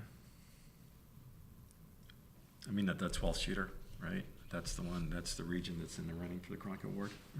Oh, yes, it is. Yeah, okay. All Yes, right. it is. Just looking ahead to that. Yep.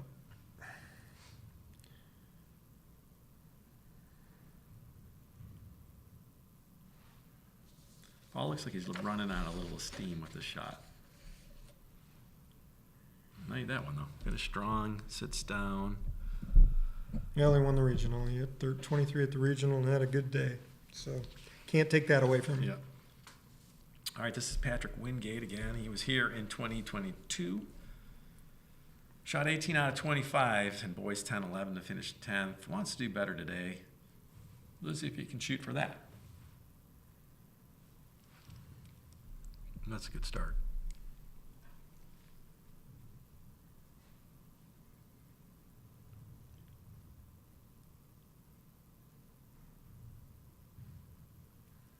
It says here Patrick's a sneaker expert. Sneaker expert. That's interesting. I'm guessing he has multiple pair of shoes. He'd love to take a trip to Ireland. Looks like it. Yeah. I would too. Well, who wouldn't, right? It's a beautiful country.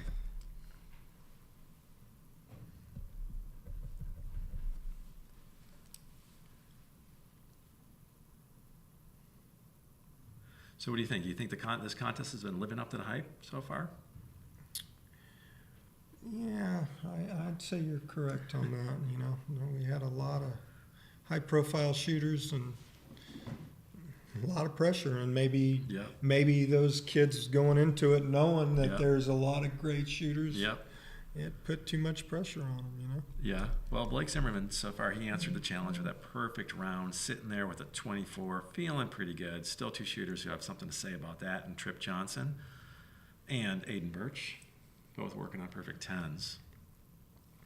Aiden was the last shooter, and if we have a shoot-off, Aiden will be the last shooter in that shoot-off too. So, if my math is correct, however, Blake can do no worse than third place. Right. Sitting there knowing he's going home with one of the nice trophies. Right. He gets on the podium. right, Needs a little help right. to go with the home with the biggest trophy, right? Meanwhile, Patrick's having a nice second round here. Great second round.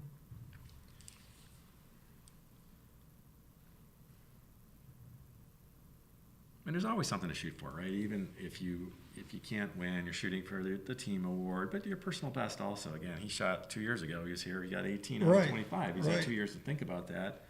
He has a chance to do better this year. He's sitting on 16 now with 4 shots left, and that's something. Yep. No, he hasn't given up. What he make in the first round, Jim? 6. Yeah, he's working on a 6. So he's sitting on 17. He makes this. He ties what he did in 2022.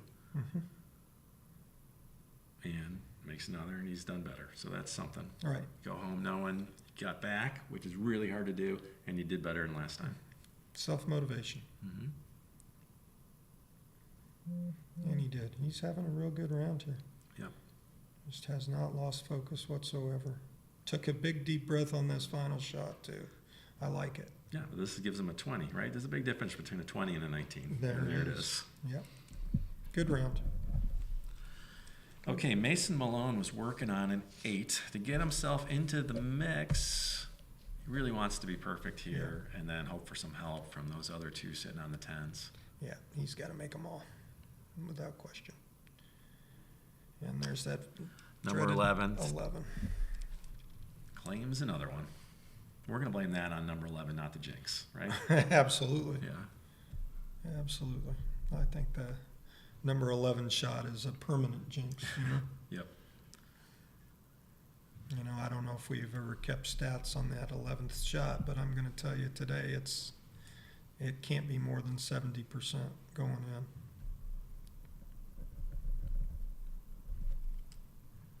Still, Mason here is, the Kronk Award, it could be in play for the Great Lakes region, right? Yep.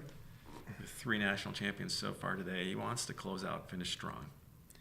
Well, I'm rooting for the Great Lakes region since I'm from there, so can I call timeout and go calm him down a little bit?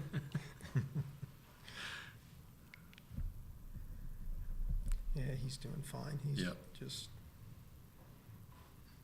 to stand up there knowing that you can't win and still compete, and that's what sports is all about.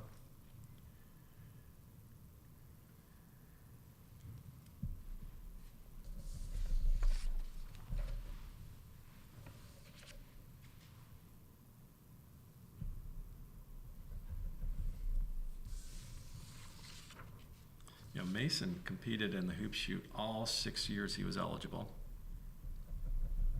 First time making it to the national finals.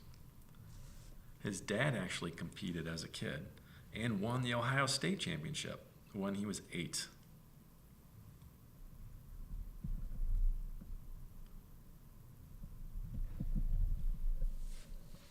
finishing strong. You know, as the hoop shoot program matures, we're seeing more and more cases of that, of former finalists returning with their kids. who have made it. Absolutely. Yeah. Absolutely. I think we're about to start seeing third generation, you know, 51 years in. Well, Mason's going to sit down with a 21.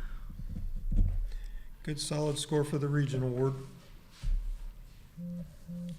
At the moment, there's a heap of people on 21 who would be shooting out for third, but Trip Johnson has something to say about that. He's working on a perfect 10. He's got that spin. Yeah. He's got the headband. But he's got the 11th shot. Here's Let's the see 11th what he shot, did. and no match. There we go. For Got it. Trip. It did not trip him up.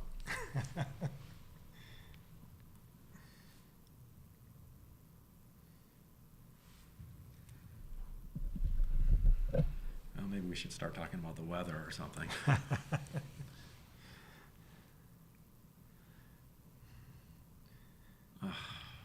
I didn't jinx him. No, you did not. You said something about something else. So Okay, he needs all of these remaining shots here for a chance at first place. yeah, he hit the shot after the miss, and that's a tough shot as well. That's the second toughest shot in the competition.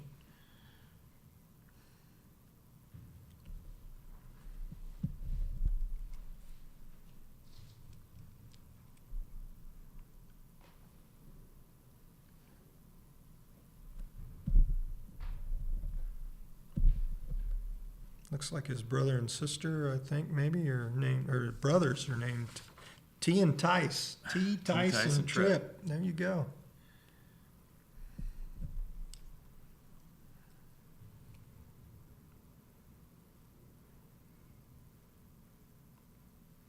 So when Tripp sits down, no matter how you figure, Blake will be alone in first place with only one other person who can catch him. Right.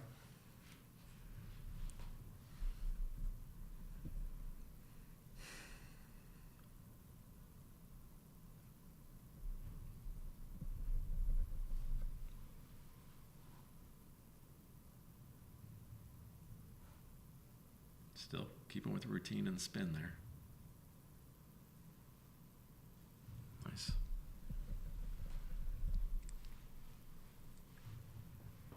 He can still finish with a 22. So. And that would, for the moment, put him in a tie for second.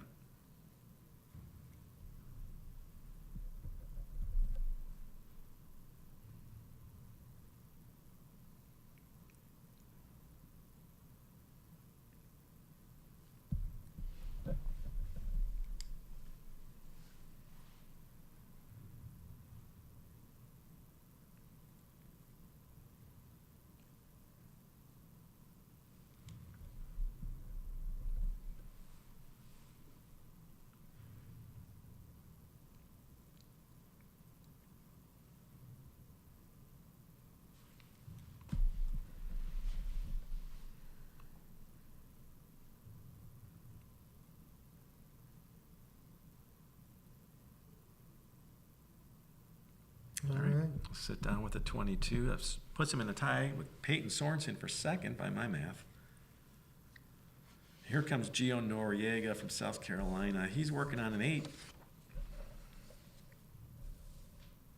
He can shake up the leaderboard by running the table here.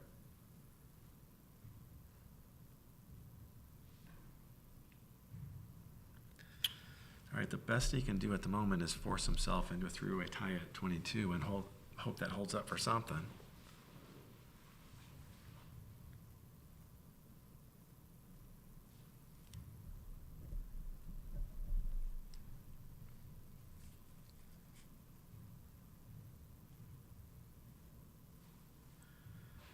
Aiden Birch has been sitting a long time. on Long that time. 10, long time. He looked solid. Very First solid. set. Very solid.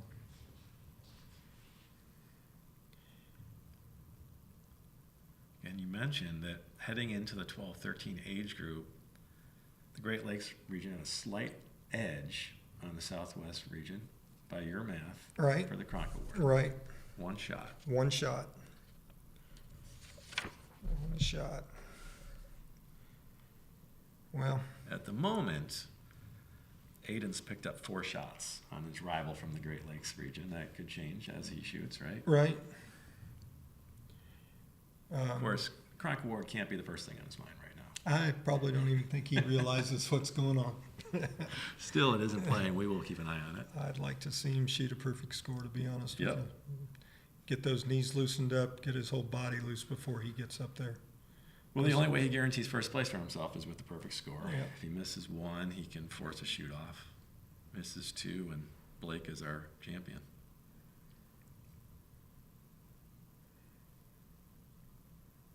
Meanwhile, Gio gunning for that 3-way tie at 22.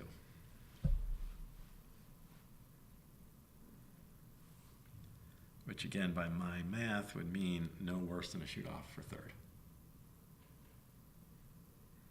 Gio's the only person today that I've seen spin it twice.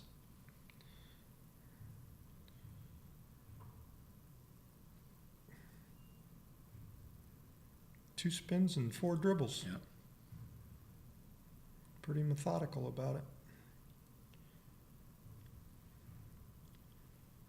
Still very, very focused. Oh, that hurt. That did.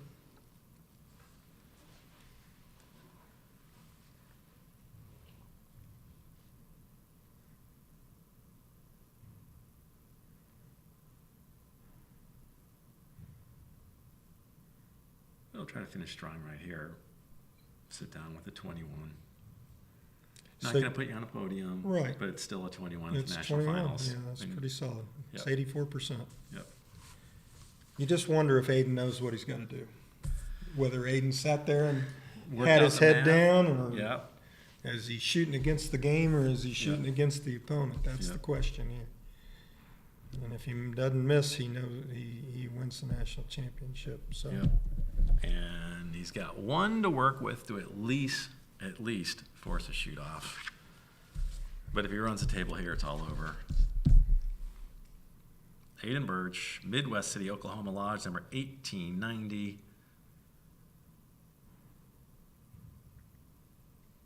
short. All right, now he needs these 14 shots. Otherwise, Blake Zimmerman is our national champion, we believe.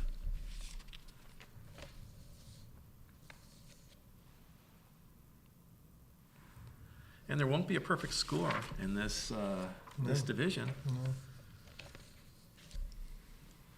Yeah, You know, back in 2020, when we had to conclude the season virtually, we had 4 perfect scores. right, right. Which means that somebody shot a perfect score and went home empty-handed, You know. other than the Emil Brady Award. Right, but- right. We got a good bounce there.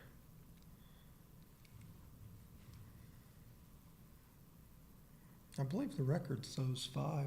5. 5, yeah, several years ago. It may have been at, Roosevelt. no, DePaul. UIC. Yeah. Yep. Well, he hadn't lost focus here. He's still rolling. He's still got a chance to tie. Good serious look on his face. That first missed shot is not bothering him. You know, right now, Peyton Sorensen and Trip Johnson are doing the maths in their head. Right, without question. And, you know, this kid keeps hitting. One of us is going home without one of those big trophies. Without a trophy. Yeah, they're right now in a 2-way tie for 2nd. Aiden's trying to push it into a 2-way tie for 3rd, which would mean one of them goes home empty-handed. Right, right.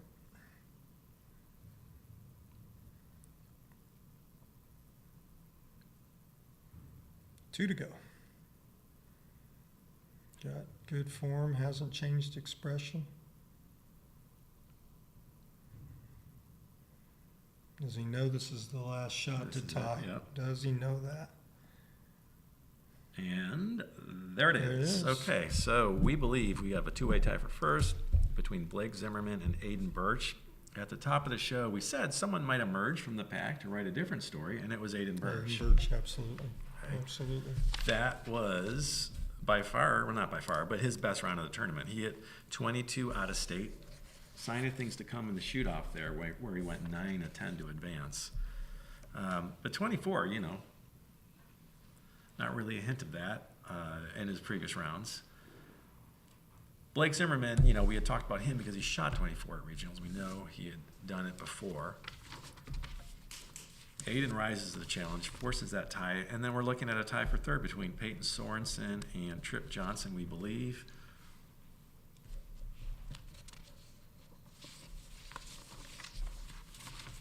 Yeah, Blake Zimmerman was a 94% shooter in the tournament heading in here, whereas Aiden was an 80% shooter. But what matters is how they shoot today. And they're deadlocked today. Aiden was pretty focused the whole time. Yep. For him to just be an 80% shooter, he did not look like that Yep. shooter today. So he gets the last shot at it, so he knows what he's got to do each time. So we'll see how focused he is.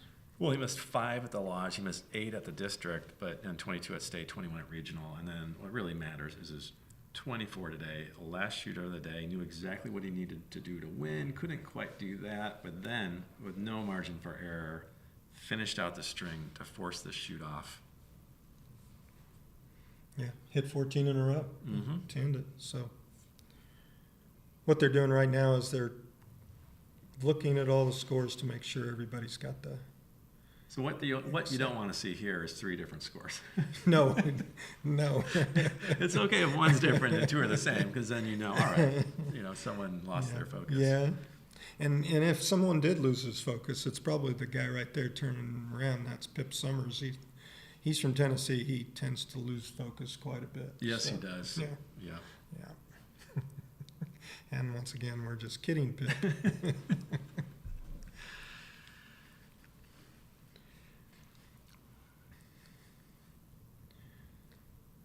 There's a couple of shooters who felt like they could have done better today. But you know what? It was a feat getting here. They all responded well to their misses and finished it out strong. Some really good scores. It's some good sportsmanship. Jim. Absolutely, too. You always see that, which is really so nice to see. And, it's not very many places where you can miss 4 or 5 out of 25 shots and just be like an also-ran at the Hoop Shoot National Finals, right? There's just so little margin for error, especially in this division of 12, 13 boys.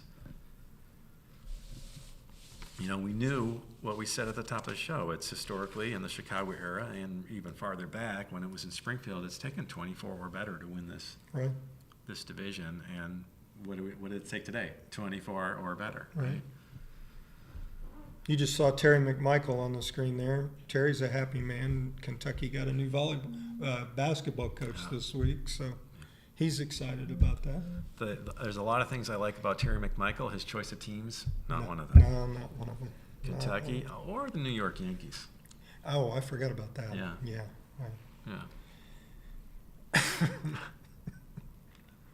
Something's happening on the girls' side. We don't know what.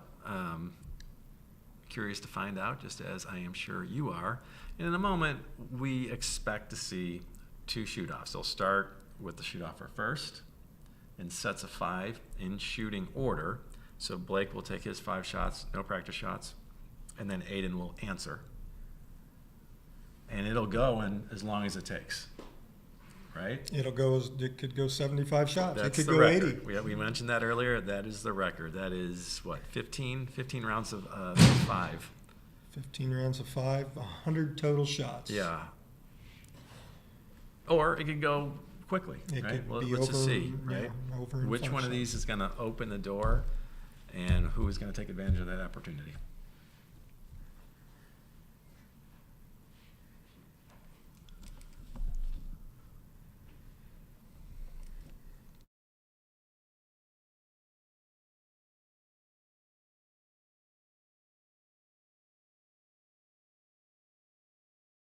So just the waiting game. The kids are waiting too. It's harder on them than it is on us. We get a nice shot of the branding here at Wintrust. It just looks so awesome. Like for someone who's been around the program as long as you are, your father started the national program.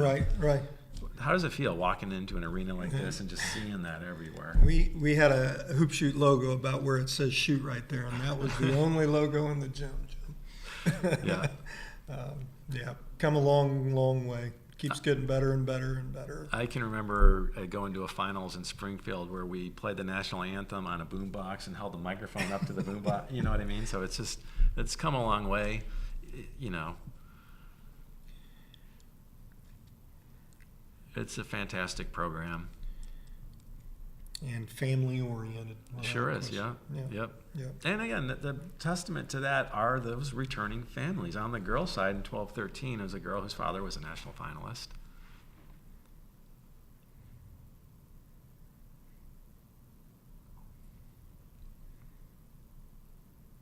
There were in the 8-9s and then in the boys 10-11, there were 12 of those 36 finalists who either their parents or an aunt or uncle had competed as kids.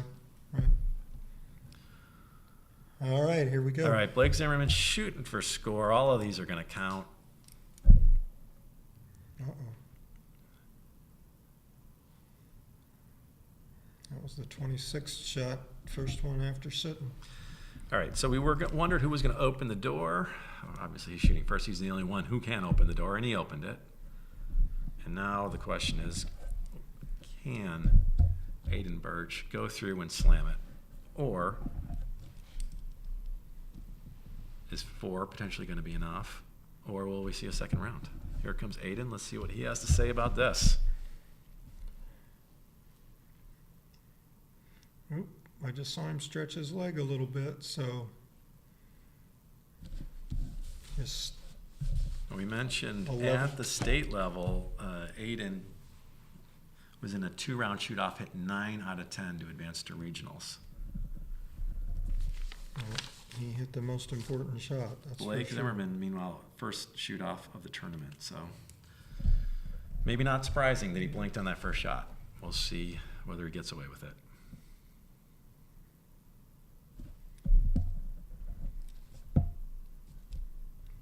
Aiden just hasn't changed expression Yeah. all day long. It's the Yeah. same look. Looks like he's already Ooh, and there's what it takes. mentally carved out a space in his trophy shelf for that new one. And Got there it it. is. Wow, good for him. All right, Aiden Birch. Again, we talked about how, there were 7 storylines we were following, but someone else might write a different story today. That was Aiden Birch out of Oklahoma. What about me? Hits 24 out of 25, shooting in the last position to tie Blake Zimmerman and then beat him in a 1-round shoot-off, 5-4. He's in first, Blake's in second, and now it's between Peyton Sorensen and Trip Johnson shooting for third. Here's Peyton.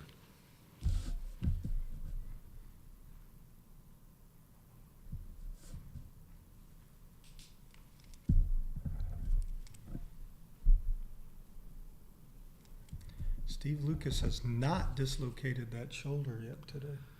This is really the most surprising performance so far is from Steve. He hasn't fallen down once. He hasn't lost track of the count. Really a solid job of officiating by him. No one saw that coming. All right, and here is Trip Johnson with his patented spin.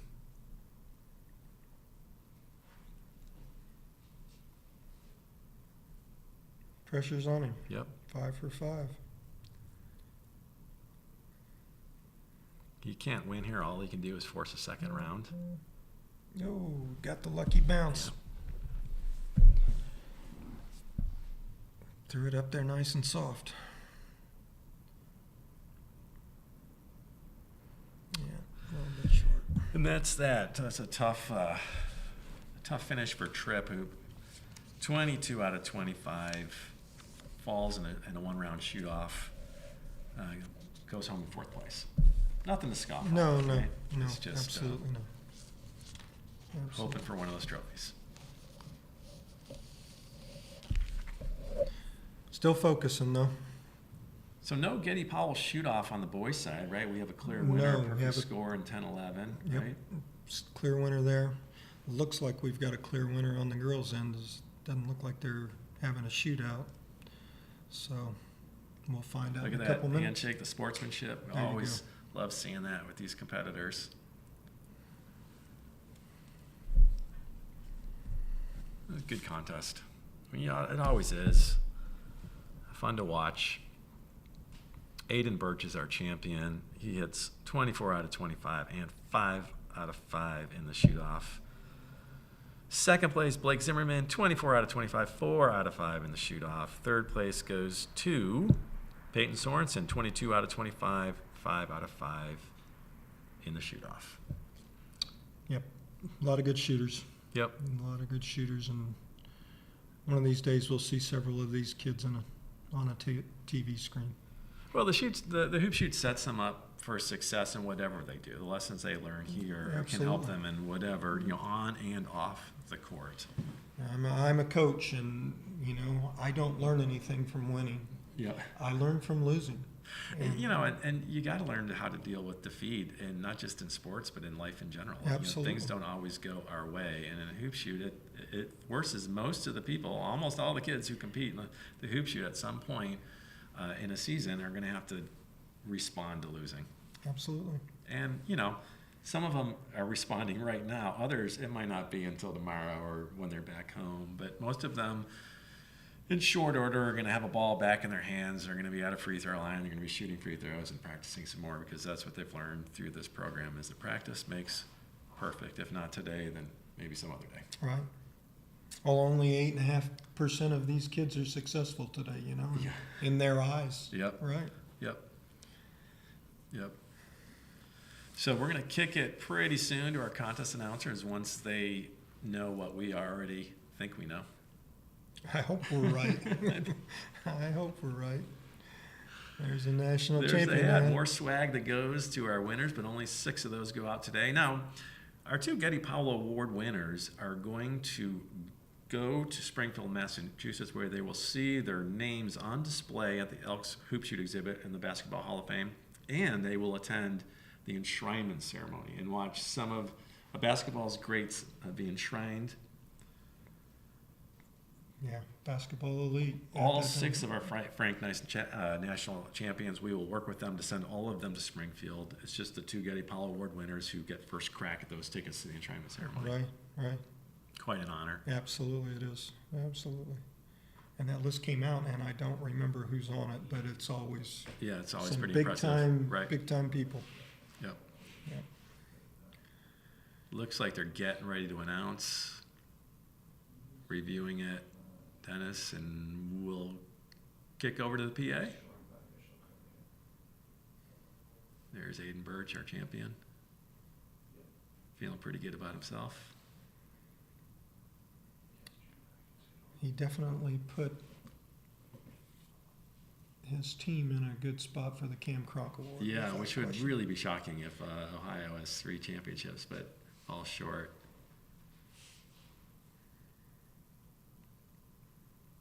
Not Ohio, I'm sorry, the Great Lakes Great region, because Lakes one of those region. went to a Michigander. Right. And there they are, 12, 13 boys, put on a good show for us.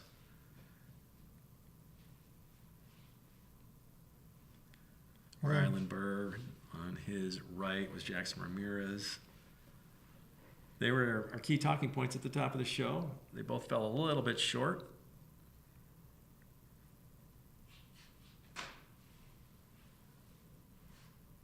And I'll tell you, the way Jackson finished, it was good that they got him when they did. Right. 14 Right. out of 15 in Right. that second set I know.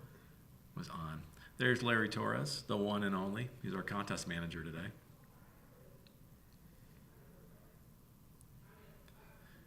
Takes off quite a team to pull off the hoop shoot. A lot of volunteers helping out.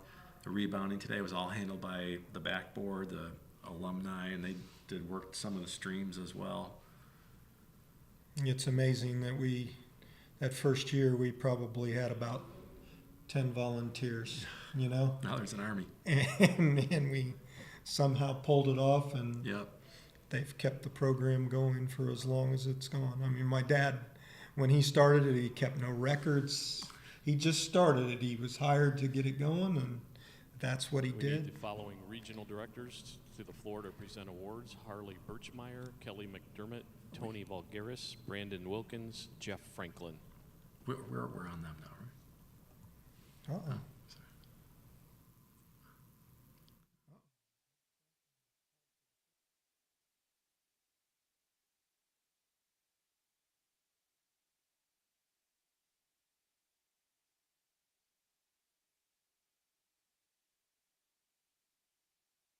Well, I don't know about that, but up one. I don't know who the other shooter from. All right, here we go with the top 3 girls in the 12-13-year-old division. Finishing in 3rd place with a score of 22 out of 25 and 5 of 5 on a tiebreaker, and representing Muskegon, Michigan, number 274. Give it up for Malia Delasco.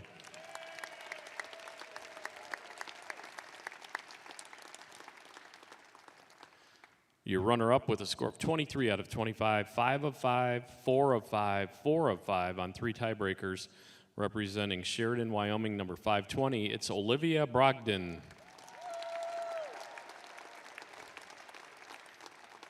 And winning the girls 12-13 with a score of 23 out of 25, 5 of 5, 4 of 5, 5 of 5 on 3 tiebreakers, and representing Green Bay, Wisconsin, number 259. Give it up for your national champion, ladies and gentlemen, Ava Kumachak.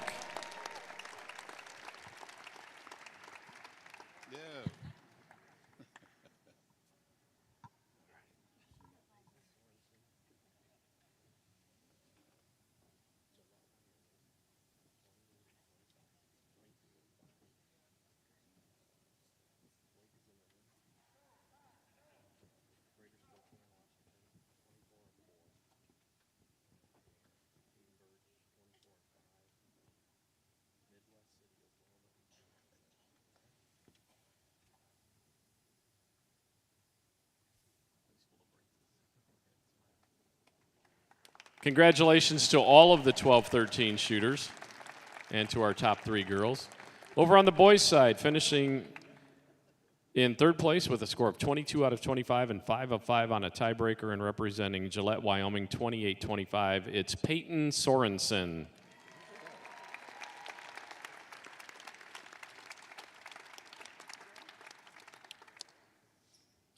The runner-up with a score of 24 out of 25 and 4 of 5 on the tiebreaker, and representing Greater Spokane, Washington, number 228. Give it up for Blake Zimmerman.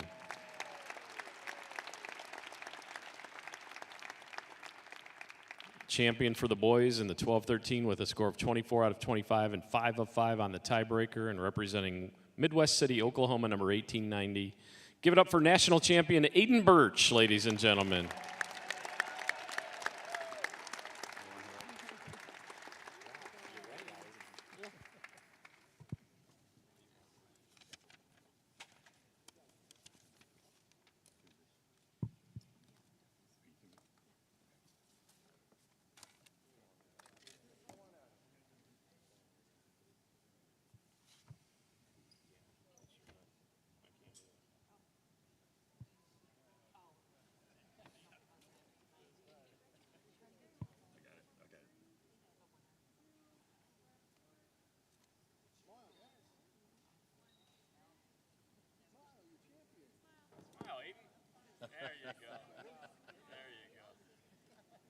All right, give it up for our 12-13 boys and our top 3 as well.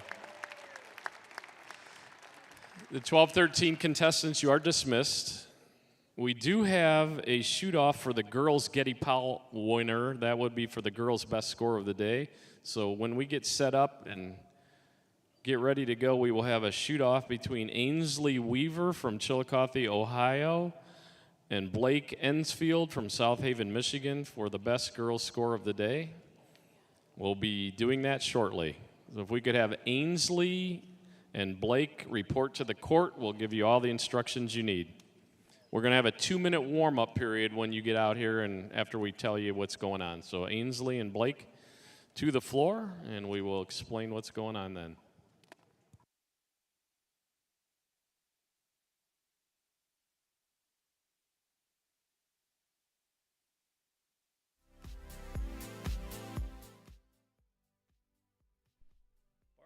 Hoop Shoot Finals is in the books. That was a lot of fun today. Good shooting, good contest. Now, there's a shoot-off for the Getty Powell Award. Who was Getty Powell? Getty Powell was the first national director of our program. And also, He was my father. your so father, yes. Hence, I've been around the program for all 52 years. If you want to watch coverage of the shoot-off on the girls' side for the Getty Powell Award, head over to the girls' live stream, and we think they're covering it there, but we will not be covering it there. We want to thank you all for tuning in today, joining us for another wonderful tournament. Yeah. Conclusion to a great season. Absolutely. It's been fun. Absolutely. Hopefully no one took our comments seriously sometimes, but we have a lot of fun covering it. All right, so thank you so much for tuning in, and we will see you next year.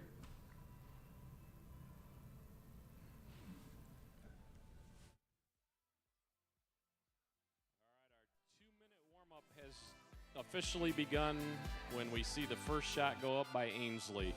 We'll start the 2-minute timer.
All right, Brandon, I think they each get one more warm-up and we're done.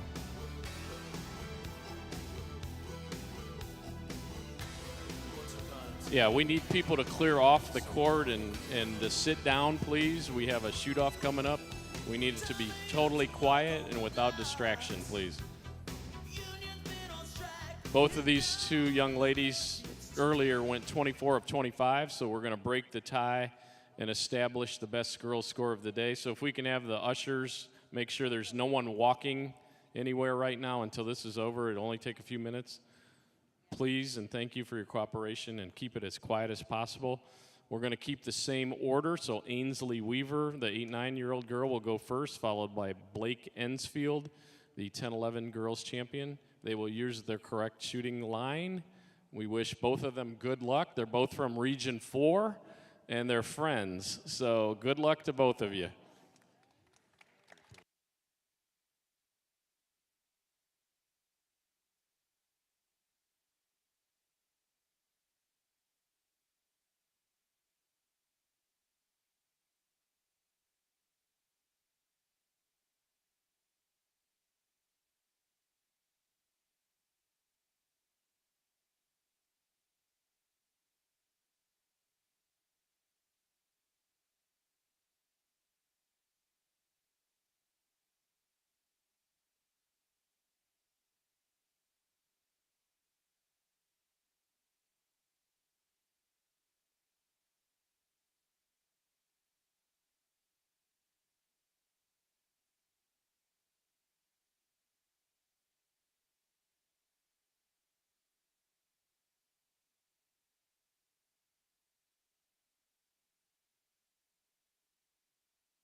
Give them a round of applause, ladies and gentlemen. That is not easy.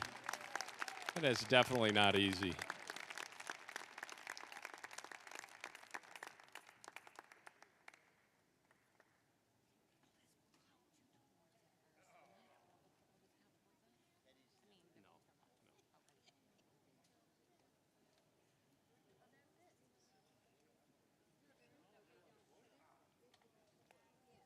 Congratulations to Ainsley Weaver representing Chillicothe, Ohio 52.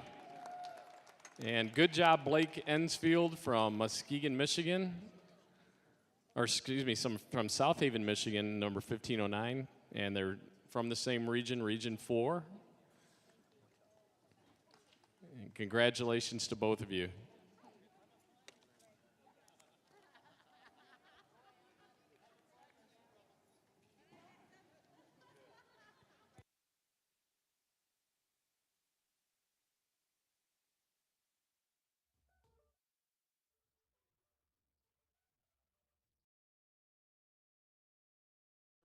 Great season. The buses will depart shortly. The doors open for the awards banquet at 6. Don't be late. We'll see you this evening.